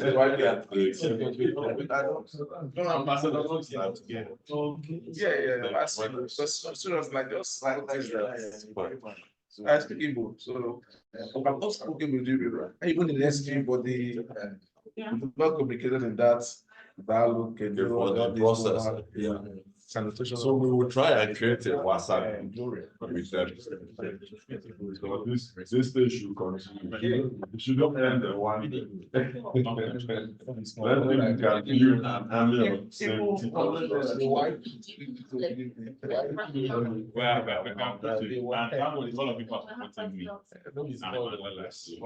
This man has you guys I like your. I don't want to lower it at any point. That's why I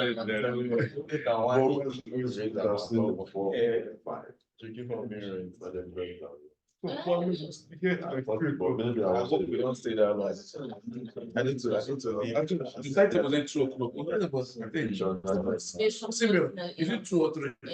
Go. The guy said 1:30. Let's have it.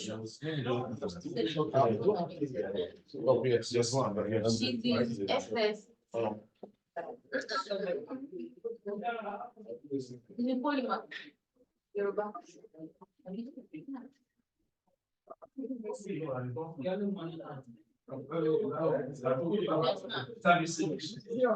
Strong.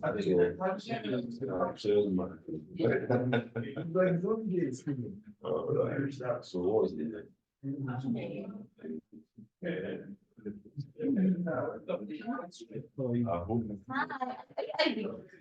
I hope you Yes, I am. active. So see. I just said you don't very active. I'm the one. So let me save you. I will WhatsApp his number. Then I'll give him a brief that you reach out. That's okay. You are the one that way. Okay, so that's good.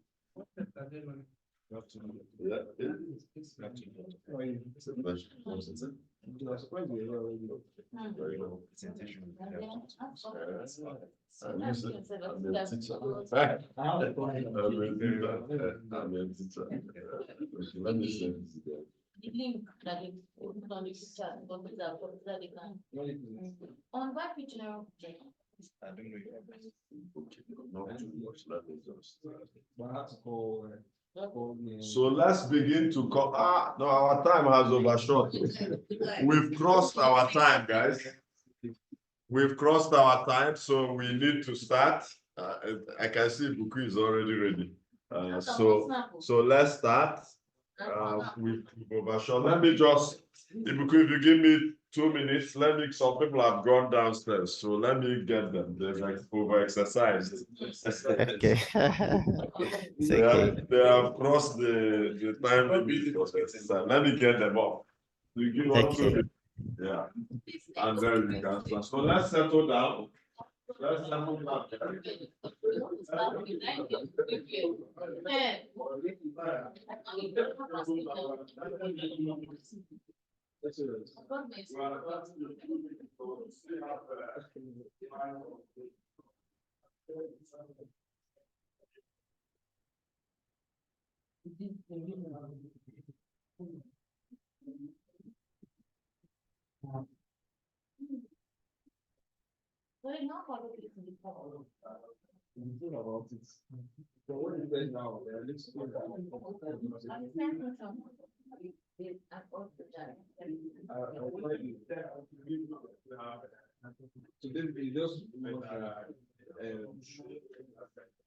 I want to drop down, but it's like I found where they can suggest one thing I was to get out.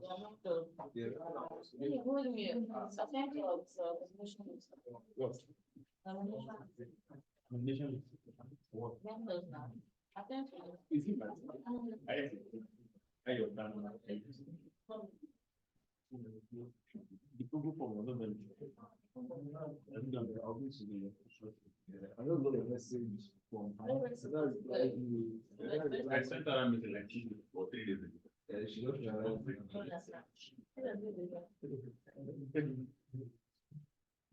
Yeah, but I think that's the best one so that we have a good thought and we actually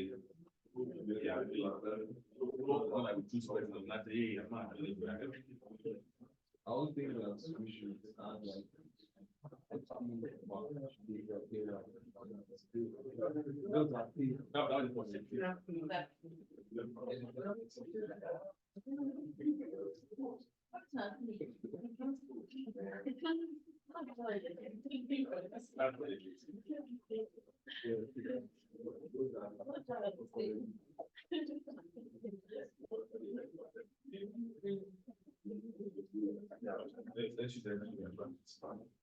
So I think we are good, sir.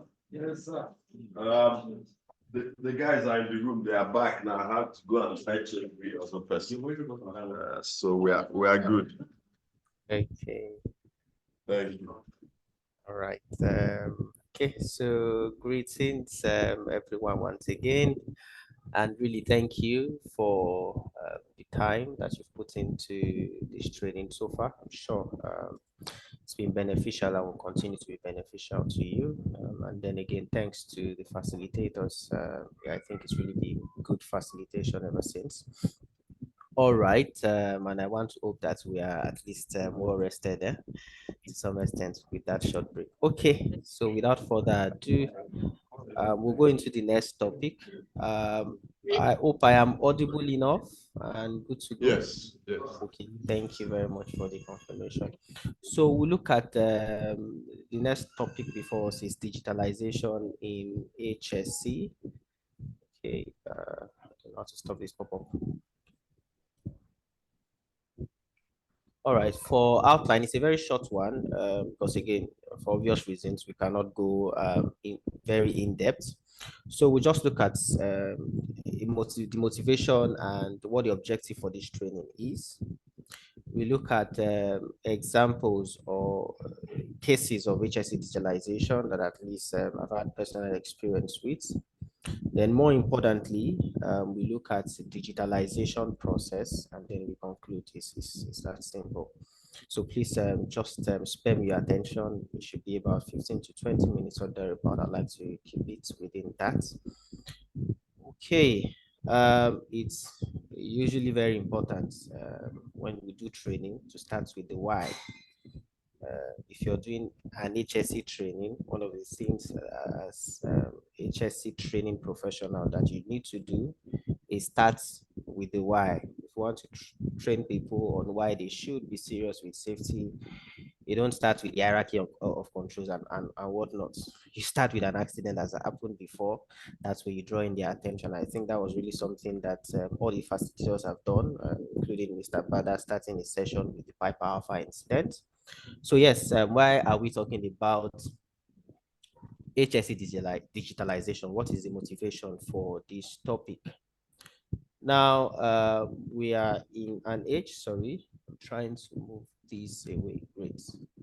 We are in an age that is regarded as Industry 4.0. In fact, some have gone ahead to call it Industry 5.0. And what does this coinage really mean? It means that in this day and age, information technology is at the heart of everything that we do. Today, I am several miles away and I am participating in this very wonderful session thanks to IT. Again, information technology, sorry, is at the heart of everything that we do. And the HSE professionals are not exempted from this for obvious reasons. So if we want to thrive as HSE professionals, this is not the time where we stand aloof and consider the IT aspects of our profession, to continue to be delegated to IT professionals. As HSE professionals, we have to become competent in digital language. Now, I'm not speaking of knowing how to program Python or all of these IT tools at the same level of competence as the IT professionals, no. But if we would collaborate with the IT professionals, if we would have them deliver value in HSE, using information technology, capabilities, we need to be able to meet them halfway, speak to them in a language that they understand. So if you imagine that as HSE professionals, we speak English and IT professionals speak Russian, right? If you want them to deliver value to you, you have to at least have some level of fluency in Russian. That's where they understand, and then we can be on the same page and deliver value. And really, why is this important? We know that for HSE to succeed, in fact, in any HSE management system, the fundamental pillar is management, leadership, and commitment. Now, for us to be able to get management commitment within HSE in a sustainable manner and in a competitive manner, in order to remain relevant within HSE, we need to be able to provide advice to management on a data-driven basis. It is no longer sufficient to tell management that we need to do training in the real, to foster competence in lifting, to foster competence in lifting operations. No, they want to know what is driving that advice. There needs to be data-driven decision making on the part of management, and the reasons are obvious. We are in an age where inflation is really high. There is high demand for cost cutting, so there needs to be justification for every decision that management is making, and the HSE decisions is not exempt from this, right? So HSE professionals need to be able to summarily leverage digital competence as a means to advise management in order to ensure that HSE continues to remain a core value. So this is the motivation for this training. In terms of objective, I think I have an error on that slide. The objective of this training, simply speak, is to help us just get a quick overview in terms of knowledge on how to drive digital innovation. So we'll be focusing on the process by which we can drive digital innovation in HSE. So it's just an overview. We're not going to be able to go in depth, again, like I said, for reasons of time limitations and all. Now, before we go into that, we'll just look at a typical case scenario.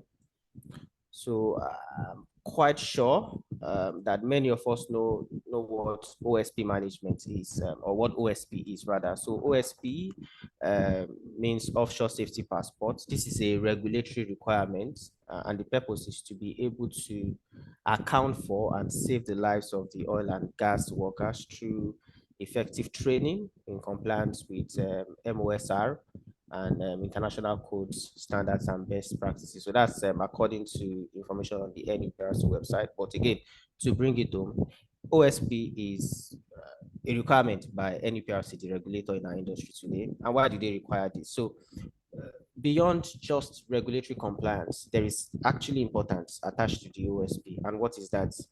OSP is geared towards ensuring that oil and gas workers who go offshore, first off, are medically fit to conduct the rigorous activity that happens offshore. So in other words, for you to have the offshore safety passport, you need first and foremost a certificate that validates that such individual is medically fit. Then there is another certificate or requirement that is associated with the OSP, and that is the OOS, right? OOS means Basic Offshore Survival Induction and Emergency Training. So I'm sure cognate experts in this training now already know what OOS is, and it's what most of us sometimes dread, especially if you cannot swim at all, right? So now these two requirements are associated to the OSP. So now, and each individual in an oil and gas company that has reasons to travel offshore needs to have first of these two valid certificates, and then of course a payment that is made to the regulator to ensure continued validity of the OSP.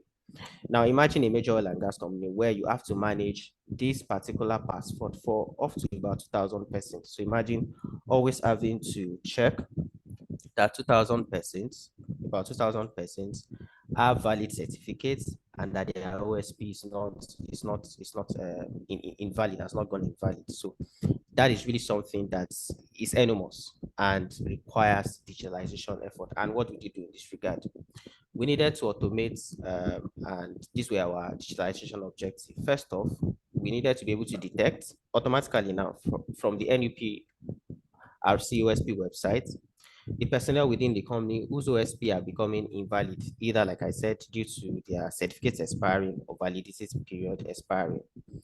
We also needed to be able to check if personnel have valid certificates in companies' training certificate repository. So I want to imagine that most companies today already have a repository or a system that is used to manage competence, training and competence requirements for personnel. So the company where I work, of course, has a system like this, but of course, this system is not directly communicating with the information in NUPRC OSP website. So not only do we need to connect to the NUPRC website to see what their view of the OSP validity of our personnel is, we also now need to go a step further to check if NUPRC's view of such personnel is actually what is in our system. If it is a situation where the personnel has a more recent certificate that is valid compared to what NUPRC has, then we need to be able to automatically extract the certificate and communicate it to NUPRC for relevant updates. And in instances where we find out that, okay, what NUPRC has in terms of validity of certificates for our personnel is consistent with what is in the company's repository, we need to be able to also automate the system such that it's able to send notification to the personnel, right, and basically advise them to do the needful. So this was what we needed to do. This was, so I would imagine that you can already see the challenge here. First off, you have the NUPRC or OSP website, which is a separate system. We have the company's repository of personnel training certificates, which is also a separate system. And then you need that intelligence to be able to connect these two systems and then get discrepancies and basically make efforts to close this gap. So what were the gains of this digitalization effort? So yes, we were able to digitalize this process, and what were the gains that we had? First off, we had massive savings in man hours. So you can imagine having to do this kind of querying and searching for about 2,000 persons. So before now, this used to take about 4 full days of work for at least one person working, 4 full days per week. And through this digitalization effort, we were able to reduce that to 15 minutes. So maybe take a pause and then just think about it, where you have a person or 2 persons working 2 full days to be able to just manage OSP. And then that effort is now considerably reduced to 15 minutes. And mind you, there is still room for improvement. Secondly, we were able to improve regulatory compliance. So before that system, we would often have issues with the regulators calling to say this personnel's OSP has expired and therefore it cannot proceed offshore, right? But with this digitalization efforts, we're able to improve compliance with the regulators, of course, and that's, you can imagine, is a reputation builder. And thirdly, and not lastly, we had massive savings in OSP renewal costs. So this is just to mention a few. I think in the panel session, I already also mentioned HSE digitalization efforts in the area of major accident prevention, where I talked about the objective of that being able to intelligently predict major accidents before they occur. And how do we do that? By trying to get data scattered all over the place, data such as that on the integrity of our safety critical elements, being able to intelligently aggregate these and then be able to predict major accidents before they occur. Now, I come to the meat of the matter. This way. So we now look at what the processes are, or what process we should typically follow in order to achieve digitalization efforts within our various organizations. So again, this is not a training that is just being done for doing sake. The intent is that you would be able to, again, like I stated at the start, get some requisite knowledge that would enable you to, regardless of how small it is, begin to also make digitalization efforts within your system. If you're already doing that, fantastic. Maybe, hopefully, this process would enable you to be able to scale that. Or if you're not doing it at all, this will give you a basic guide on how you can go about that. So the first step, which is very important, is that in your HSE digitalization effort, you have to understand existing processes and challenges. You cannot go about trying to make changes in a system if you have not first understood or established understanding in what the current processes are and the challenges with those processes. So you need clarity in that regard.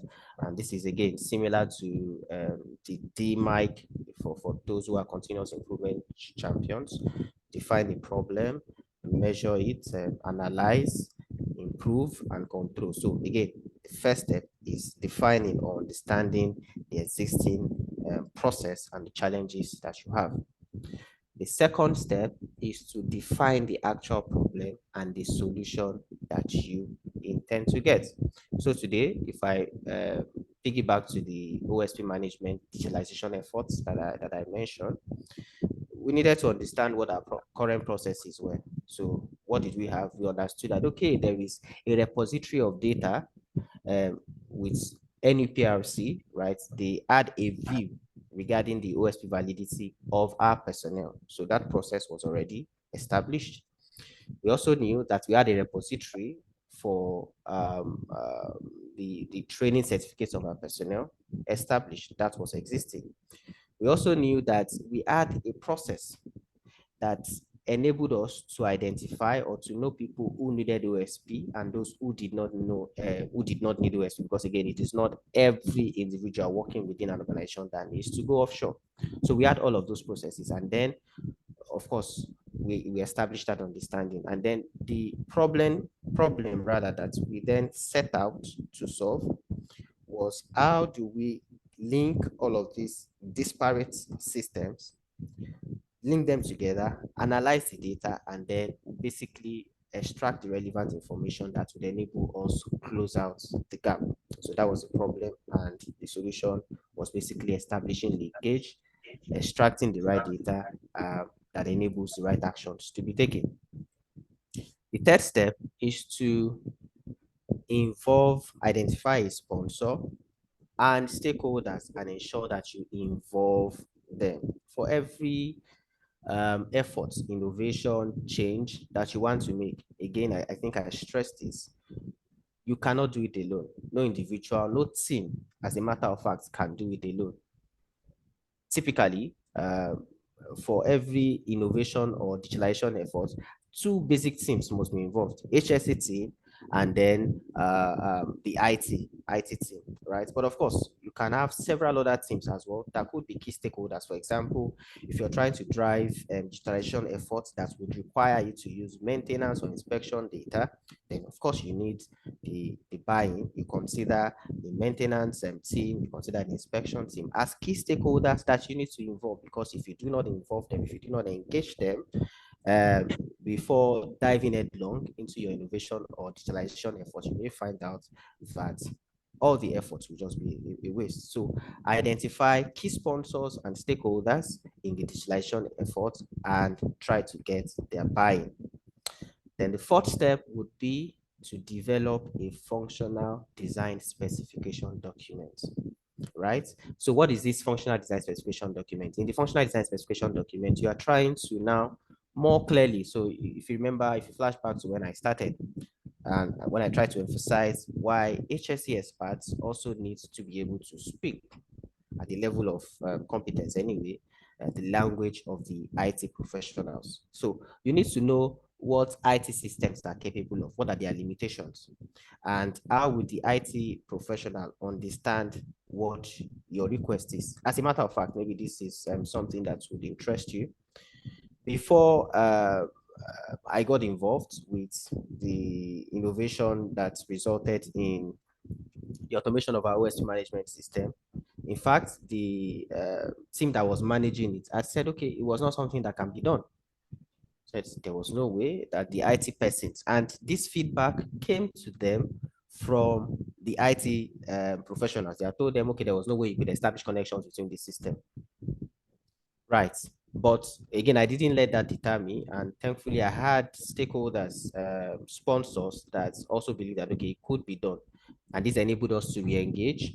And we then, again, because of the, I do not, again, put myself out there as fully competent. Learning is a continuous process, but yes, I pride myself in being digitally competent to a great extent. So I was able to engage with the IT team, communicate the challenge to them, what the intended solution was, and of course, they clearly understood what we needed to do, right? Through the use, again, of a functional design specification document. So maybe just to give an idea of what this document would look like, and maybe also to enable you better appreciate why you need a bit of digital competence, even as an HSE professional. I'm just going to flash now one of the digital stuff. So again, this is not for the OSP management bits. Okay, just a minute. Okay, so this is a Power BI dashboard that I also worked on. So this, as you can see, is called a fire critical equipment management dashboard or integrity dashboard. So again, this is a management dashboard that enables management to be able to take decisions, first off, to see how effectively fire critical equipment are being managed, and then know how to prioritize what set of equipment, fire critical equipment, should they be prioritizing for management. So this was a typical functional design specification document that I developed, again, alongside my team, right? So we needed to develop the interface for the dashboard, you can see, and then we needed to do some sort of labeling. So this is not, you don't have to go about all innovations like this. So I just shared this again, maybe just to give an idea regarding how you can go about designing your or developing your functional design specification? First off, we needed to have an idea of what our expectations were as HS professional. In other words, we needed to know how will our dashboard look like. The IT persons would not necessarily know what you want because again, it's not an angel. You cannot go into your art to know what you want. Just like you want to build a house, you need to be able to tell, oh, I want a bungalow, I want a skyscraper. You need to at least be able to specify that much, all right? So we needed to tell them, okay, this is what we want. And then labeled, and then we then went. First off, we also needed to establish, okay, what are the data connection sources? And you can see that is here. And then thereafter, we needed to now specify the functions of each of the buttons. So for example, when I click this, what do I expect to see? When I click this, what do I expect to see? When I click this, what do I expect to see? How do I want this chart to behave?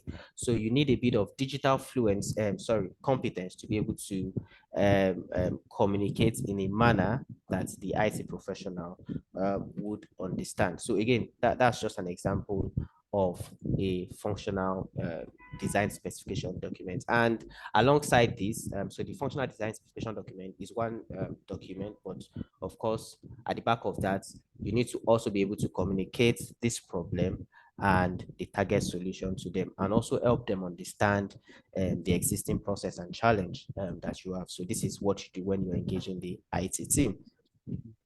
And then I went for that to say the fifth step is that you engage the IT team, clearly communicating the digitalization objectives. And this you'll be able to achieve through this document, this and this, right? And with that, you can be sure that the IT team would have a clear understanding of what you want.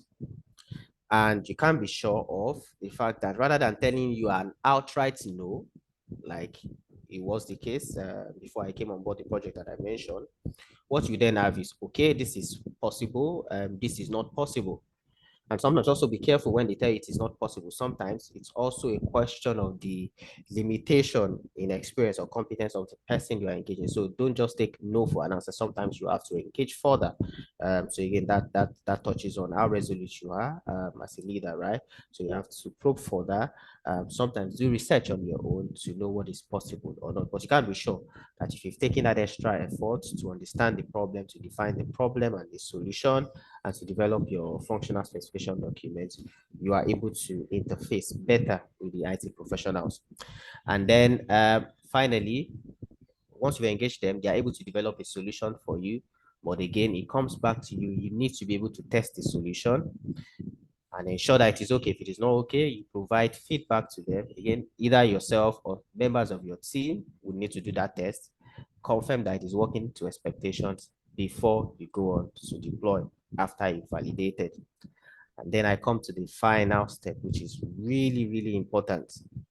We have a lot of innovations today, a lot of innovations that has happened. But the problem is that those innovations, somehow they just slip through the crack. And when we talk of innovations or digitalization efforts, it doesn't have to be, again, people who today go to the moon or who have built rockets or airplane, they didn't just build it in a day. What they did was to leverage systems that were existing before. So in doing all that we did, we didn't just start from scratch. We had systems that were existing that we built on. So this is the common saying, even by Nielsen, that he did what he did by standing on the Isaac Newton, that is shoulders of giants, right? Now, how can we do that as HS professionals? We have to ensure that we make all our digitalization or innovation efforts systematic. Ensure we integrate them through documentation into processes and procedures within the system. We know again as HS professionals that what underpins all that we do is what? An HSC management system. And within that system, documentation is really fundamental, right? So every effort that we make, improvements, no matter how little it is that we make within the system, we have to ensure that we are integrating it into company procedures, company processes. And this is what ensures that even after you've gone, in other words, you are leaving it, you're making it a legacy thing that people can do what? Can see, leverage on, and continue to improve on. So again, this is really how we can improve and digitalize within our HSE system. Now, to conclude, having said all that I did, what I said rather, you can now reflect on some of the underlisted HSE systems data that can be digitalized or improved within your systems. So again, like I said, the essence of this session is not just to talk, is to joggle your memory or your minds to reflect on those areas within our systems, our various organizations that we can digitalize to improve our HSE system. So first off, we have personnel HSE training and competence data. How are you leveraging that to identify gaps, areas where there are training gaps that you need to fill?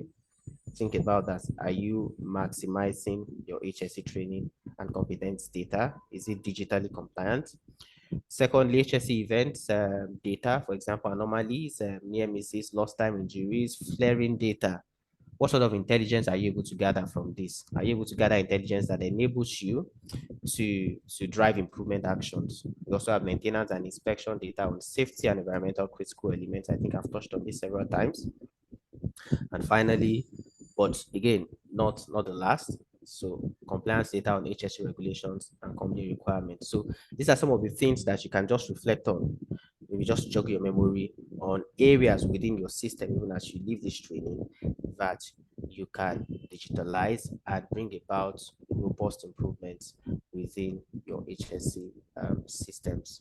So on this note, I'm going to take a pause and maybe allow for questions if there are any. So thank you. Any question?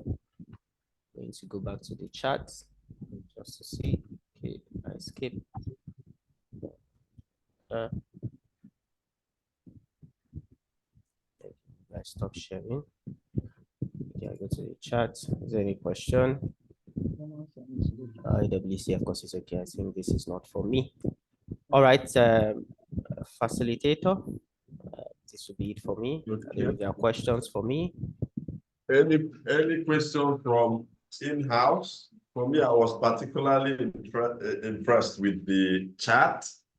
I don't know if you can go back to the chat. Let me see if I can recall one or two questions that will help my learning. This? No, the chat, the table for the critical. Okay.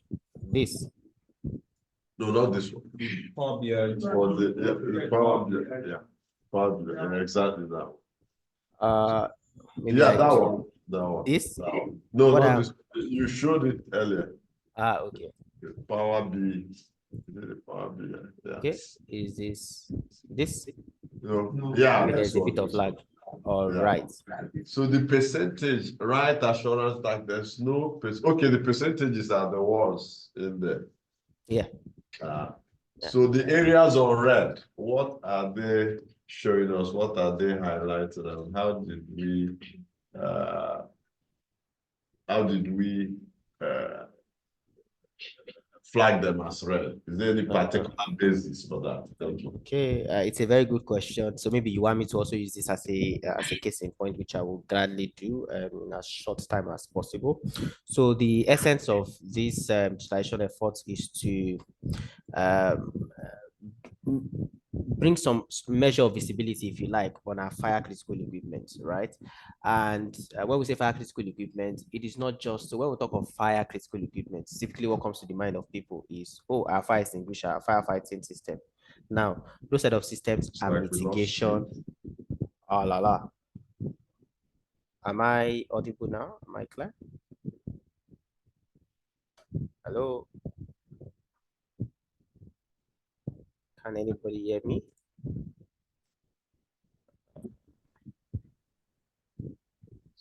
Can you hear me? Yeah, we're hearing you now. We lost you earlier. Can hear you now. Okay.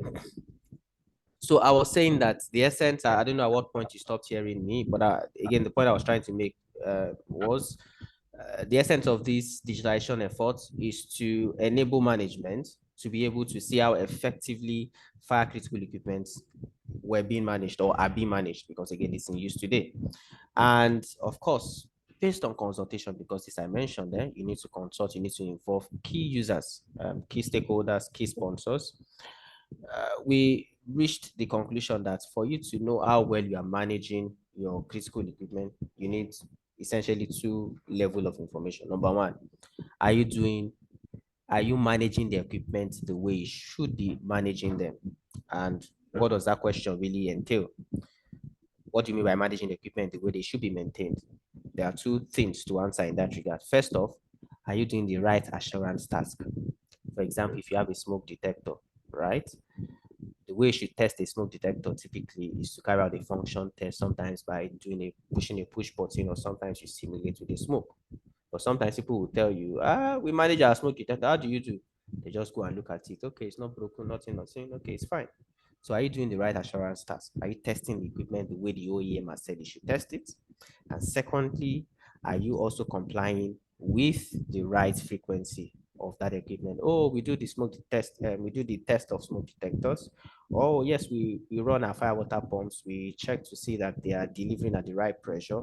But how often do you do that? Maybe the last time you did it was 5 years ago. So those two questions needed to be answered in order to be sure that you're managing your equipment the right way. If you're not answering in the affirmative, or you have some partial responses in this regard, then it means that there are issues. So there were 3 skills that we developed in order to be able to determine how well you're managing the equipment. In fact, there was a paper that we developed which was presented by Daniel Abia in the last NICE SP conference. So if you're interested, perhaps I will get the link to that paper. I'll be very interested. And then apart from that information regarding how well you're managing it, another information that management will really be interested in is on the actual status based on the data that you have, right, of the equipment. Okay, how many equipment are fit for purpose? How many equipment are partly degraded, and how many equipment are bad? Basically, they've lost their, how many equipment has lost its safety critical function, right? So this level of information was also something that management will need in order to be able to make decisions regarding how to manage or intervene regarding fire critical equipment. So that is really what this table is trying to, the information is trying to provide. This particular chart is then basically summarizing what we have here, just at these 2 levels regarding how well. So you can see management compliance level for fire critical equipment. How well are we managing our equipment? And I was saying just before you said you couldn't hear me, that when we talk of fire critical equipment, it is not just the fire extinguishers or the firefighting pump, because really those ones are mitigation equipment, right? We talk of hierarchy of controls. You should have elimination, substitution, engineering controls, right? Basically, in a sense, what that is trying to do is you have to be proactive in your risk management, right? So whilst fire pump or fire extinguishers are important, first off, we have to prevent fire. And how do you prevent fire? For example, if within your system you have vessels that are housing flammables, right? You want to be sure that those flammables, the vessels containing them, are being inspected correctly, right? That there are no major corrosion issues that could result in loss of containment. Is that not it? Because fire doesn't just happen. You need, again, if you reflect on fire triangle, sometimes you call it fire tetrahedron now, right? There are elements that you need for fire to happen. So yes, we categorized the equipment into whether they are doing preventive function, or whether they are doing detection and annunciation of fire, which is equally important. Your fire detector, your smoke detectors, and even your alarms. These are important to help you detect fire at the incipient stage, right? And then the mitigation equipment. So we categorize the equipment this way. And again, the whole essence of this is to be able to enable management to take the right decision when it comes to prioritizing restoration or management of fire critical equipment. So maybe I leave it at this. It's a whole lot of information to share about this, but yeah. So I think I can take it up with you offline and any other person interested in this. But this struck me at this point, the level of depth of what we're doing today. Thank you very much. So I think we'll need to release the space for Bright to finish up on worksite safety. Then after that, Engineer Bada, we still have some sessions with you. So I'll ask you to stand by. Then I think I'll wrap up. I was supposed to do a table on JHA and give us an exercise on it, but I'm happy to come last. All right, I think there's one more question. So go ahead. You can come towards this way so that people will see. Thank you. So there's one more question for you from physical on-site people. Go ahead. Thank you very much for giving me the floor. Thank you for the presentation. Please, I would like to ask, some of us are from the tech field, and I don't know if you can help us, can share with us where we can get data to be able to carry out research on the HSC. So like data for research into the HSC. Okay. Or maybe you can share with us the links or any site that we can get data to do research on HSC. For your project. For the project, yes. Okay, it's a good question, but again, I guess we need a bit of specificity in terms of the data that you need. Is it reliability data, loss? There are different data on HSC, really, to be honest, that you can get. So I will be able to provide some support, perhaps not able to answer all of your questions. Maybe I might need to also refer you to colleagues in the event that I'm not able to help. But in order to be able to do that, you will need to be a bit more specific regarding the data that you need. So again, you have my name. I'm happy to connect on LinkedIn to keep this conversation going. Huh? Okay, so thank you so much. Thank you very much.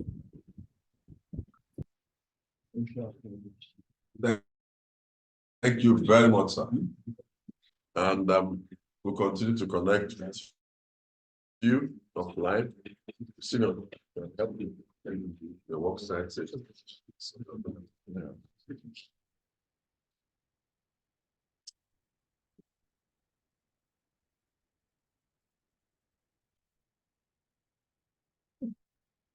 Yes.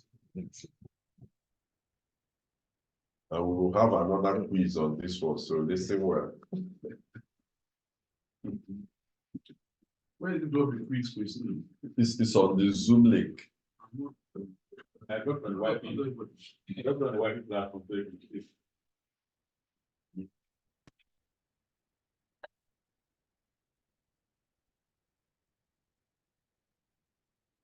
Okay, so we'll see continue. So this one will not take so much time. It will be brief. Stay bright, Abodike. So I will just run us through on some of things we need to know about worksite safety. And this is applicable both onshore, offshore, any of our facility, whether it's our facilities on land or in the swamp or in offshore areas. So let's look at the agenda of our worksite safety. So for the agenda, we just look at some of the common safety definition, look at some common safety issues, then also talk about safety in the office. We have offices everywhere, both onshore, offshore.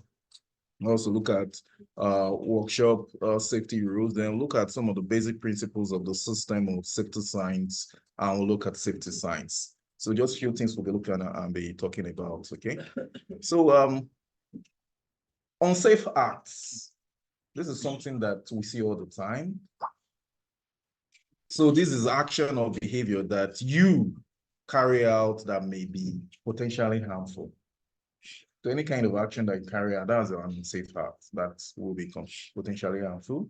So unsafe condition is when you find or anything or a co-worker find that is potentially harmful. And so unsafe condition is actually the condition of something that is that had the potential of harming someone. Like for instance, if there's a pool of water in this floor, that's a possible slip condition. So that's an unsafe condition. And for unsafe acts, we'll still talk about unsafe acts, but let's look at unsafe workplace. Look at this kind of place, workplace hazards. So what kind of hazard can we see here? If we observe, I want you to observe and correct some unsafe acts and unsafe conditions in the picture you are looking at. Okay, so what fall at height? Why? Which person? Is it the one on the ladder? So what was the safe acts and conditions surrounding? He is walking at that height without harness belt. That's correct. That's correct. Also not wearing hard hat properly. Yeah,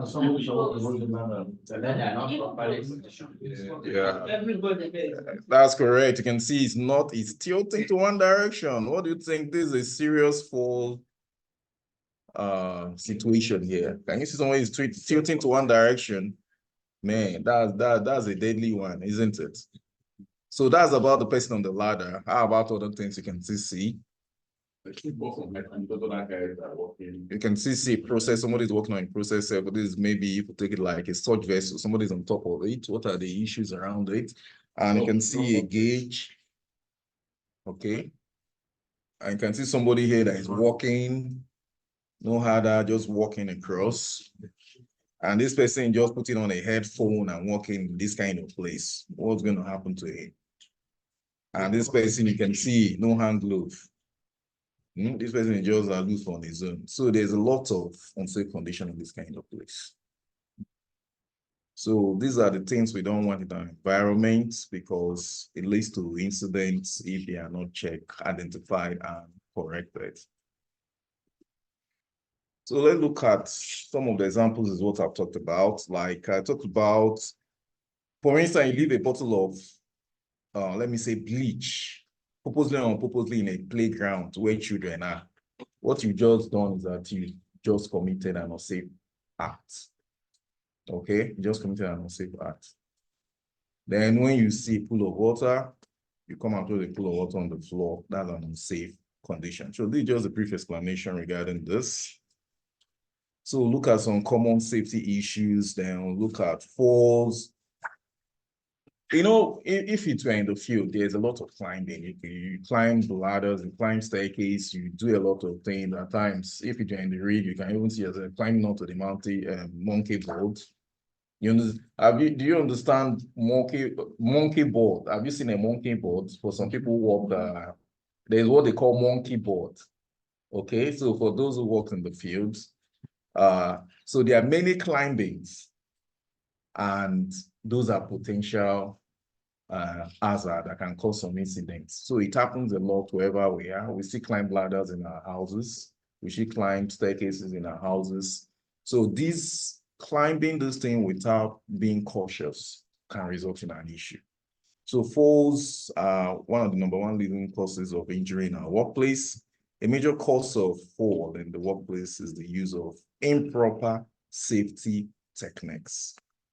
So if you don't carry out a proper safety technique, you end up being like this man. Imagine falling from here. I don't know what will happen to him.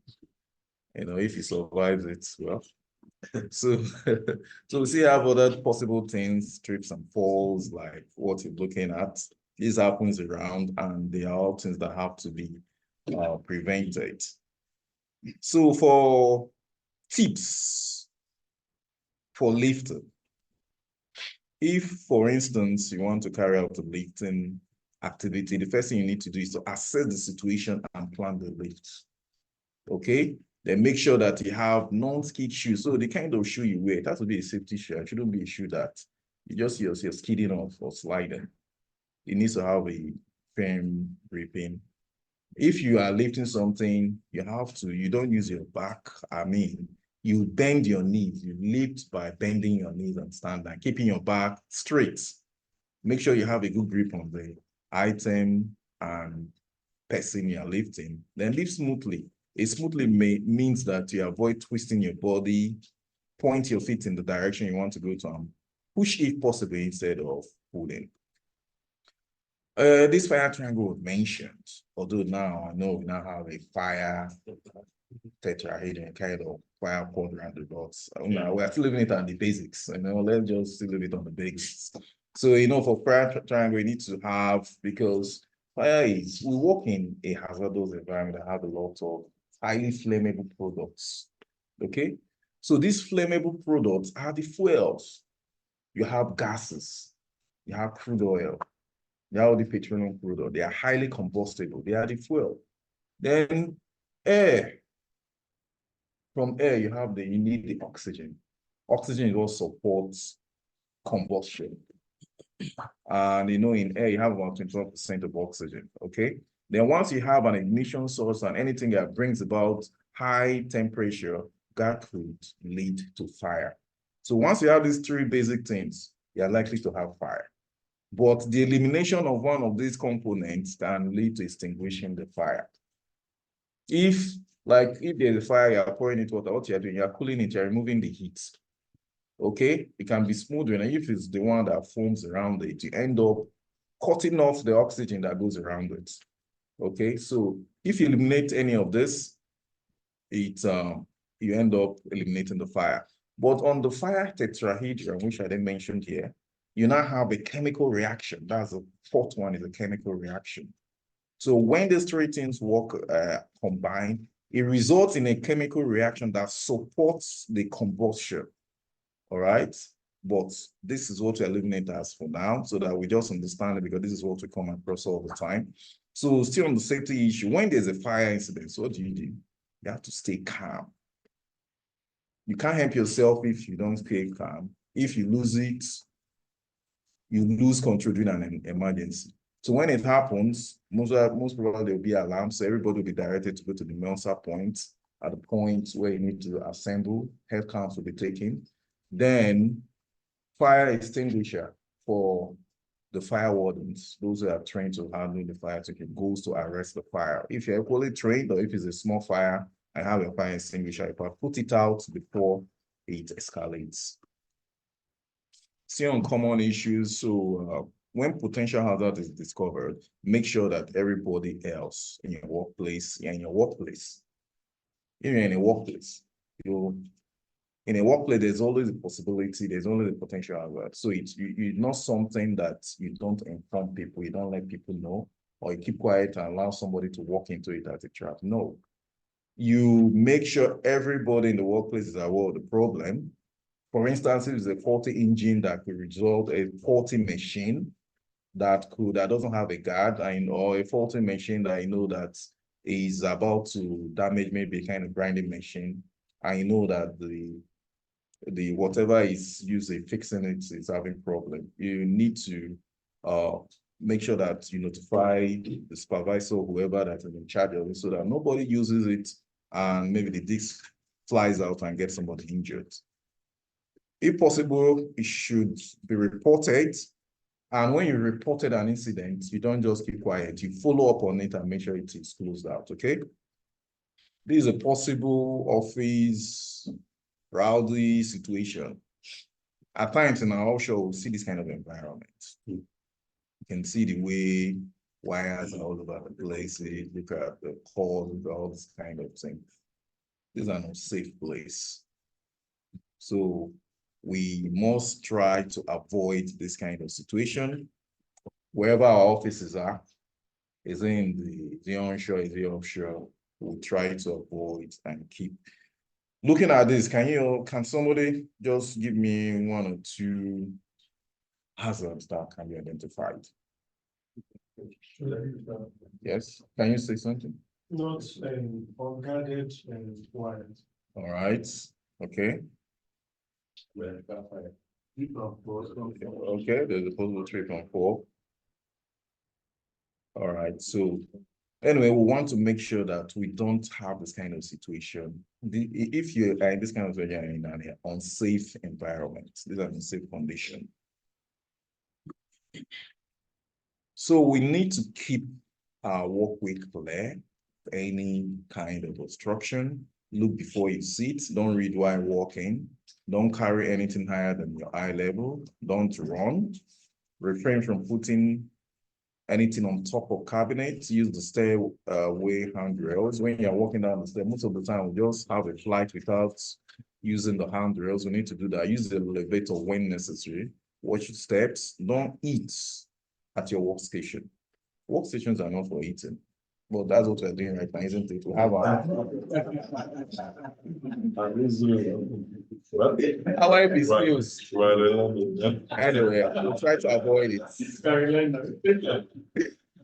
So still on it, on our workshop, we should always listen carefully and follow instructions. In your workshop, they always instruction, make sure you listen and follow the instruction. Because when those are not done, it's likely that you do the wrong thing and it results in an incident.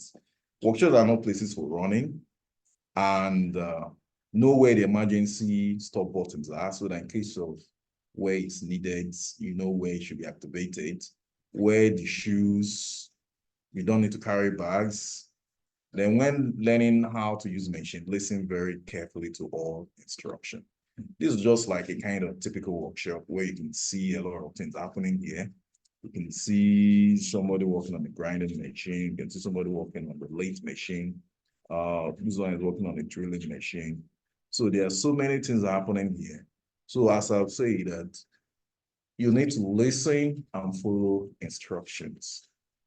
And make sure that whoever machine you're working on, you have been trained to do that. If not, you can have an incident from that. So do not use machine if you have not been shown how to operate it. Always be patient, never rush into the workshop. Always guard when working on machine. Keep your hands away from moving or rotating machine. Use hand tools carefully. Report any damage machine as it could cause an accident. So I want us to look at basic principles of system of safety signs. What we have is what's this? That's the traffic lights.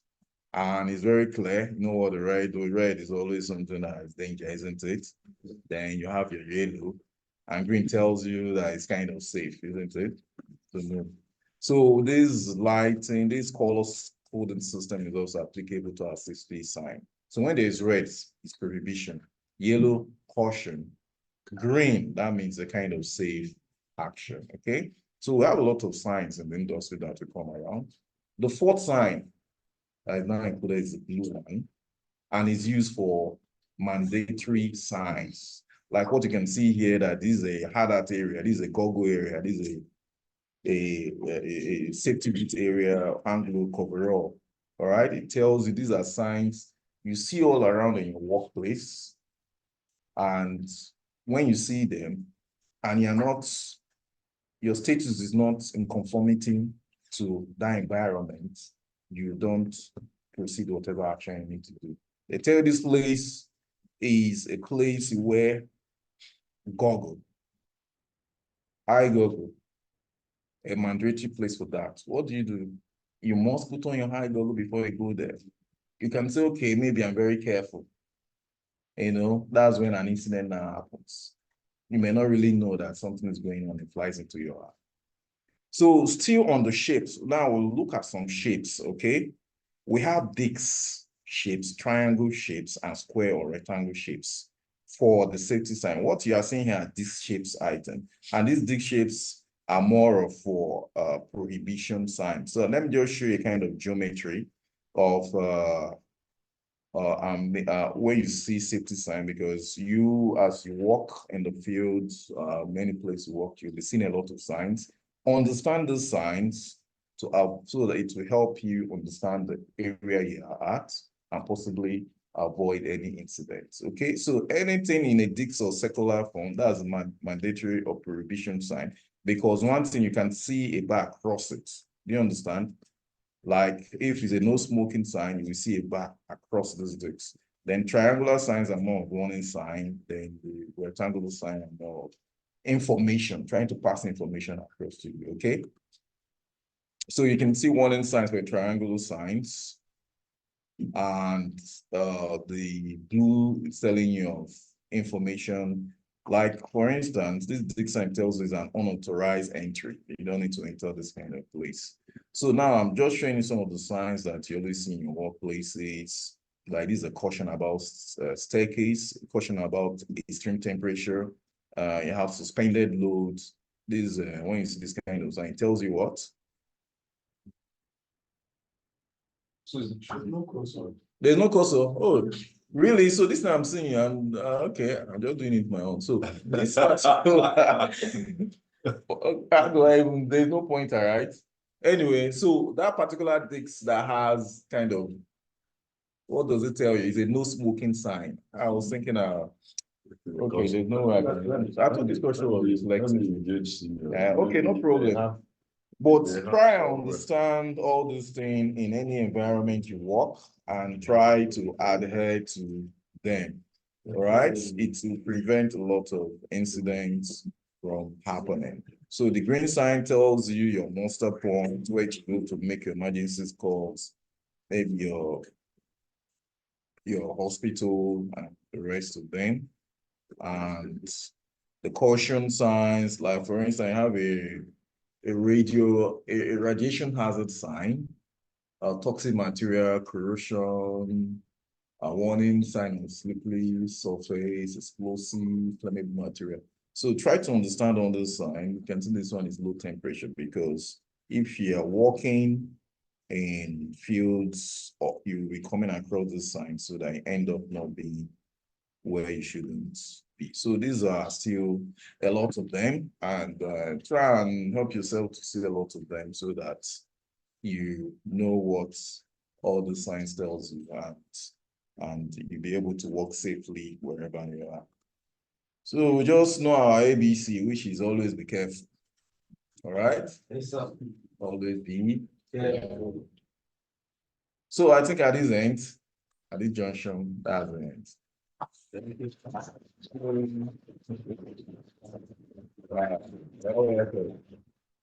a short one. All right. Okay, so we've ended our session for worksite 6. So the quiz should go live. Yes, you have the quiz. Where is it?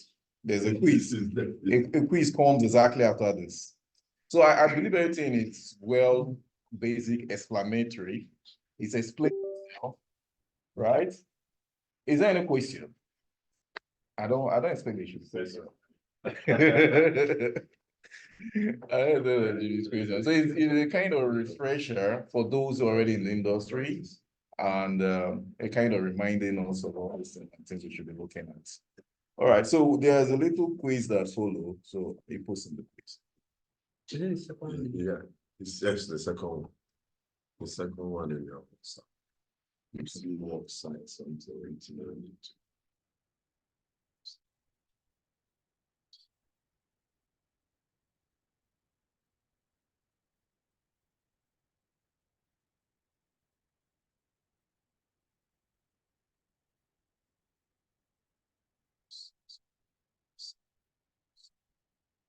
This one. Yeah. So since there's no question for me, I now have questions for you. I expect it should be 100%. All right. Okay. I expect everybody to make it. This one you're referring to. Yes. Yes. So should be 100% since they did ask the question. It shows that. So the question is posted on the WhatsApp group, right? I mean, on the link for this training.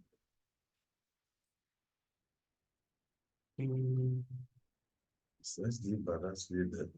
There is person.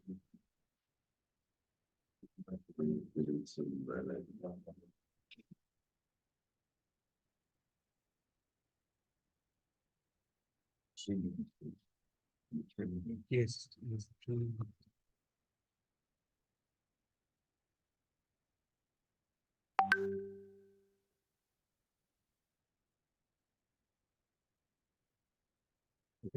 This people you get to it, that is just. Okay, do they need to log in to be seeing it? Or do we display it? Is it the question? Yes, we do. Do we display it? Yes, we can display it. But we will tick it so that they can just do A, B, C, then I'll go around. I'll become an AI marketing Steve. So this is okay for them to do it. I will now check on my answers. Yes.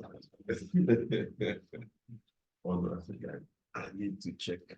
Just check, but yeah, I think I need to check. So yes, I should display this. Yes. The answers are not there, so display. So but display one at a time so that they can, you know.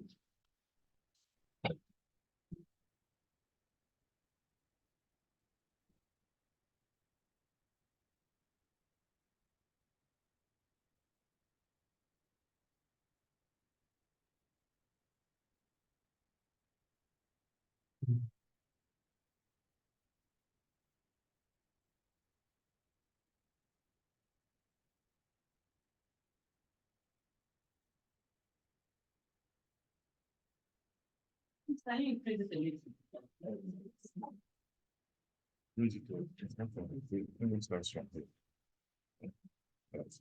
you can see now. Yes.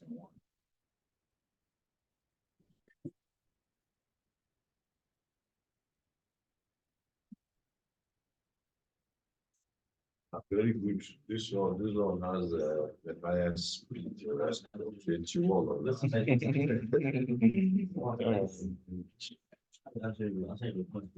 you can load the performance. Go to the next question. I should move to the next. The performance so far is okay. It's the one online. It's the same. It's the same question. It's the same question.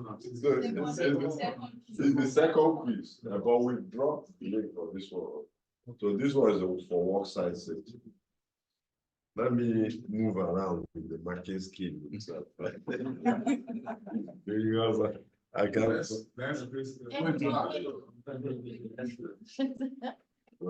So that I can move around. Okay, I should have a red biro here. I don't know, I give all of them. The next question, right? Just to add color to the text. I gave my voice my red biro. Anyway, we'll use black biro for this. The next one.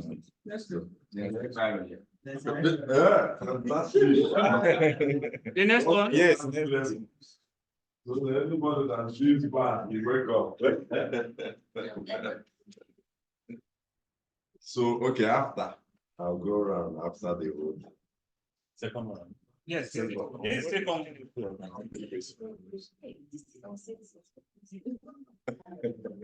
That is why it's a jam-like questions, jam-like. It's a jam-like question. Multiple.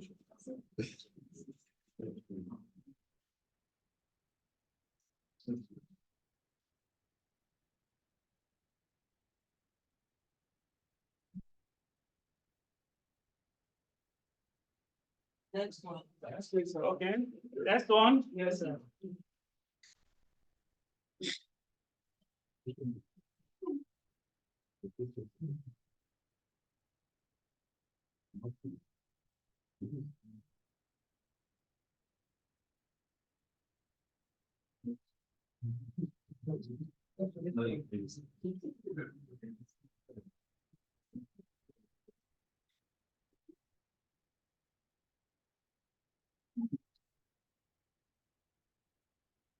You go to the next one. Yes, sir. The next one.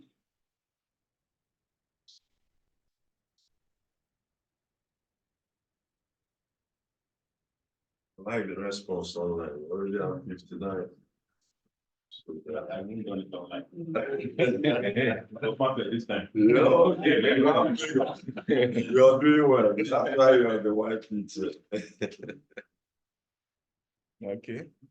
The next one? Yes. Okay, that should be the last one.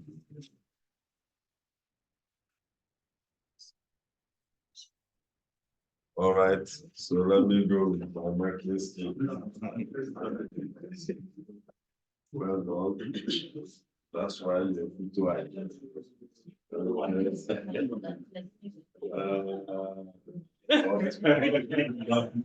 too bad. So too bad. No, still on the phone. Okay, it's up to 6. No, it's Five. five. You're too serious. Did you create another question? You're too serious. No, you said another question for yourself. This is see my number. But madam don't want to play with this. Nothing. The first one. So you're the one that comes. And when people have issues, now too, that more place. And that places my face. They are supposed to have finished by now. Madam, I like it though. Madam made a 100%.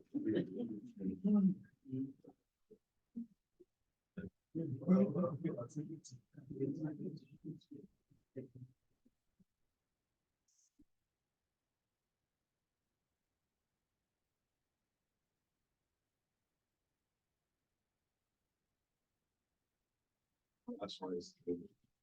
The thing goes on the wall. That's why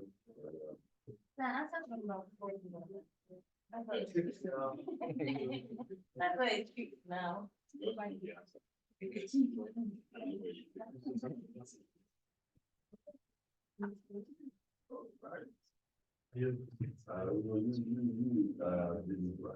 So you should have how big one. Very good. Very good. Very good.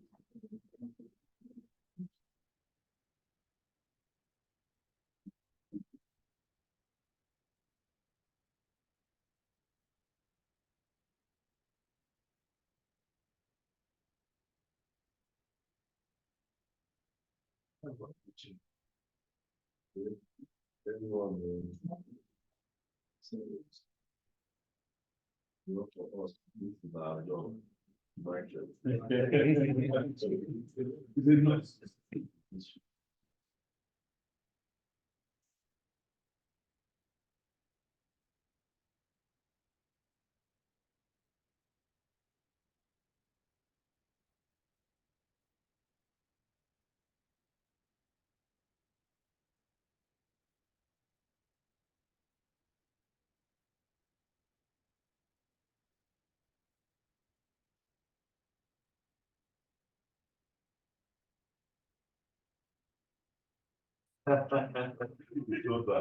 is a serious matter. It's not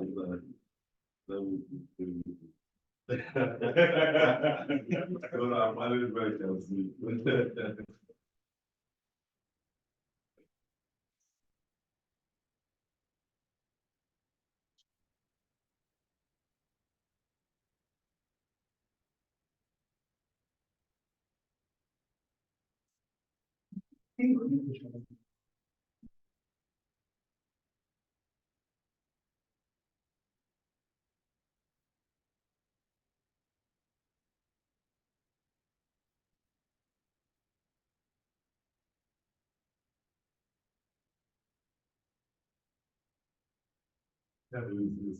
It's good.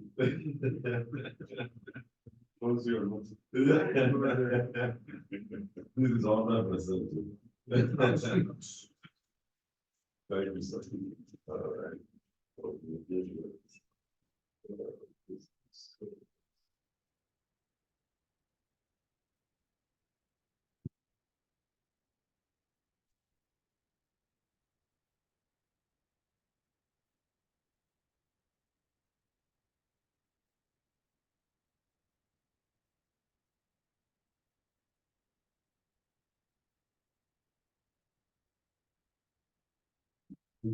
So, they are very, very sharp.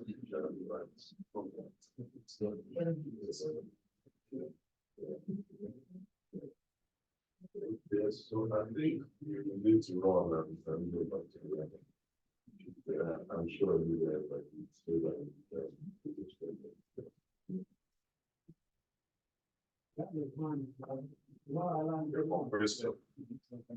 yeah, that's in tax week.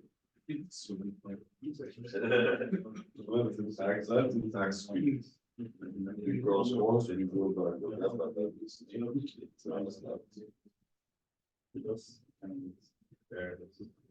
this side is going to the other thing.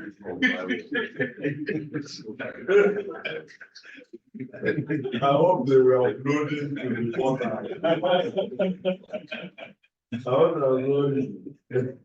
Okay, right. You can go ahead and speak. Most of them is 100%. Hello, Bright. Who can hear you? Go ahead. They're actually just Unmute and speak if you can hear me.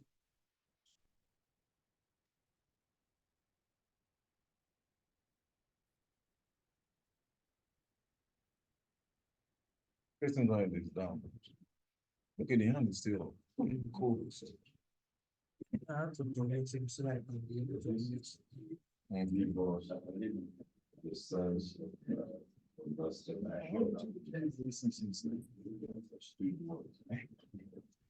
that one is not okay.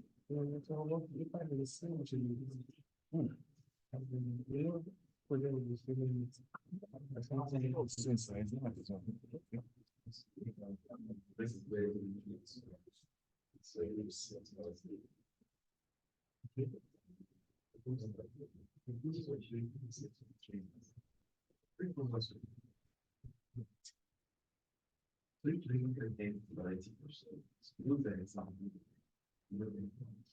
There's no 90, it's 80. Each was too much. Yes. This man, If you do a 10 question. Yeah. It should be.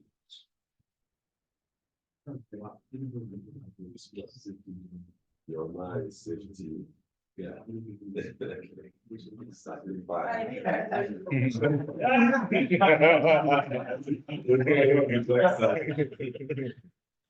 For that, that's why I don't know why we struggle with feedback for CA when you and I collect in our public schools because of the disturbance sometimes from students in the issues. What this feedback helps to boost the morale.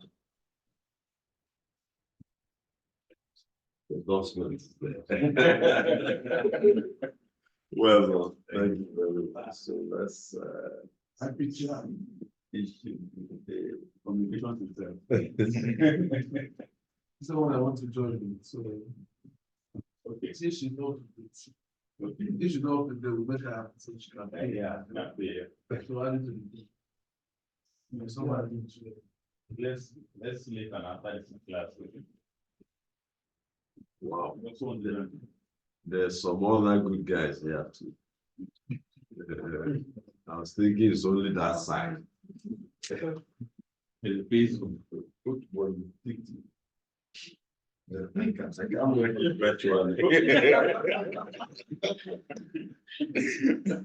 You can't work virtually. Electronic market. Well, this is okay. This is the guy is too digital. Okay, 100%. Good. So thank you, everyone. I think we need to hand over to Engineer Bada at this point. So Elvis, I don't know if you're with us. Sorry for the delay. Hope you have not for his son, but maybe a bit busy. Sir, are you with us? Hello, sir. Whoa, 100 responses. This question, but because the last one was busy, as we had on the sessions, this one response is fast. And the performance is good. Somebody getting to. Maybe the person is not a technical person at all. Let me try to alert us. It's possible. Thank you, my friend. Although I need it, but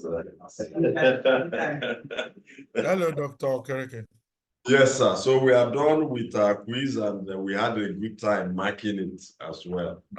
So, and the performance is generally above average. Good.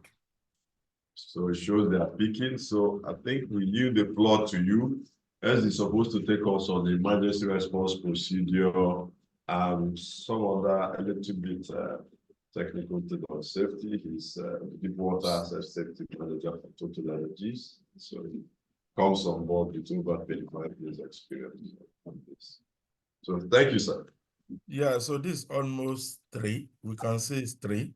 Yeah. So how many minutes? Because I have a lot, so that I can know how to deliver it. And so it's true. And I was thinking of doing something on JHA, but I'll still manage 10 minutes on that just to show them. okay, I will just go very fast. But how many minutes do I have? So walk with 30 to 45 minutes because for everything that I have. Yes. Wow. Okay, people have to buckle. They have to buckle up now. Let's go. Or let's just say 50 minutes so that I'll use 10 minutes. Because some people need to leave before 4 because oh of my God. Okay. Well, So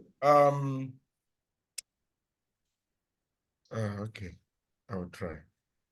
Okay, so quickly we have some modules to look at. I will just give you highlights of these modules, and then you can read up yourself. But I just consider there are fundamental areas that you need to have as a resource, you know, to hold yourself with in whatever space you find yourself regarding HSC.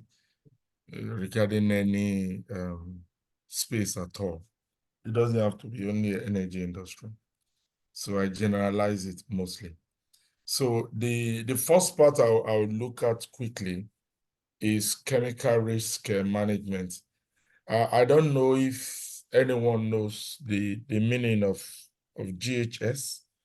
Can you, for people online, you can type it in if you know the full meaning of GHS as it relates to chemical risk management generally, for labeling, for transportation, for management, for material safety data sheet, and a lot of things that is necessary.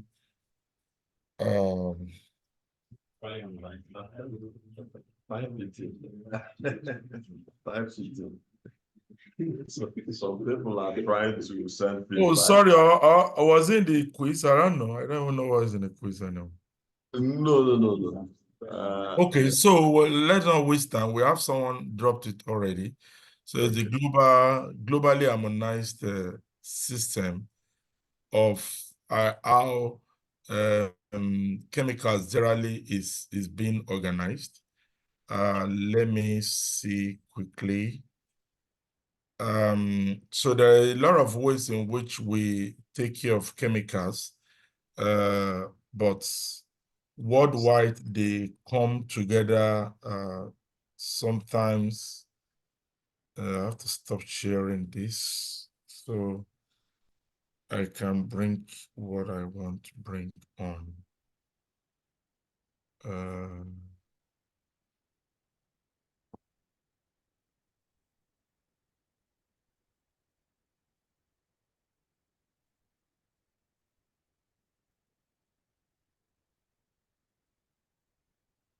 Okay, so can you see? I think it's probably still opening. And what we can see is your folder.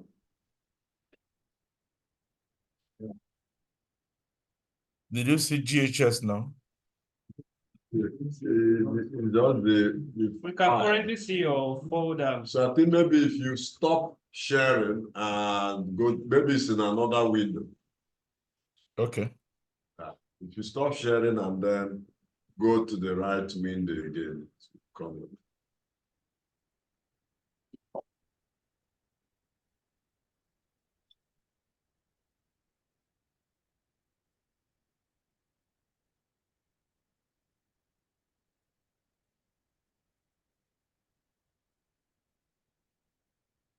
Yeah, it's coming up. Yeah, it's up. It's up. Okay, so the globally harmonized system of classification and labeling of chemicals. It's not I would- on slide mode yet. As in not on full screen yet. Okay. Okay, so as we can see, so it's a standardized way that they have now formulated so that the chemicals can actually be understood and also create better awareness so that it's easier to label and at the same time use them for useful material safety data sheets for also transportation and usage. There's a lot of usage to this one. So I'll be going through the health, physical, and the environmental hazards quickly. I'll be skipping areas that are not really interesting. But what is the mention that is also interesting is that that this system is not really a regulation per se, but it's what everyone have agreed to. You know, there are certain consensus that through the ILO, for example, or United Nations, everybody agrees is the way to go so that we don't give ourselves so much confusion. And then wherever you go anywhere in the world, you can know that this is it. So it's not, yeah, using this color, I'm using that color, and there's confusion everywhere. So let's remember this globally harmonized system of classification and labeling chemicals. So I'm not going to too much theory about it, how it's formed and so on. But eventually it was in 2015 that it came fully to stay. And then we have a lot of more than 100 countries that voted for it. And from research also and from data that we have is preventing a lot of fatalities, especially in anything relating to the chemical world. Okay, let's keep all this. Okay, so it's classified into like 16 classes of the physical hazards, 10 classes of the health hazard, and then 3 classes of the environmental hazard. So there are many things we've been discussing today, and now they have grouped them under these 3 areas: the physical, health, and the environmental hazard. It is very important for us to understand these classes of hazards so that it's easier also when we are dealing with most of these chemicals in the industry, because there's also a classification matrix that you have to deal with later on. So the physical hazards are all these that you can see, the explosives to the flammable solids to oxidizing, corrosive, pyrophoric, and so on and so forth. So, and then for the health aspects, and as you know, most of these health-related things are things you cannot easily lay your hands on time. They are just things that are there that can easily cause gradual damage to our being over a long period of time, and they're quite dangerous, even though they are not too physical that you can see them. So from toxicity to skin sensitization, germs, carcinogenic stuff, You can imagine even reproductive toxicology and a lot of things like that. And then for the environment, it's just 3 areas. Some things that are hazardous to aquatic environments need to be properly labeled. Acute aquatic toxicity, and then the one that is chronic also. So we can see most of this waste also that is very, very dangerous to the environment. And that is what they do when they are doing remediation of most of these areas that have been affected by a lot of chemicals and so on and so forth. So they ensure that most of these things are removed so that there is still chance for living things to grow. Okay, so it is very important that we have clear classification of the chemicals and then also the communication. So one of the communication aspects that we have is the material safety data sheet. Safety data sheets, depending on how you want to call it. And for this also, they have different ways in which to recognize them, to make them easier.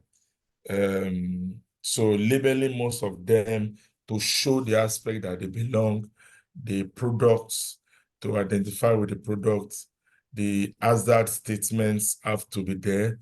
All of them have pictograms, you know, that is, so that when you see the picture, you can easily recognize them. And it's very also key to have the name, addresses, and the telephone numbers of the manufacturers. They have to be verifiable, you know. This is very close to what NAFDAC is also doing. But if you see most of these chemicals, these documentations have to be complete.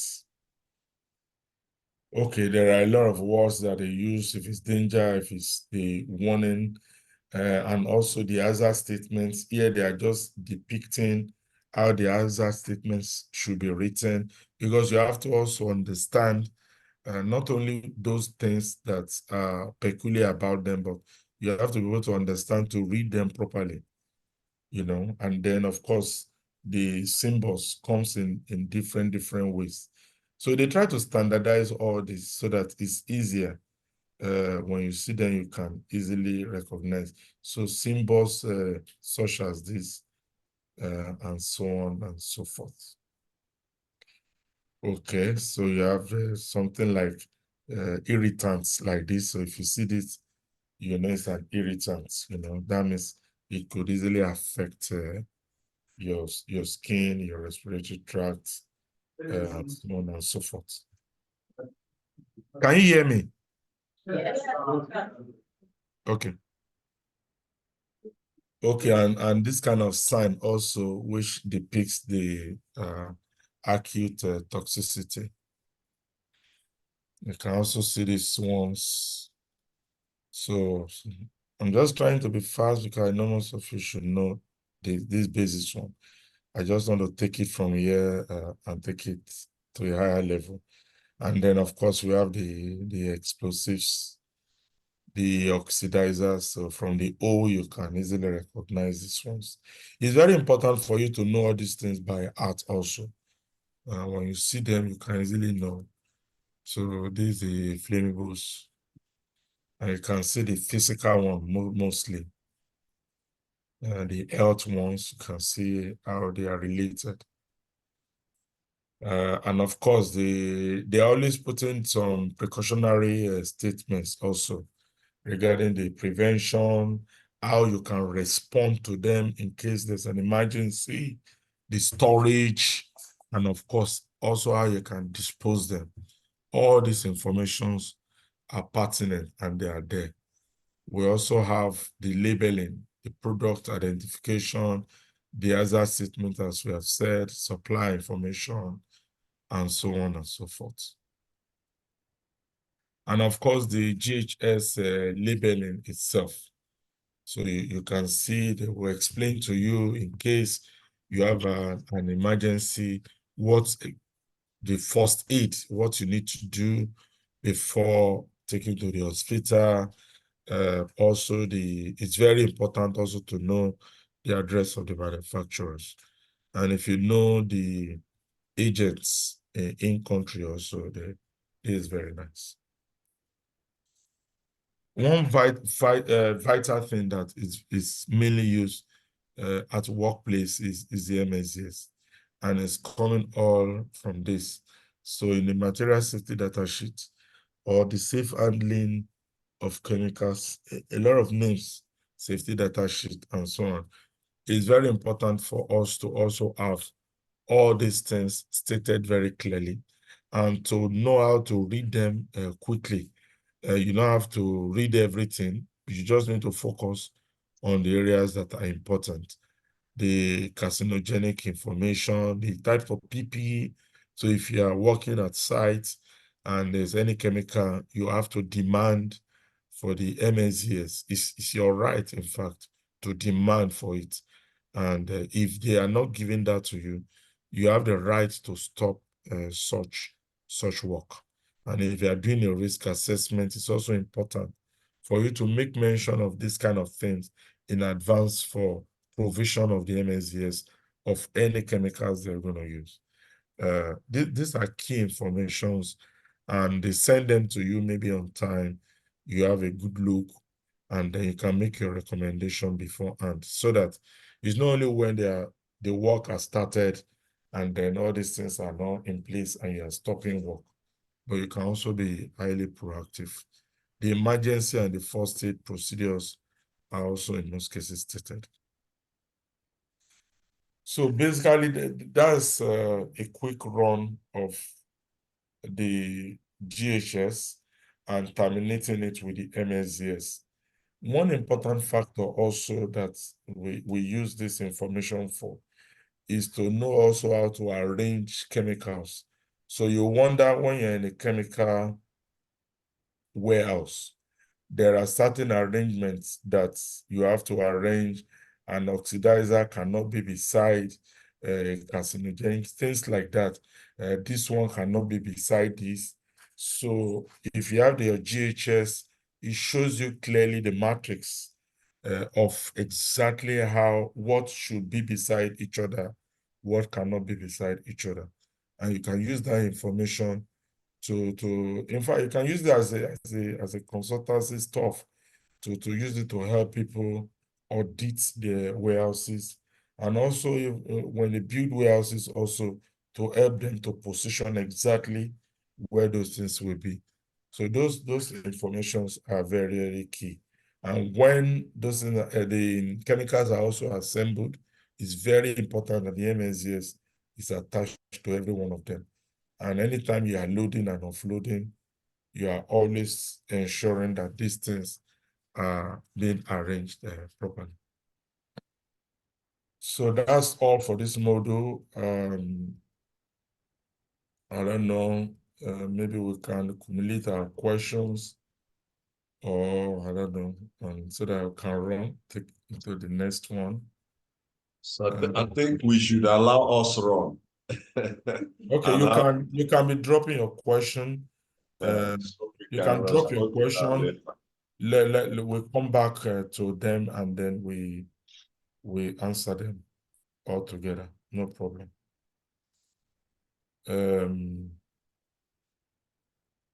So just to take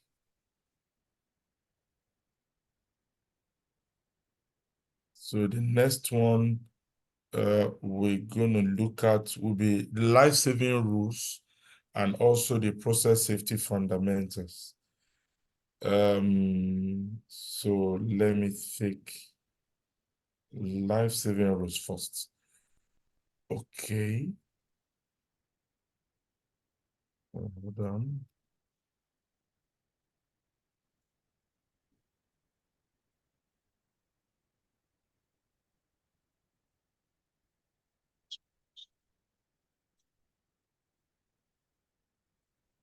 Life-saving rule, which one? Okay. So you should be looking at the life-saving rule now, I think. Yes, it's up. Okay, so we have the process safety fundamentals and also the life-saving rule. The life-saving rule is really focused on those rules that mainly occupational safety, and it overlaps into certain process safety. But I'll come back to the process, but it will be important that you understand the life-saving rule. So most IOCs are part of the International Association of Oil and Gas Producers. You can also go into the IOGP page and put your email address, and they could be sending you weekly or monthly alerts. And then you can really have a lot of information regarding data about what is going on in the energy industry, generally oil and gas, and all information you may need regarding data. Everything is very transparent there, and you can use it to correlate and predict a lot of information, in fact, for yourself. So the life-saving rule, we have a lot of them those days, but I think about 4 or 5 years ago, I can't remember, they now reduced it to just 9 rules. Just 9 rules. And this 9 rules is from a lot of experience from many of the companies, areas that they're having incidents, accidents, and then from there, they extrapolate and narrow it down to the worst case scenario of rules that we have to follow, or else we're going to be having fatalities. So the focus is on fatalities, mainly incidents, of course, high potential incidents, and also fatalities. So what many companies have also done is to model upon these IOGP life-saving rules, and also model it for the various companies. So you have various companies also have rules modeled from this, but their own could be 10, some places could be 12, I don't know, and many, many more like that. So don't get confused when you see any company with their life-saving rules. Some people may call their own golden rules. Whatever it is coming from the basis of the IOGP, and then they can have their own experience to that. So basically, the life-saving rules I've explained earlier on is to prevent fatalities mainly. The good thing about it is that it's very simple to understand, and it's very actionable also. So the workers can easily see most of them and easily understand what they need to do to prevent incidents and fatality. So these are just 9 of them. The first one is bypassing safety controls. There's confined spaces there. There's driving, of course. There's energy isolation. There's hot work processes. There's line of fire. There's safe mechanical lifting. That's lifting is very key. There's also work authorization like permit to work. And then we have working at heights. These 9 combined forms more than 90% of fatality and high potential incidents that we have in the industry in the last 20 years. In fact, if not 25 years. So, and that is why it's very important for you to pay a lot of attention to them when you are doing walkabout, when you are doing your toolbox, when you are doing your risk assessment, when you are doing anything that relates to work, you have to put these things in mind. Not much to emphasize mainly about all these bypassing safety controls. If safety controls are in place, we have to be careful in not bypassing them. So it's self-explanatory, and that's why you see they put the sign there so that you can understand. So don't override any kind of safety equipment. Don't cross a particular barrier that's already put in place. We'll not have time, but I think they will send all these documents to you. You will see for each one of them, I also have case studies. And you can also search it from the IOGP page. I think you can get even more materials and more videos. Confined space, as you know, is any space, it's difficult to enter, difficult to exit, and you cannot have a kind of enough air to breathe in them. So in most cases, you have to go with aids to help you breathe, and so on and so forth.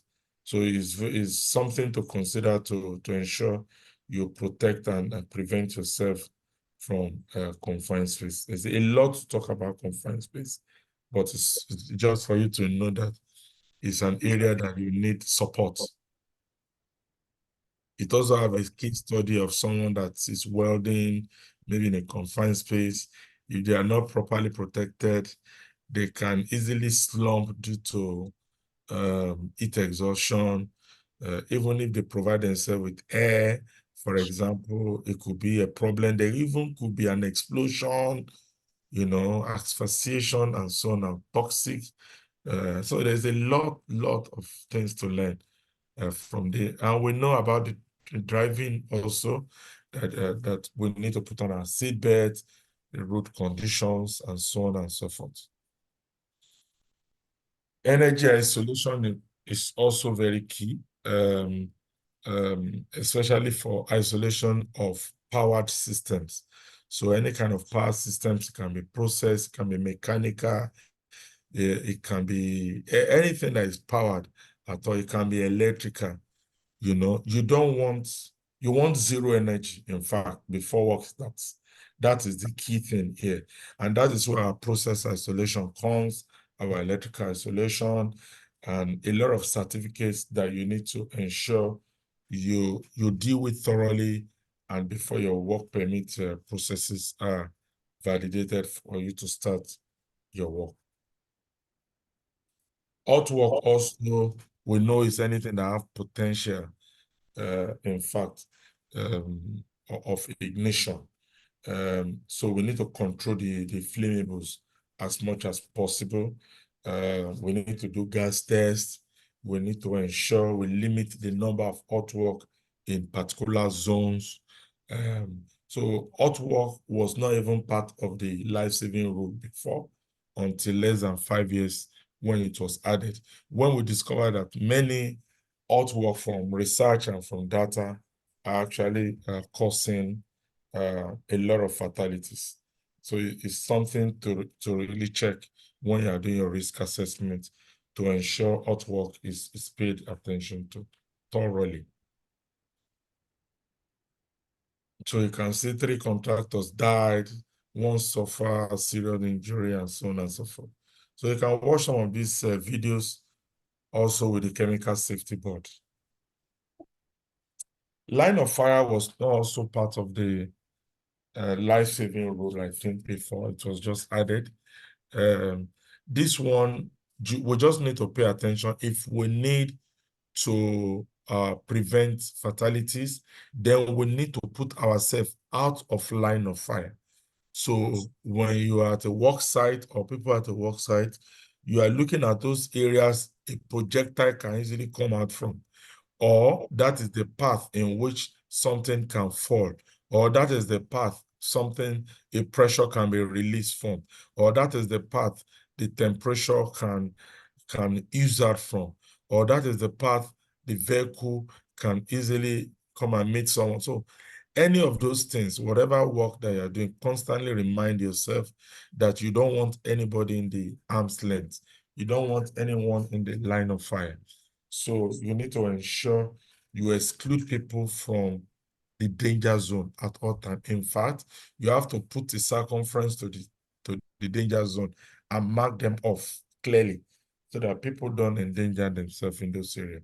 So why this one is important is that, in fact, any one of these, anything can happen. You remember one mistake that was said during the panel session, that anything can happen. So we cannot be sure that everything is 100% safe. But in case it happens, so that someone is not fatally injured. So that's the real essence. Lifting is also very key, especially mechanically lifting something. Ensure you have solid barriers. So it's not just barrier tape. Try to really be enforcing an area that is safe from people, and people don't just get into without authorization. Well, this thing kills a lot. All these things we are lifting could easily cut off anytime. Any one of them, you cannot rely on, even if they just finish the certification now. These are just equipment. They can just release and then cause serious damage.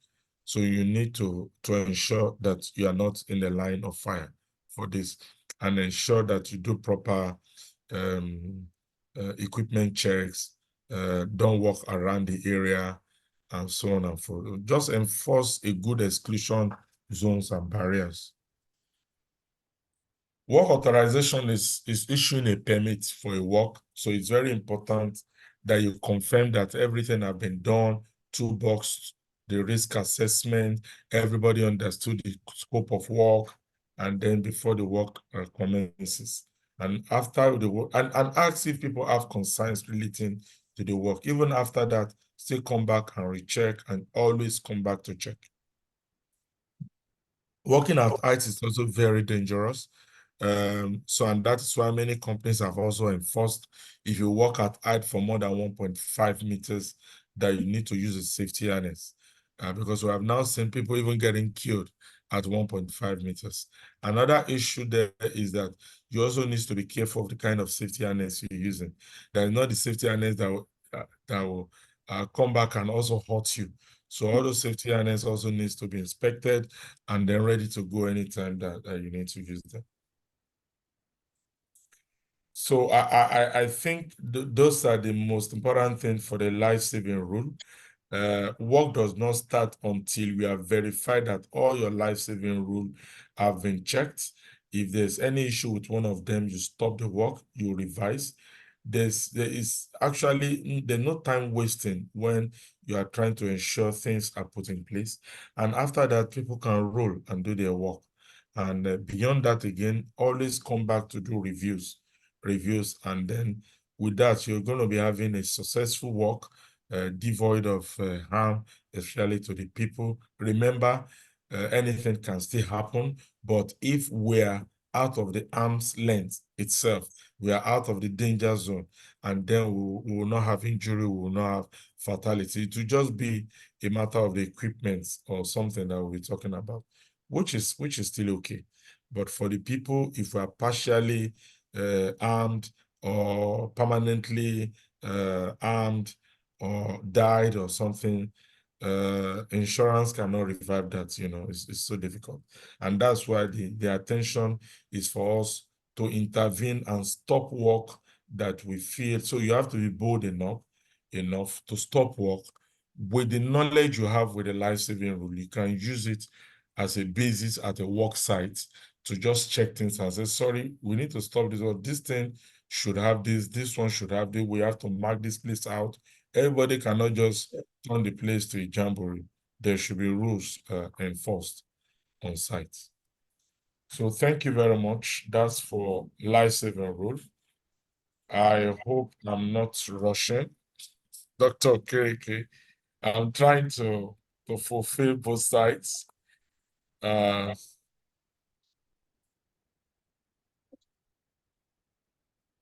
can you see it? Yeah. We can hear you. Hold on, let me get it.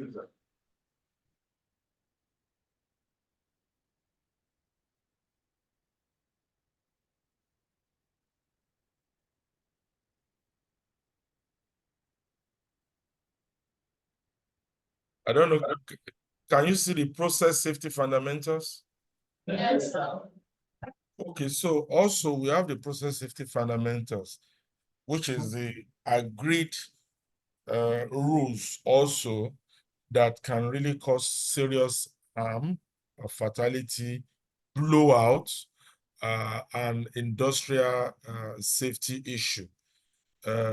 So not only about the injury now, also we know there are some incidents also that will happen without even fatality, that is also disastrous for the environment and very, very serious in that location for a long time.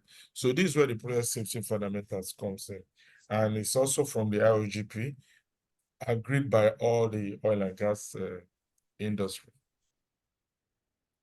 So for this one, it's just 10 of them. I'll just rush it also. So please, you can still take your time. All I need is 5 to 10 minutes to just show them things on that JHA. That's all. Because I think there's a lot of content in what you're sharing, so that we don't miss value. Thank you. Okay. So it's very important for us to, as I've explained earlier, to understand the difference in a life-saving rule and the process safety fundamentals. So the life-saving rule is both of them actually are recommended by the IOGP. Life-saving rule is focusing more on personal safety, but there is still an overlap of process. As I mentioned the other time, I mentioned hot work. I mentioned what other thing? Lifting. That can be a collective one, not just personal safety. I also mentioned about powered systems, isolating process and electrical, isolating them. So those are also overlap. But we also have the focus on process safety fundamentals. And that's what we're looking at quickly. Okay, a lot of surveys that have been done indicating people lost their lives in different process safety events. So these are high severity events. So, I mean, we understand when we say something is high consequence, low probability, high probability, and low consequence, things like that. So it's very important we understand all those two. And as it's been written here, also more than 90%, and more than 90% of incidents is linked, especially the high potentials of this. They are mainly linked to the process safety fundamentals. As Bright mentioned in his presentation, things like this doesn't happen on time, but when it happens, they are much more disastrous and catastrophic, Okay, so the first one is to maintain clear. Okay, I will just use this place to explain them, so it's easier. So the first one is to maintain clear, safe isolation, and you can extrapolate this back to what we said in the process in the life-saving rule, where I mentioned about powered systems isolation also. So process safety fundamental is also saying you need to ensure if you work on a particular area and you know there could be an ingress of fluid, you need a double assurance of isolation. You need to maintain a very clear isolation. And remember the type of isolation that they had for Piper Alpha. It's not really just to have an isolation, but to ensure your isolation is well done, And so this is very, very key. So it's not just to do a shallow isolation of low quality or of no consequence.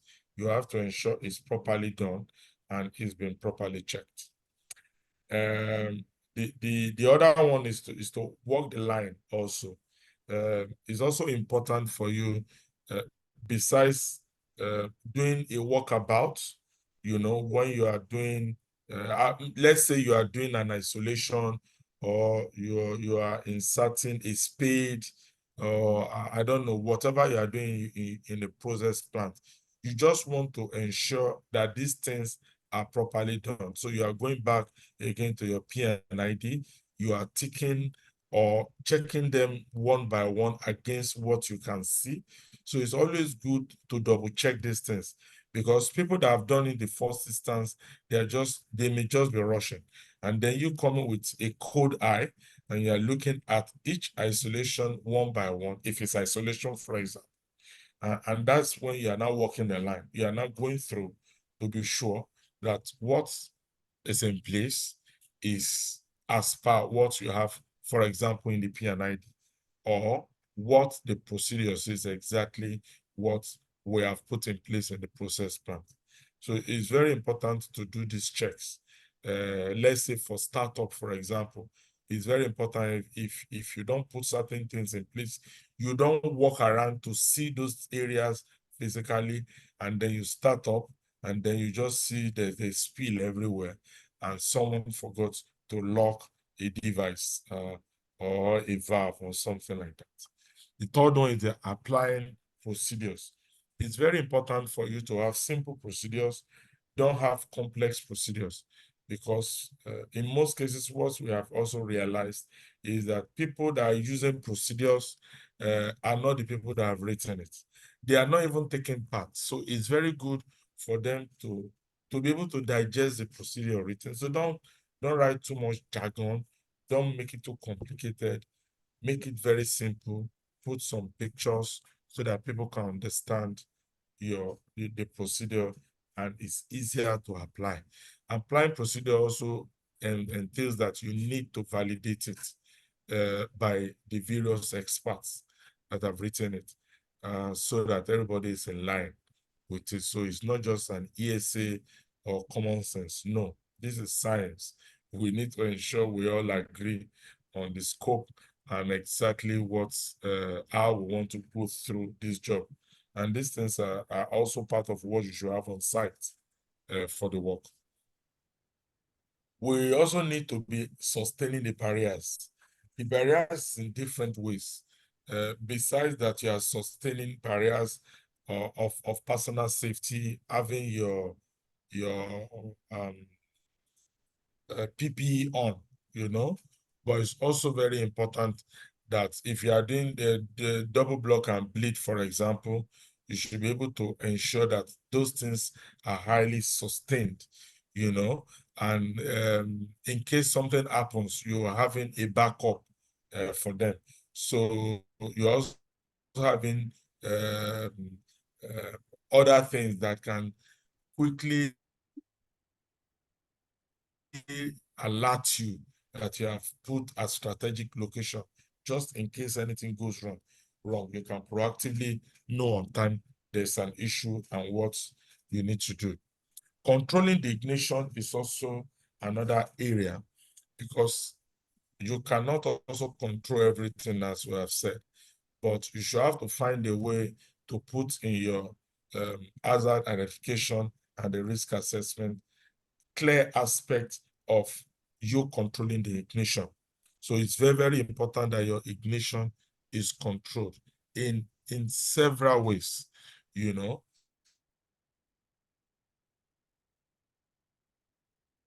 So you don't want to put two things together that will cause serious, ensure that you are not using things that would escalate so quickly on site that you'll not be able to contain. Ensure you have some fire protection devices around also, just automatic and the ones that are not automatic. So different redundancy measures have to be in place. Can you guys hear me? Yes. Hello? Yeah. It got a little bit shaky. Hello? It's stable now. It's stable now. You're clear. Yeah. Oh, yeah, really? it got a bit wavy, but it's stable now. Okay. Okay, so the management of change is also very important for us to recognize the change. We mentioned management of change during the Piper Alpha, and this, when there's a change, it needs to be communicated. So when they were working on those pumps, they need to have communicated clearly that this pump is the one we are going to be using, this one has been isolated, don't start up this other one. This thing have to be communicated along the chain line. So it's not just you put it for one person. No, so there should be a board or some automated system so that everybody knows it's validated until it comes back again and properly displayed on site also. So management of change have to have, every organization have to have management of change. You have the administrative management of change. About the management of change, you need to have a clear policy of management of change in your company. For example, if people are leaving, another set of people are coming, that is also management of change. We need to understand the competence that is leaving and the competence that is coming, and what are the gaps. It's very key. We need to respect the hazards. We mentioned earlier on respecting hazards. We have looked at the physical, the health, and the environmental hazards. We need to respect their combination. For example, if you want to do some painting, you know, things that can mix with painting and that can easily cause accidents happen. So it is very important for us to see that. Staying within operating limits also is very important. So for everything that you do on your site, you also want to have an operability and maintainability limits. In fact, all these things have been defined, the high points and the low points of the area you want to go. So it really depends on the kind of work that you want to do. If it's the temperature you want to look at, if it's the volume properly defined, you need to stay within those limits, because anything outside the limits causes serious damage and can cause a lot of projectile and a lot of disastrous consequences. So it's very important that we focus on the limits, the barriers that have been set, and within the limit. There's need for adjustment. We have to all come together to do that. We have mentioned to stop the other time. Stop it if any unexpected occurs. Remember, be bold enough to stop things, but be stopping things with information, with knowledge. Don't just stop for nothing. So ensure that you have seen something. So take a moment out, always on site, to really see what's going on, and then you can always give your own advice. So you don't have to stop in a harsh way, but it's also important to let people know what they are doing may not be correct. And if you put it in a very good way, communicate well, I think they are going to listen to you. Let's watch out for weak signals. There's a lot of weak signals on site, from the procedural level to the implementation level. A lot of weak signals. And these signals are always showing you in the face like this. The unsafe acts and unsafe combination. I think maybe Bright may mention of that. So it's very good to do hazard spotting. It's very good for you to know how to observe hazards on site. You have to train yourself. I see also Dr. Kireke also put on a picture for you guys to look at and say what is wrong and what is not wrong. So you have to step back in most of the time and look at what is going on. Always step back at the work site and you can see better and see what is going wrong. So each time you're working, everybody should not just be focused on with the work every time. At once in a while, one person should step back and see if everything is still going on well, or are we having some weak signals that we need to think about. So this is very, very important. So these are the 10 process safety fundamentals. I try to summarize them in a very easy way, rather than even going through the materials. I like it being practical so that you can have it with you. So basically, that's it. Thank you very much. Okay. Yeah. I do have time. You don't have much time in it. Okay, I have the last one. So okay, you can roll it out. I just have a JHA table to discuss with them. Then I'll give them a take-home assignment. Okay. Which hopefully when we have a group, which Simeon and I will work on maybe between now and Monday, because Simeon needs to rest. or even Tuesday. But since we have your numbers, work on this, set up the team, and then so the other information, I will see. Can you see my screen? Through Yes, sir. Google Drive. Then Okay, get so updates on the certificates because we still need to design. This is the first time we're running the course. So, but those updates can be coming on the plan. So I will just quickly share some things with you very, very fast. Emergency responses. I need to share. This is a whole lot of topic on its own, but it's just important for you to understand how emergency is. The differences also between emergencies and crisis. When you don't have an immediate solution anymore, then it has escalated beyond your own means. That's when you start talking of crisis. So there are two different things. Emergency is what is in your face that you need to deal with all the resources that you have. When it escalates beyond your own means, so means is very key here. And then you start talking of crisis. The hazards that faces us every time could be from the personnel hazard, it can be from the environment hazard, it can be from the equipment hazard. And we know most of these hazards, as I've mentioned earlier on, from process loss to chemical spills and so on and so forth. For scope of emergency plans, it's very, very important for you also to understand how the procedures work, how the evacuations have to be dealt with, who will be the teams that will be coordinating most of this evacuation, the entry and the exits of all this. So all these things needs to be properly marked out also. Also, we need to understand the protective and the rescue systems obtainable for that particular work. If you are working in a confined space, for example, and there's an emergency, how fast can you rescue the people? So these kind of things, you must have done them through exercises, training, and simulations. So don't just put your procedure out there without practicing it from time to time. You should practice at least once all these scenarios in your emergency response plan. You should practice them at least once in a year, just to see the reaction of the people, take action, feedbacks, lessons learned, and for you to learn from that. And it helps you to better equipped in case there's an emergency.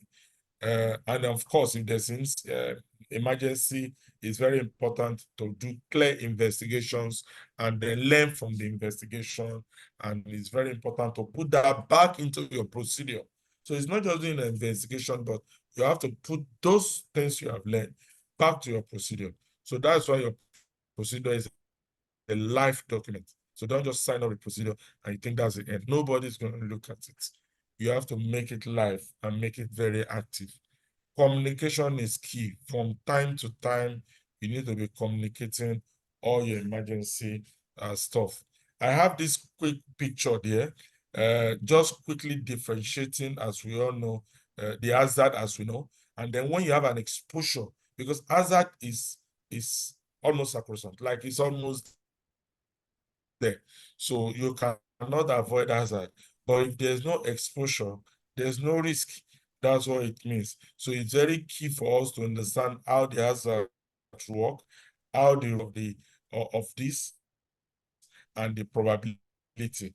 So if you know your probability and your severity, it helps you mainly to put in your control measures. And control measures needs to be dealt with a lot of experts so that they ensure that they are reduced as low as possible, as low as practicable, as reasonable practicable. So it's very, very key for experts to look at it together. So not just the HSC. It's not done that way. All experts have to look at it. And then they cannot look at the reduction that they have, and they now see if this work can still go ahead or not. So your risk assessment will determine and will help you to find out that. So we have various proactive tools, which I think what Dr. Okereke is trying to break on, the ERA, the hazard identification and risk assessment. We also have the audits. There's a lot of proactive tools out there that can use.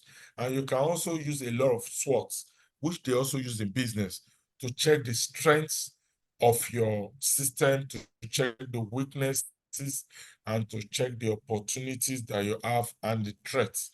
For example, most of the threats can come from the government regulation.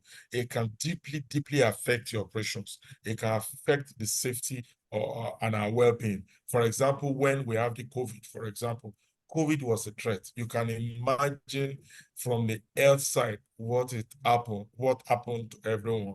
So these are key things to look at when you're assessing your work and your tasks for sustainability and for continuous improvement. Always also you can consider something like a SWOT, and then you can always be checking them from time to time. This is my last aspect, and this one is, I'll come back to that one. This one is leadership in HSE. Actually, this is a whole lot of module on its own. I just say I would like to mention it when you are working in any sphere. It doesn't matter. It doesn't have to be called HSE. What is important is that you are also dealing with people. You are protecting your people, and then of course, indirectly or directly, are managing HSE. So some of the things that is very, very important, besides planning, organizing, leading, controlling, good communication, you also have to provide good safety culture. And how do you provide it? So safety culture is always trying to do surveys amongst your team from time to time to see the aspects that you are fall short within your policies, your charter, and so on and so forth. So it's a shared belief to ensure that everybody believes on the same safety course.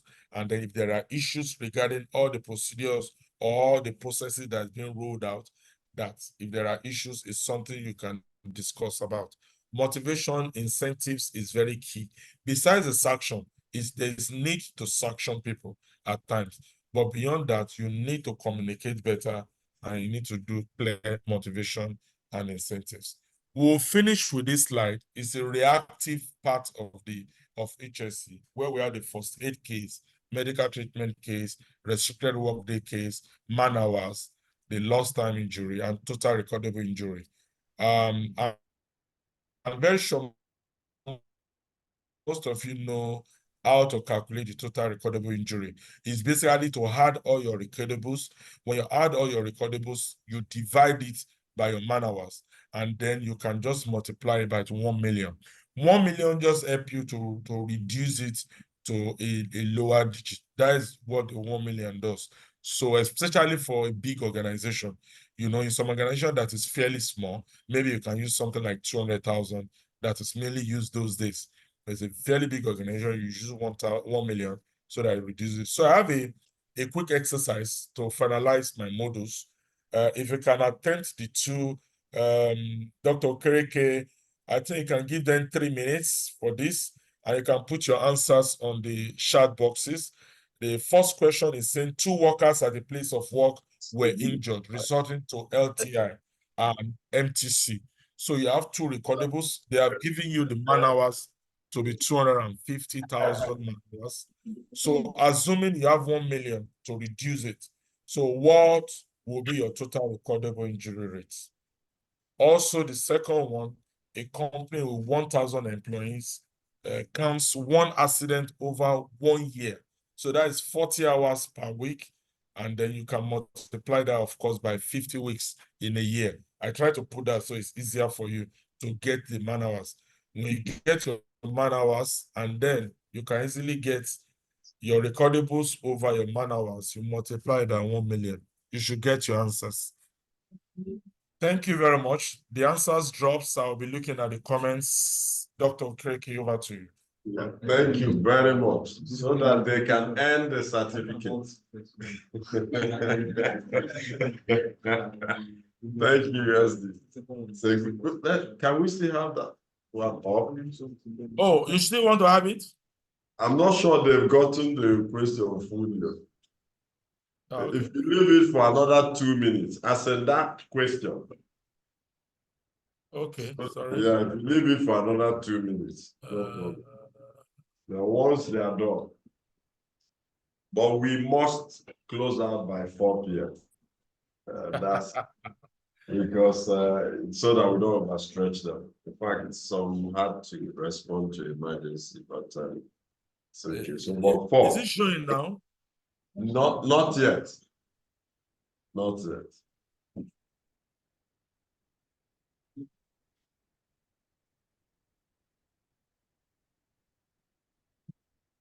Yes, it's up now. It's up. Because this one will need small brain racket. I give away all the formula is clear. So when you know formula in engineering, you just scatter it. So it's not a big thing. Okay. The formula is a recordable over the man hours that you multiply by 1 million. Finish. Okay. So the recordables are medical. In fact, number 1, first aid case is not part of recordable. So let's know that it's just a slight thing. But your MTC, RWDC, and LTI are recordables. So you look at your recordables they've given you, and then over the man hours, and then you multiply by 1 million.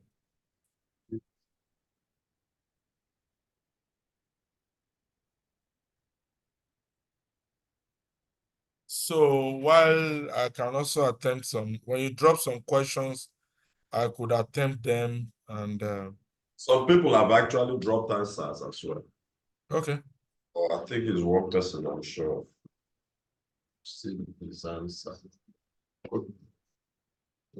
Some first class students.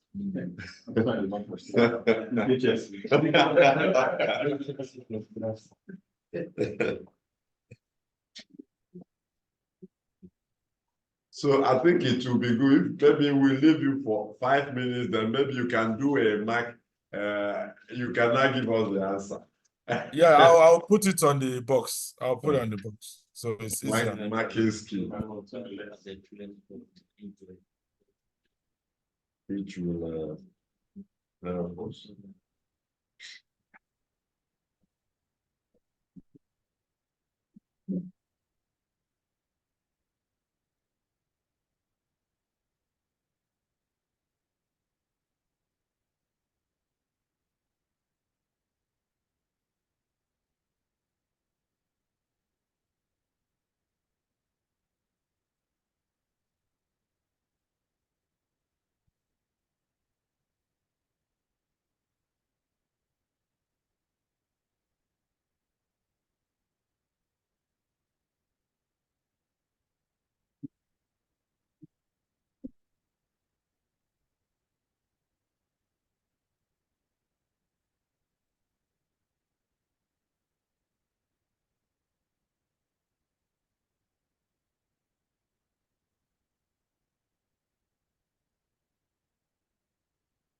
Okay, thank you. So I'll drop the solution and we'll see people that got to see it.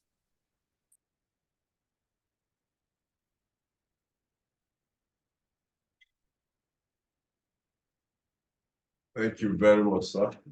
Great time with you.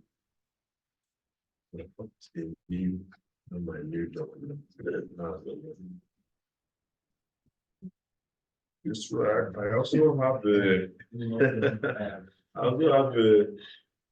quiz I put for my own session and Angela's session. So that can be take home quiz. Yeah, but I'll still give it to senior now. Safety overview and JDH and all that. So, review. Okay, I have the link now. So senior, you can share it later. Yes, you can share it later after this.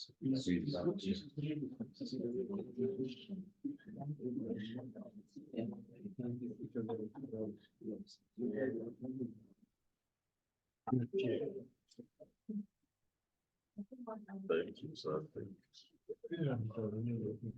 So I have that document.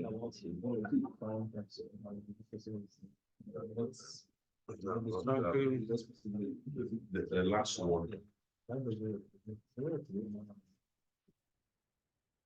The one and the table. Yeah, So thank you, everyone. I appreciate our patience. I appreciate our patience. It's not been easy. So, but we are the last run. This is the home run. So we're just looking at JH, job hazard analysis. So before you do any activity, any work, some of us are already, in operations. You must pass this document, prepare a document showing that you understand the potential hazards that can happen at site. And a lot of times you do a lot of back and forth with the operators, sometimes 1 month, 2 months before it will be approved. You can see this is a real document, real project. I was part of it. I was the operations manager there, right?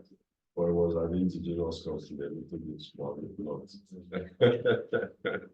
Maybe the dollars would have still been remaining now. So it's gone. So that was after when I returned from my master's, my organ just made me manager.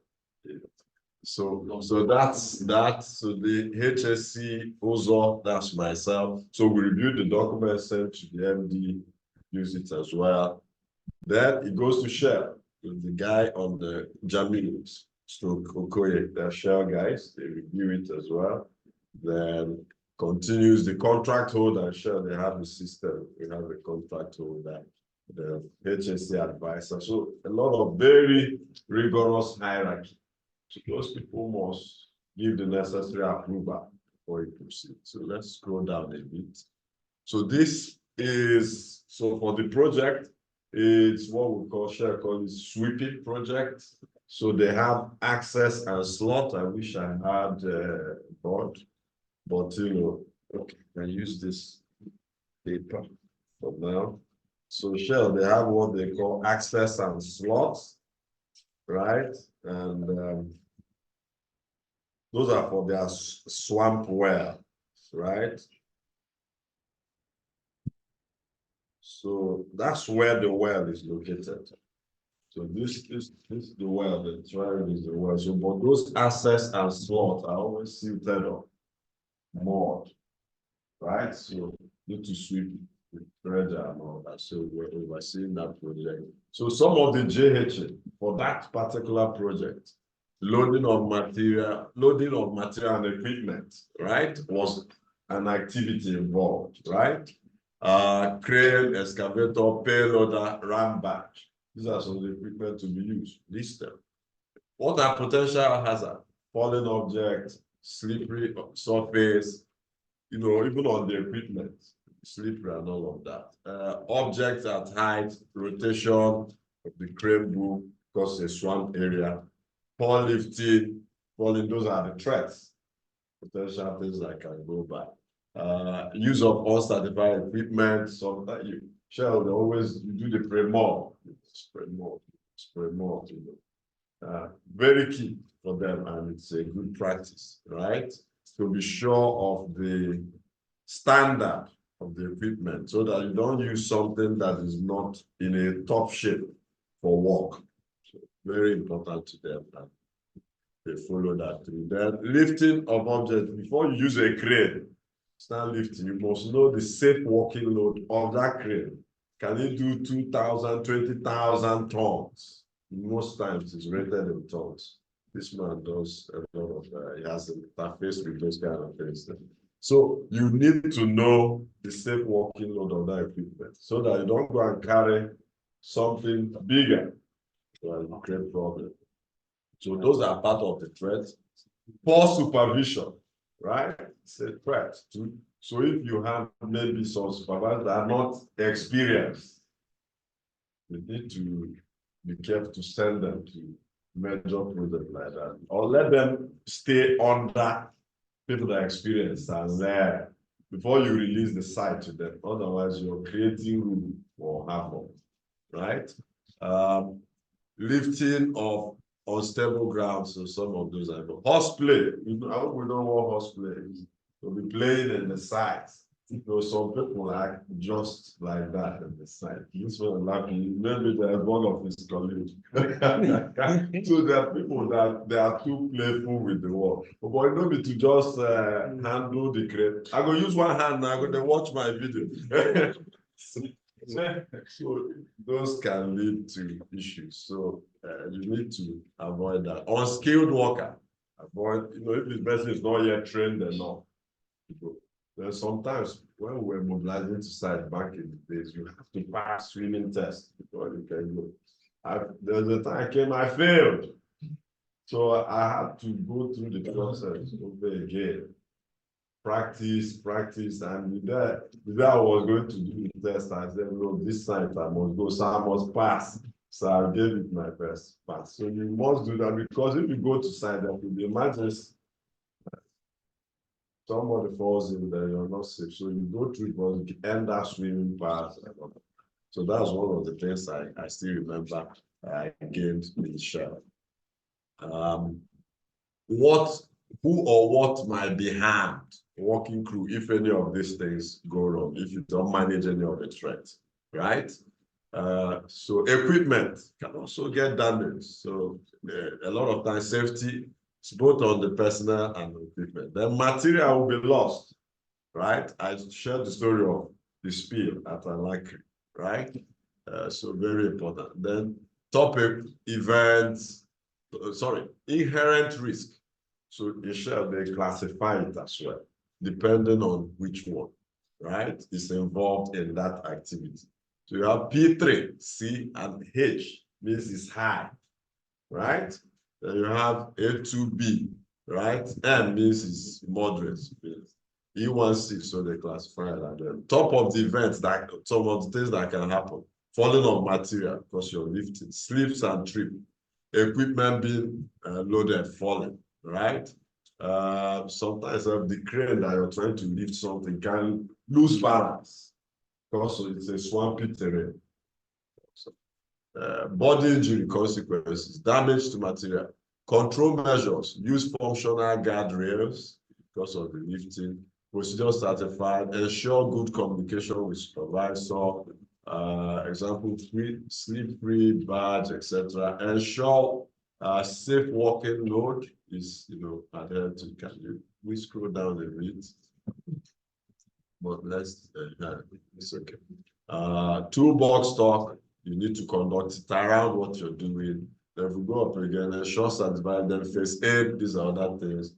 So then on the end, you now have contacts in Shell that must be reported to case of emergency.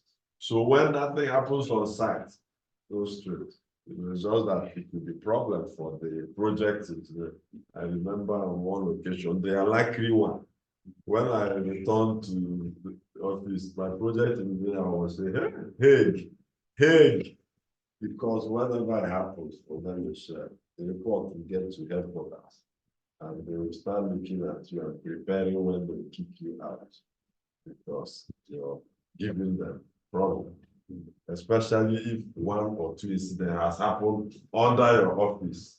So safety is critical. So the likes of Shell, major operators, very important. So let's scroll down again. Offloading of material equipment, it's almost similar operation. So I will share this document as well. So let's scroll more. So offloading equipment, it's almost similar. Is there any new? Okay, mobilization of movement. This one touches on things like journey management, which we talked about, right? Mobilization of movement equipment and material and water. So here it involves tugboat, crew badges, and water transportation, turbulent wave action, dredge crew, creek blend, etc. So walking crew, third equipment, marine traffic, boats capsizing. So these are, if we go up again, let's go which, no. Yeah, that one. Yeah, let me know what color that one falls in. Those go up more. I want to see the head. Yeah, top events. So we come down. So what are the top events? Marine traffic accidents. So 2 marine vessels riding together. Boat capsizing. So what? what will result personal injury damage. So then here again is classified, C16 engage, quartermaster and all that. Then what's the last one? So let's go down. So it's mobilization, similar to what we, so let's go again. Let's go. This one is still mobilization, it's also similar. And share how they have particular medevac. Position and reposition of bread sport. So it's a different operation. What does it involve? Tugboat, cruise, metal sling, marine, dredger, fouling, propellers, etc. So all of that. Then here we see the classification again. P1, A2, etc. So no matter what the activity is, number one, you need to understand the operational procedure actually. Subsequently, you need to think. This one is not mathematics. It's not it's not, you have to think about those things you fill in there, right? It's not something you have on the chart, but there are some standard either threat or standard actions you're supposed to take. But beyond that, the essence of this for you to think critically, because most times there are still some things that some other people have not thought about. So experience is important, but ability to just look at the situation, the activity, and identify what and what could go wrong. Job hazard analysis is about identifying what could go wrong and then providing mitigation. So let's take an instance. So this, of course, we move this close to mainstream. So this is the exercise, but you get this, and then much later you can say. So let's assume we are laying a pipe. We've heard of Trans-Sahara gas line, the one that will pass from Abuja go to Morocco. So you're involved in that project, right? Laying a gas line over 2,000 kilometers. Identify potential hazards and what you could do to mitigate. Develop a JH for that. Laying of a pipeline across 2,000 kilometers. So you see, that's what these guys are involved in. What's that company? OOS. So put yourself in their shoes, develop a JH for that project, right? You can use AKK as a case study. So do a table. I'll get this across to you through senior, right, on the platform and through email, right? So, but it's for that project, not this one, for that project. So, thank you very much. Thank you. It's been a nice time. I think we crossed by about 8 minutes, but I think it's okay. The learning has been good. Senior, we need to have a nice picture downstairs to capture the course, the first edition, while we hope that this course will have a second edition. More, yes. So thank you. I don't know if anybody will, okay, let me make one or two remarks. The membership chair was supposed to be, and that's what I said. So this is courtesy of SPE under the auspices of the career and guidance team. But we have the blessings of the section chair and the programs chair, right?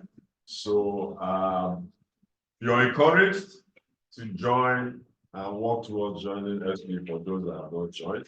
If you see the registration link, there is a place as well to follow procedure to join.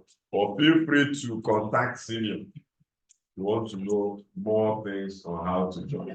The benefits are too much. In 2018, I decided that I would become active in the SPE. I was part of SPE, but very docile. So about 2018 and now, so 5 years thereabout, I've been very active and the benefits are enormous. I've had the opportunity of chairing a committee which is organizing this. I've had opportunity of SB taking care of my stay in the hotel last night. I was on the 7th floor. I'm having a nice time. So, but most importantly, the technical benefit, technical papers. Before I didn't even know. I have also to download 10 papers free, even if they are new ones. Okay, the section chair is active. We are just about rounded up. Let me see if she will talk. She's in Anambra. So she's in the spirit. She's our mother. I told her I was thinking she would be able to. Yes, for the WhatsApp, you can respond to him too. Okay, so let me continue. First, he wants to speak. Maybe by the time we are taking. Let me see. Will you want to say a word? No. Let me just create the group at once and send them the link to join. Okay, it's a very fast way. So you can call it this offshore course or OOS 601. Anyone that is easy for you. So in terms of membership, want to join, ask this man. For me, it's not something which will drag you. The benefits are normal. Yes, it may require some commitment. I paid my dues in December. It was a bit of struggle. I was looking at the money. Is she on? Okay, please. Okay, let's hear from the section chair. She's far away, but her heartbeat is here, and she would really like to say something to us.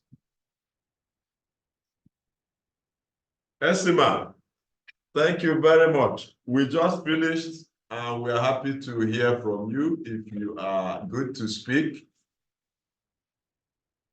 Hello.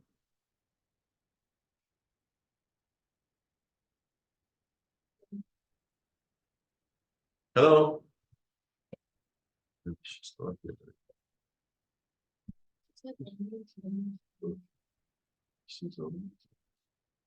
She can speak. You can speak now. Hello, ma. Esima. You can unmute yourself and speak now.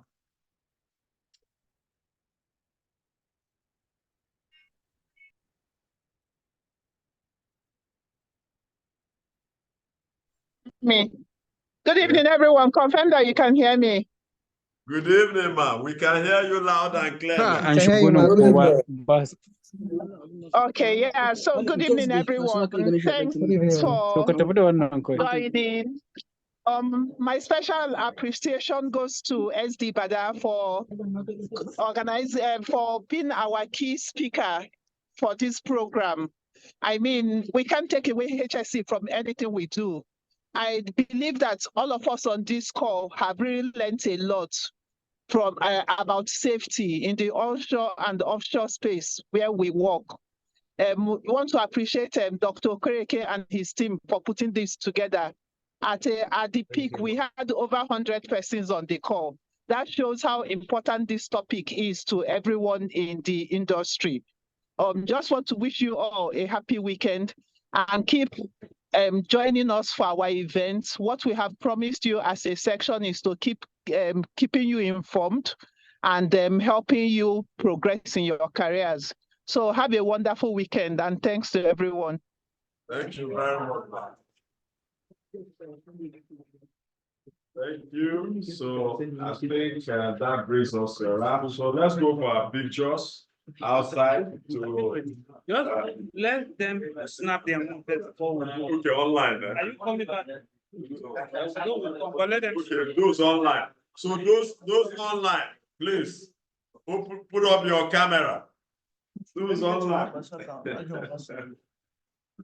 Those online so that we can capture the moment. Thank you.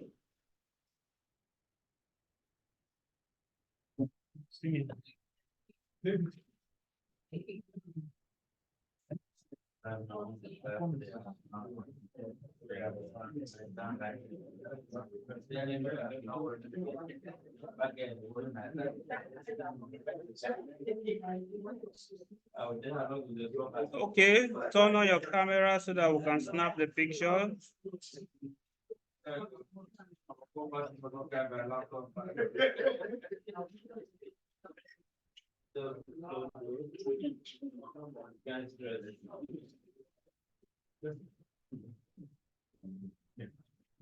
They are dropping numbers there. I will see the camera. No, for you to take. Okay, don't worry, see me. Quickly, just quick. Please, those don't go. Don't go. We'll still take our own downstairs, so we can combine it to keep the memory.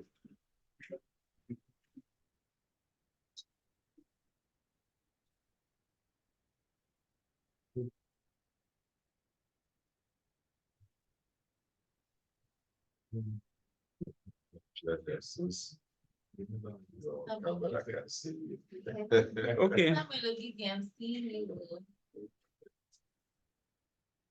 So you can see that they are all engaged. They are all engaged now, which is good. Okay. So before you leave, just wait 1 minute. We'll drop a WhatsApp link, group link. So you just click on it and join the WhatsApp group. So I think that will be better. So we'll just drop the WhatsApp link. So you click on it and join.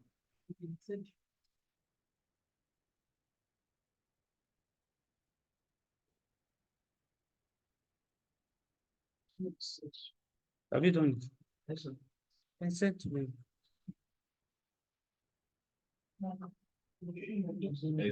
Yes, sir.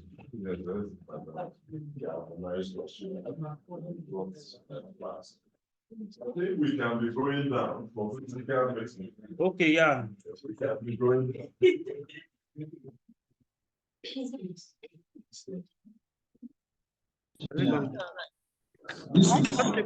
I'll drop the WhatsApp link now, the WhatsApp group link, so that you just join. That will be easy for everyone.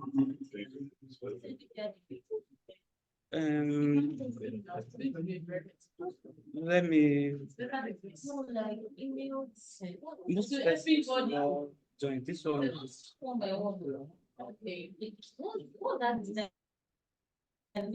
Email something.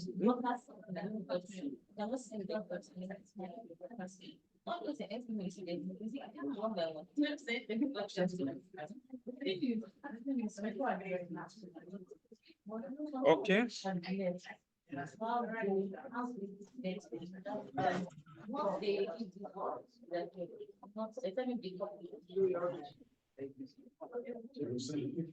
So let's step down and wait for senior and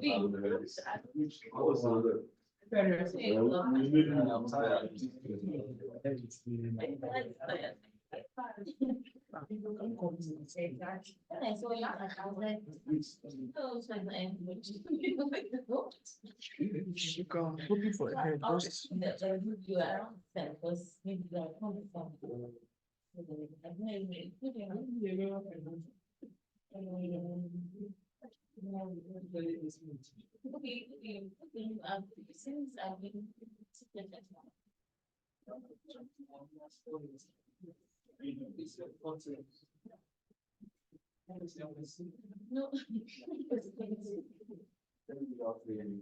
Okay, I've dropped the WhatsApp group link on the chat box, so you can click on it and join.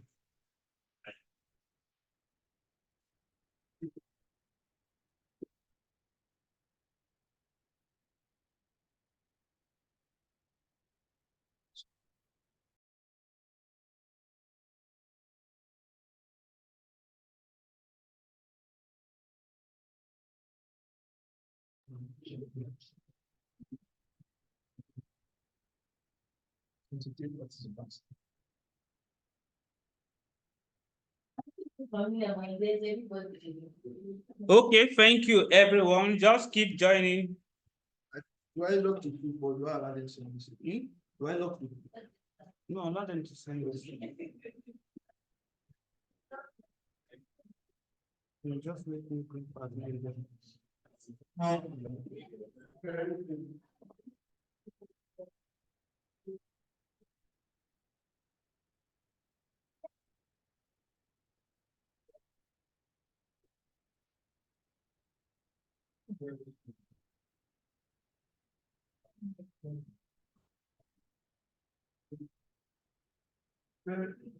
Okay, carry your sofa.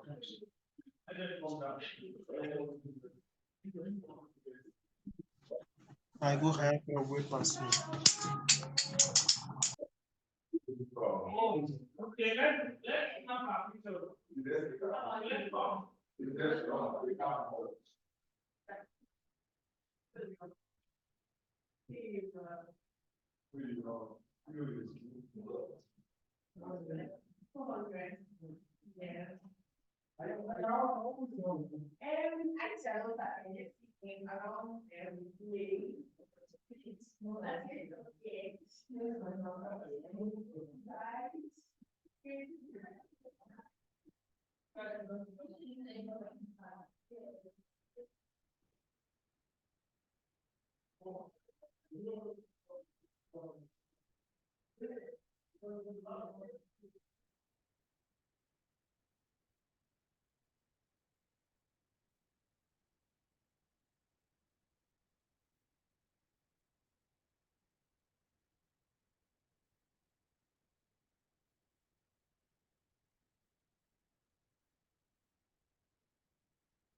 Yeah.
It's not here. It's not. Yes. You don't have to go for it.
Hello.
Yeah. Okay, what's your name? There. There who? Typing to attend to me or what? That's the concept of